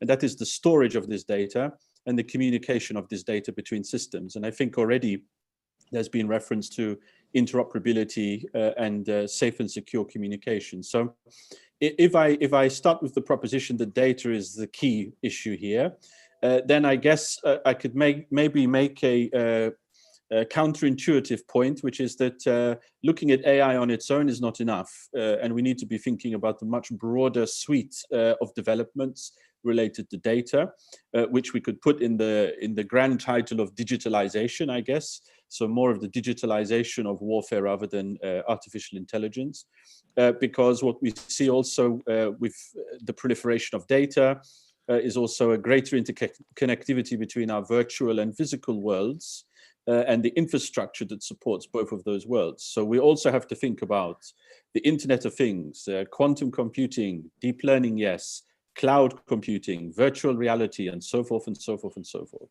This, of course, opens up some security risks for us. I think already the point about cyber has already been very well elaborated. To this, I would also echo the points about jamming and spoofing of communications, which, by the way, is absolutely critical in the domain of space and terrestrial communications. Again, I think this was said really well by the representative from Airbus. So this puts a huge degree of emphasis on the ability for us to ensure high security encryption of signaling and communications, and also interoperability between systems. Because, and I agree with you here, Hans, and Dr. Wells as well, who also said this very well, that the coming issue will be interoperability and how we manage to put those different national systems to a more collaborative point. I don't really want to overdo the point that AI is not new. This should be as no surprise to anyone. Armed forces have been using a form of artificial intelligence anyway for so many years to deal with logistics planning, supply inventories, even wage payments and the maintenance of personnel records. I mean, it's a very basic form of AI, but it is still being used. We can go back to the 1960s and already point to the fact that AI systems were helping us develop or calculate extremely technical and complicated mathematical calculations for artillery and also ballistics accuracy. By the time we get to the 1970s and the wider use of computers, then we start seeing computing power and the advent of the microprocessor have a huge impact on command and control and ISR technologies. By the time we get to the 1990s and the so-called revolution in military affairs, there we're really talking about a rapid increase of computing and processing power, the collection and use of data for battlefield communications, networking, strategic command, and above all else, precision strike capabilities. I think that now, at least at the EU level, and I think it's also the same in NATO, the race is on to try and understand how we're going to harness this, I guess, next epoch in military affairs. I don't want to call it a revolution, at least not yet. And if it is one, it's probably a slow one, because humans still have to have the intellectual capacity to keep up with a lot of the technological developments that have been made. I'm glad that already reference was made to the May 2019 Food for Thought paper by a number of EU member states and also NATO allies to really push this forward, and also happy to see that the military staff at the EU level is dedicating much more time, focus, and energy to this discussion. Let me also make another point, which I think has been made already, but really does bear repeating here, that AI is not some kind of sticking plaster for intractable political problems that we face with capability development and also with strategic thinking and warfare more generally. The issue is we have humans in and on the loop, and sometimes I get the impression that technology is seen as a cure-all for some of the broader strategic problems that we have. We probably face, and I think this has already been said by Monsieur Ripoche in a very good way, also the fact that we need rapid skills development also in our institutions and in our ministries of defense. We need very well-trained personnel and data scientists to handle what can be described as the data deluge in defense. Also, another point that should be stressed here is that in a funny kind of way, to know technology is to know thyself better. So sometimes the answer to the question of how we're going to apply technologies and new processes related to artificial intelligence and digitalization more broadly opens up questions or a kind of mirror for our own shortfalls in strategic thinking, and in the strategic thinking and the relationship between politics and technology, which I think we're only just beginning to scratch the surface on. Now, in terms of a more concrete reflection, we already use AI-enabled technologies for European defense. I guess if there was a representative here from the EU Satellite Center and the work on geospatial intelligence that they do, they would already say that they use basic forms of AI to help them in terms of tracking, monitoring, and surveillance. And that is, I guess, where the bulk of the technological advance meets the operational dimension very, very clearly. I think for CSDP, for EU missions and operations more generally, in the short to medium term, the focus has to be on improving training and decision-making techniques with AI and digitalization more broadly. So what use can technology bring to personnel management, to the management of supply and logistics, and also, and again, this has already been said, to aid as well in terms of strategic communications, whether that is because of space-based positioning, navigation, and timing, but also if we look to the future, some new capabilities that could come online. I won't speak instead of Airbus, but the prospect of FCAS, for example, is heavily reliant on this principle of both AI, digitalization, and space. So we should also have a kind of horizon for technology as well in thinking about what new capabilities could come online. AI is also critical, as has already been said, for the defense technological and industrial base of Europe. That is a key factor that needs to be kept in mind. I hope that one of the areas that can be exploited is that the use of data in an effective way and an interoperable way will enable the EU, NATO, and partners to be able to act much faster and decisively with the data that they collect and use. And as I said, that will be the greatest challenge of marshalling relevant data. And here, this point needs to be stressed as well, because I said there's a data deluge. Well, you know, the problem is that we also have to make sure that the data we need is fit for purpose, because the problem is that we may have a proliferation of data. We need systems to be able to help us understand what data is relevant from a security and defense point of view. I'll end, because I know that we need some time for Q&A, by just referring to one of the papers that we produced at the EUISS on AI and its application to European defense. And we said that if we start looking at some of the core CSDP tasks, which are wired into the treaties, such as separation of forces, counterterrorism, counter-piracy, and so forth, we found that there was no single area that would not be affected by some degree of development in AI. However, we said that we've shown that at least for the short to medium term, the greater contributions that AI and digitalization can bring is firstly in data management, and I stress that again. Secondly, situational awareness. This would be of huge importance for defense and military actors. And I might also add even homeland security actors as well, because we see this at the EU level, a greater symbiosis between these actors. Thirdly, training and simulation, absolutely critical for us to enhance our ability for preparedness, and also maybe having an adversary that doesn't think like us and is maybe a bit more spontaneous in those training contexts. Fourthly, supply and maintenance. We think this is absolutely critical in terms of logistics management and supply. Also, fifthly, personnel protection. We think that this is absolutely critical. I think Dr. Wells has already referenced the health dimension. This is certainly a critical area where data could be put to extremely good use, and may, by the way, we should say, may also lead to a kind of spin-off effect that we were used to in the past of military R&D, military applications maybe having a potential to the civilian world and vice versa. Sixth, tracking and surveillance is absolutely critical, but we are a bit careful here, at least at this stage, of saying that AI is applicable to every single military and security and defense task, because, as I'm sure you've heard in the previous panels, because of some ethical and also the moral dimensions of the use of those technologies. And then finally, and perhaps the most controversial of all, but needed nonetheless, we think, is on behavioral prediction.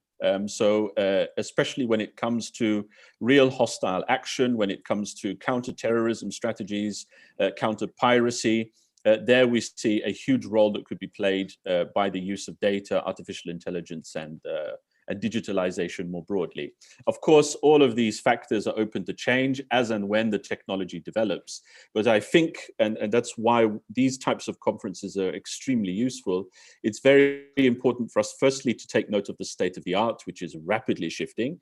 And secondly, it offers an opportunity for people like myself, who are trained political scientists, to get in touch with the tech world and the science world, which is not always a given actually in our field. It's very difficult to have that communication between those types of communities. But I would argue that that is the bedrock for any type of conversation moving forward in making sure that technology can apply to political and strategic needs in security and defense. So I'll end there and happy to take any questions. And thanks once again to the organizers for the time. Thank you. Thank you very, very much, Daniel. Interesting as always, and especially when you finish off on the most controversial issue, behavioral prediction. This is the one I am, as a planner, very much interested in wargaming possible options that enemies might use against us in planning a very important issue. Over maybe to the questions now. Thanking all of the speakers, I have seen a few questions already on the chat board. One is for Frederick: how can we find the golden ratio between human, GeoInt, and artificial intelligence? and a second one probably for Dr. Ripoche on the moral aspects, who will be responsible for this Intel platform, a machine or maybe man? I'll just introduce these two questions. If there are any other questions, please put them on the chat board. I'll finish off with an apologies, a sincere apologies from my part, because I have to leave you. I have to urgently go to the EU Military Committee, where I also have to brief something. And if I don't want to end my career prematurely right here and now, I have to leave now. Very much apologies for that. Jordan is ready to take over from me. And thanks once again for the speakers. And over to the questions, or rather the answers to the questions. Thank you very much. Over. Thanks, bye. Yeah, thank you, Hans. Thank you for moderating this panel. I understand that it's busy time, although it's COVID crisis everywhere. Hans already put some questions, and I would like to ask the panelists to take these questions and, of course, to say some final words as we are running out of time. So let's start with the questions, and after that, final remarks for other speakers. Who will start? So, I think I had the first question about, say, the ratio between UMINT, GeoINT, and artificial intelligence. I think we might not make an opposition between at least the first two disciplines, UMINT, which is, let's say, the more traditional intelligence activity implying human relations and analysis, at least one part of it, and the GeoINT, which is more based on technical means. I mean, those two are already complementary, and they might not be opposed. And basically, we can support UMINT activity by some GeoINT product, and on the opposite, you can enrich a GeoINT product thanks to UMINT activity. That's for the traditional part. Now, what about AI in these two fields? Well, basically, AI, at least for, let's say, a short to mid-term perspective, has to be seen as a supporting tool for, let's say, traditional intelligence activities. Maybe for a long-term perspective that will completely change the game, and in some specific domains. But right now, we can imagine artificial intelligence algorithms to, for instance, as I explained previously, extracting objects from an image. So structuring the image, like coming from the pixel to a data structure that then can be put in a database, once it's in a structured database, all this information can be compared, correlated, crossed, analyzed, and the idea is to let's say move from siloed domains and activities to a more flatter approach, where all the data coming from all the branches are structured in a way that they can be combined together automatically. For the moment, it's still very challenging, but that's the direction for at least mid-term, let's say. Okay, thank you, Frederic. Jean-François? Yeah, well, on this moral question, I think it was touched upon in the previous panels also. It's quite clear at EU level that we will not depart from the fact that the human operator is responsible and must be in charge. That doesn't mean there is no automation somewhere and some tools that are automated or tasks that are automated, but no doubt about it, we will respect this principle. It's an overarching principle.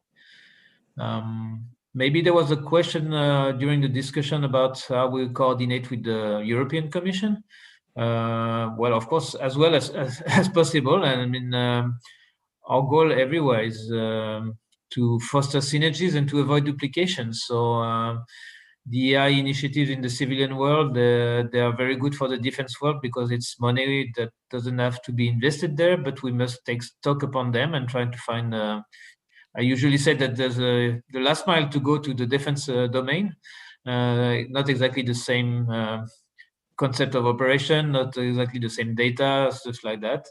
And with DG Defis and the upcoming European Defence Funds, we have a lot of discussion thanks to our upstream role on the prioritization tools from EDA and member states are used to inform the discussion on the upcoming work program, and we stand ready to support Commission and the member states in managing and implementing the projects if they think that EDA is the right place to be. So, no, I think it's a good coordination on all aspects, and AI is one of them, of course.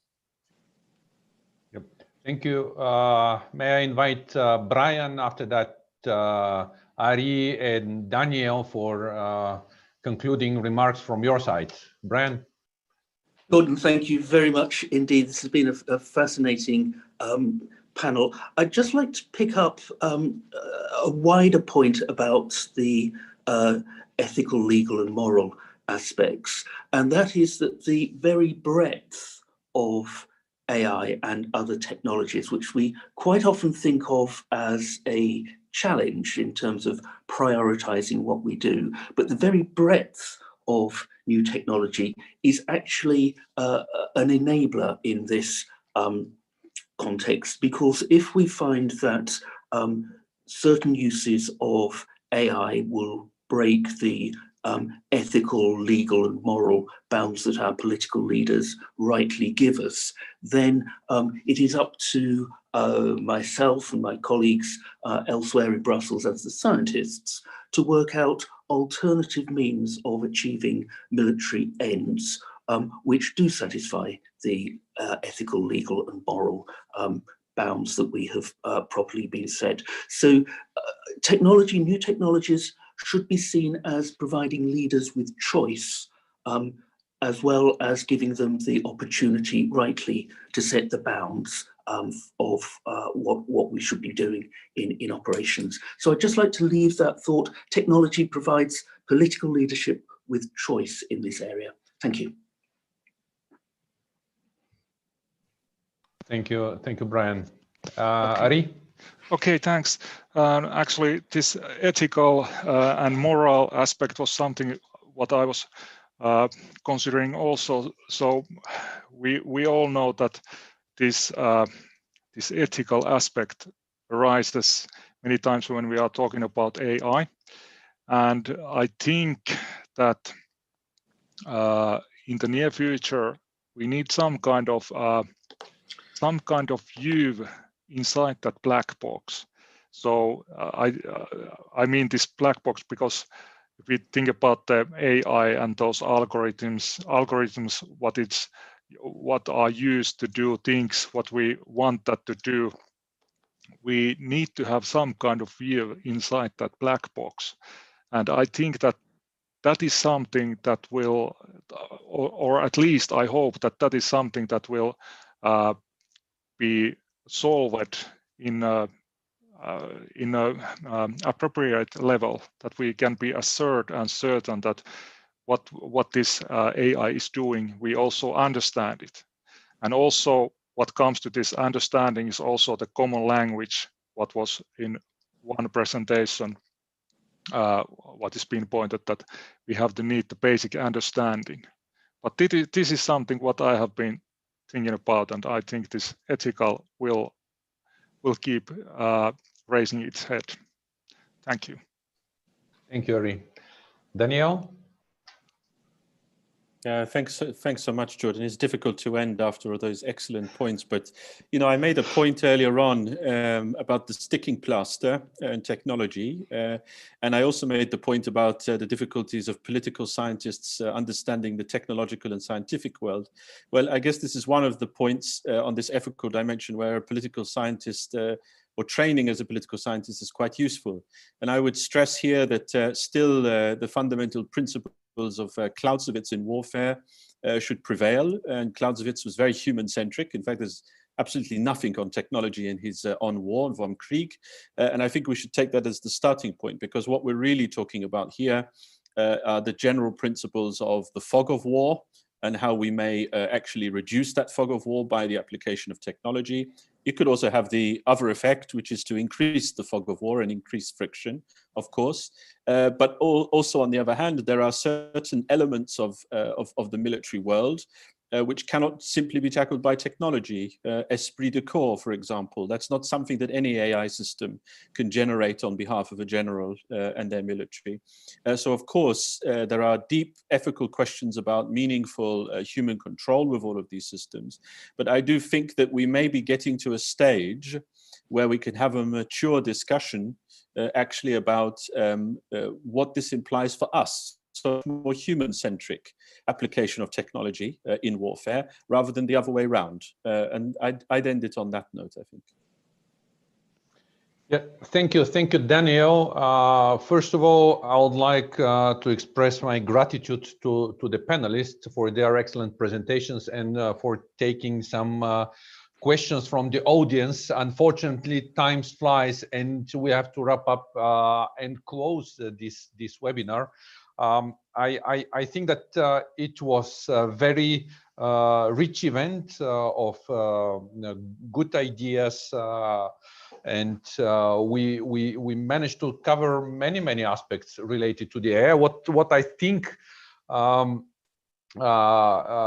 can be one of the takes from the seminar, and we all agreed that AI will have a transformative effect on all spheres, not only on military, but on civilian spheres as well. And AI can be a game changer. Game changer for military and missions and operation, as it was our main goal to see what exactly means AI for military missions and operations. It will affect also plans, doctrines, strategies, and what is important is to understand what is AI, what are the opportunities which it can create, but also what are the vulnerabilities. We spoke about political implications. We spoke about importance to pay attention on ethical and legal issues as well, which is very important, especially for Europe. We spoke about necessity for having closer cooperation between military, businesses, and academia, and to increase the speed of the transformation of technological developments into military capacities. We touched upon relations between NATO and EU, cooperation between two organizations. We spoke about how Europe should use the impetus and develop AI, mentioning necessity of talents, data, and computing power. We had excellent presentations from Germany and Finland, and we have the good examples of how to approach AI and what structures to be developed. We discussed the human control over the AI-enabled system, which is another key issue for militaries. We discussed that we'll need skilled people on different levels, not only developers, but also in administrative structures, in ministries of defense, in armed forces, which is absolutely necessary to transform the AI-enabled solutions into capabilities. I very much like the statement of Daniel saying that we need a comprehensive and strategic thinking. So many ideas. We have very good practical proposals already. We'll go through the whole webinar and we'll try to summarize and pick up some practical proposals. So we'll try to serve also as a hub for questions and ideas. We are not ending the webinar right now, but hope that we'll continue our communication in the future. A questionnaire will be sent to all participants, and I hope that we'll have a good feedback in order to prepare for future events and discussions. And on that note, I would like to invite General Bikakis from EU military staff for his closing remarks and to finalize this webinar. Thank you on behalf of Sofia Security Forum. Georgios, over to you. Thank you, Jordan. I hope that you hear me. Okay, thank you. Eventually, we have arrived at the conclusions of this workshop of a series. Personally, I feel that the debates have addressed a lot of aspects. They have touched upon many interesting points for us to investigate and examine further. It is notable that when in 2019 we in the EUMS published an article addressing digitalization and artificial intelligence within our so-called Impetus magazine, we had the good foresight to use the words "a widening road towards EU armed forces modernization." AI-enabled applications have already been in our societies, in our lives, in our civilian but also military means, and the potential for further and broader use of AI is huge. Of course, we are only at the start line of this journey, and the itinerary for it will not be easy. Nevertheless, I hope that one of the points coming out of today is that regardless of anything else, we can agree AI will certainly have a role in future military applications and thus within future CSDP missions and operations. Its many applications will enhance productivity, reduce user workload, and allow quicker action. For these reasons, we must embrace it. If we don't, our opponents certainly will. And we should always consider that AI is in the army is much more than the lethal autonomous weapon systems. Therefore, I think all you agree with me in saying that as a soldier and as commander, we are obliged to ensure that our forces are equipped to the best extent possible. Based on the state of play and the potential of AI we have discussed today, we intended to schedule a follow-on workshop. I invite all you to resume the discussion in a physical session sometime during the fall of 2021, when we will address details of AI implementation. I once again thank Jordan for the excellent cooperation, thank our distinguished panelists and moderators for their priceless contribution to the success of this webinar, and last but not least, thank all of you for your attention, interest, and contribution. Stay healthy and safe, and for the upcoming Christmas season, I wish you a period of peace and serenity wherever you spend them. Thank you very much. Thank you, Georgios.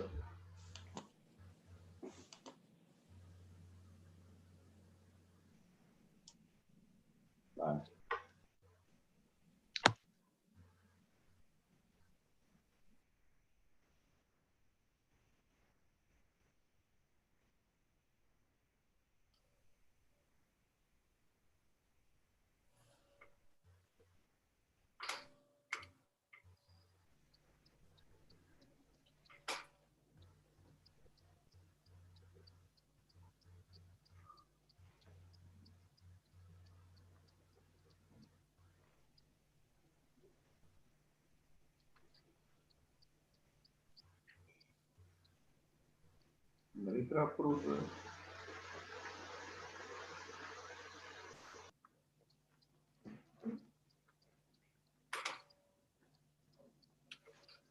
Jordan, the micro.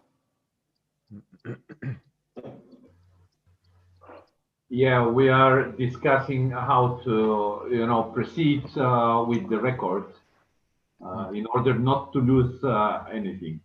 So our technical team will help me. Once again, thank you very much. I see very positive assessments on the chat.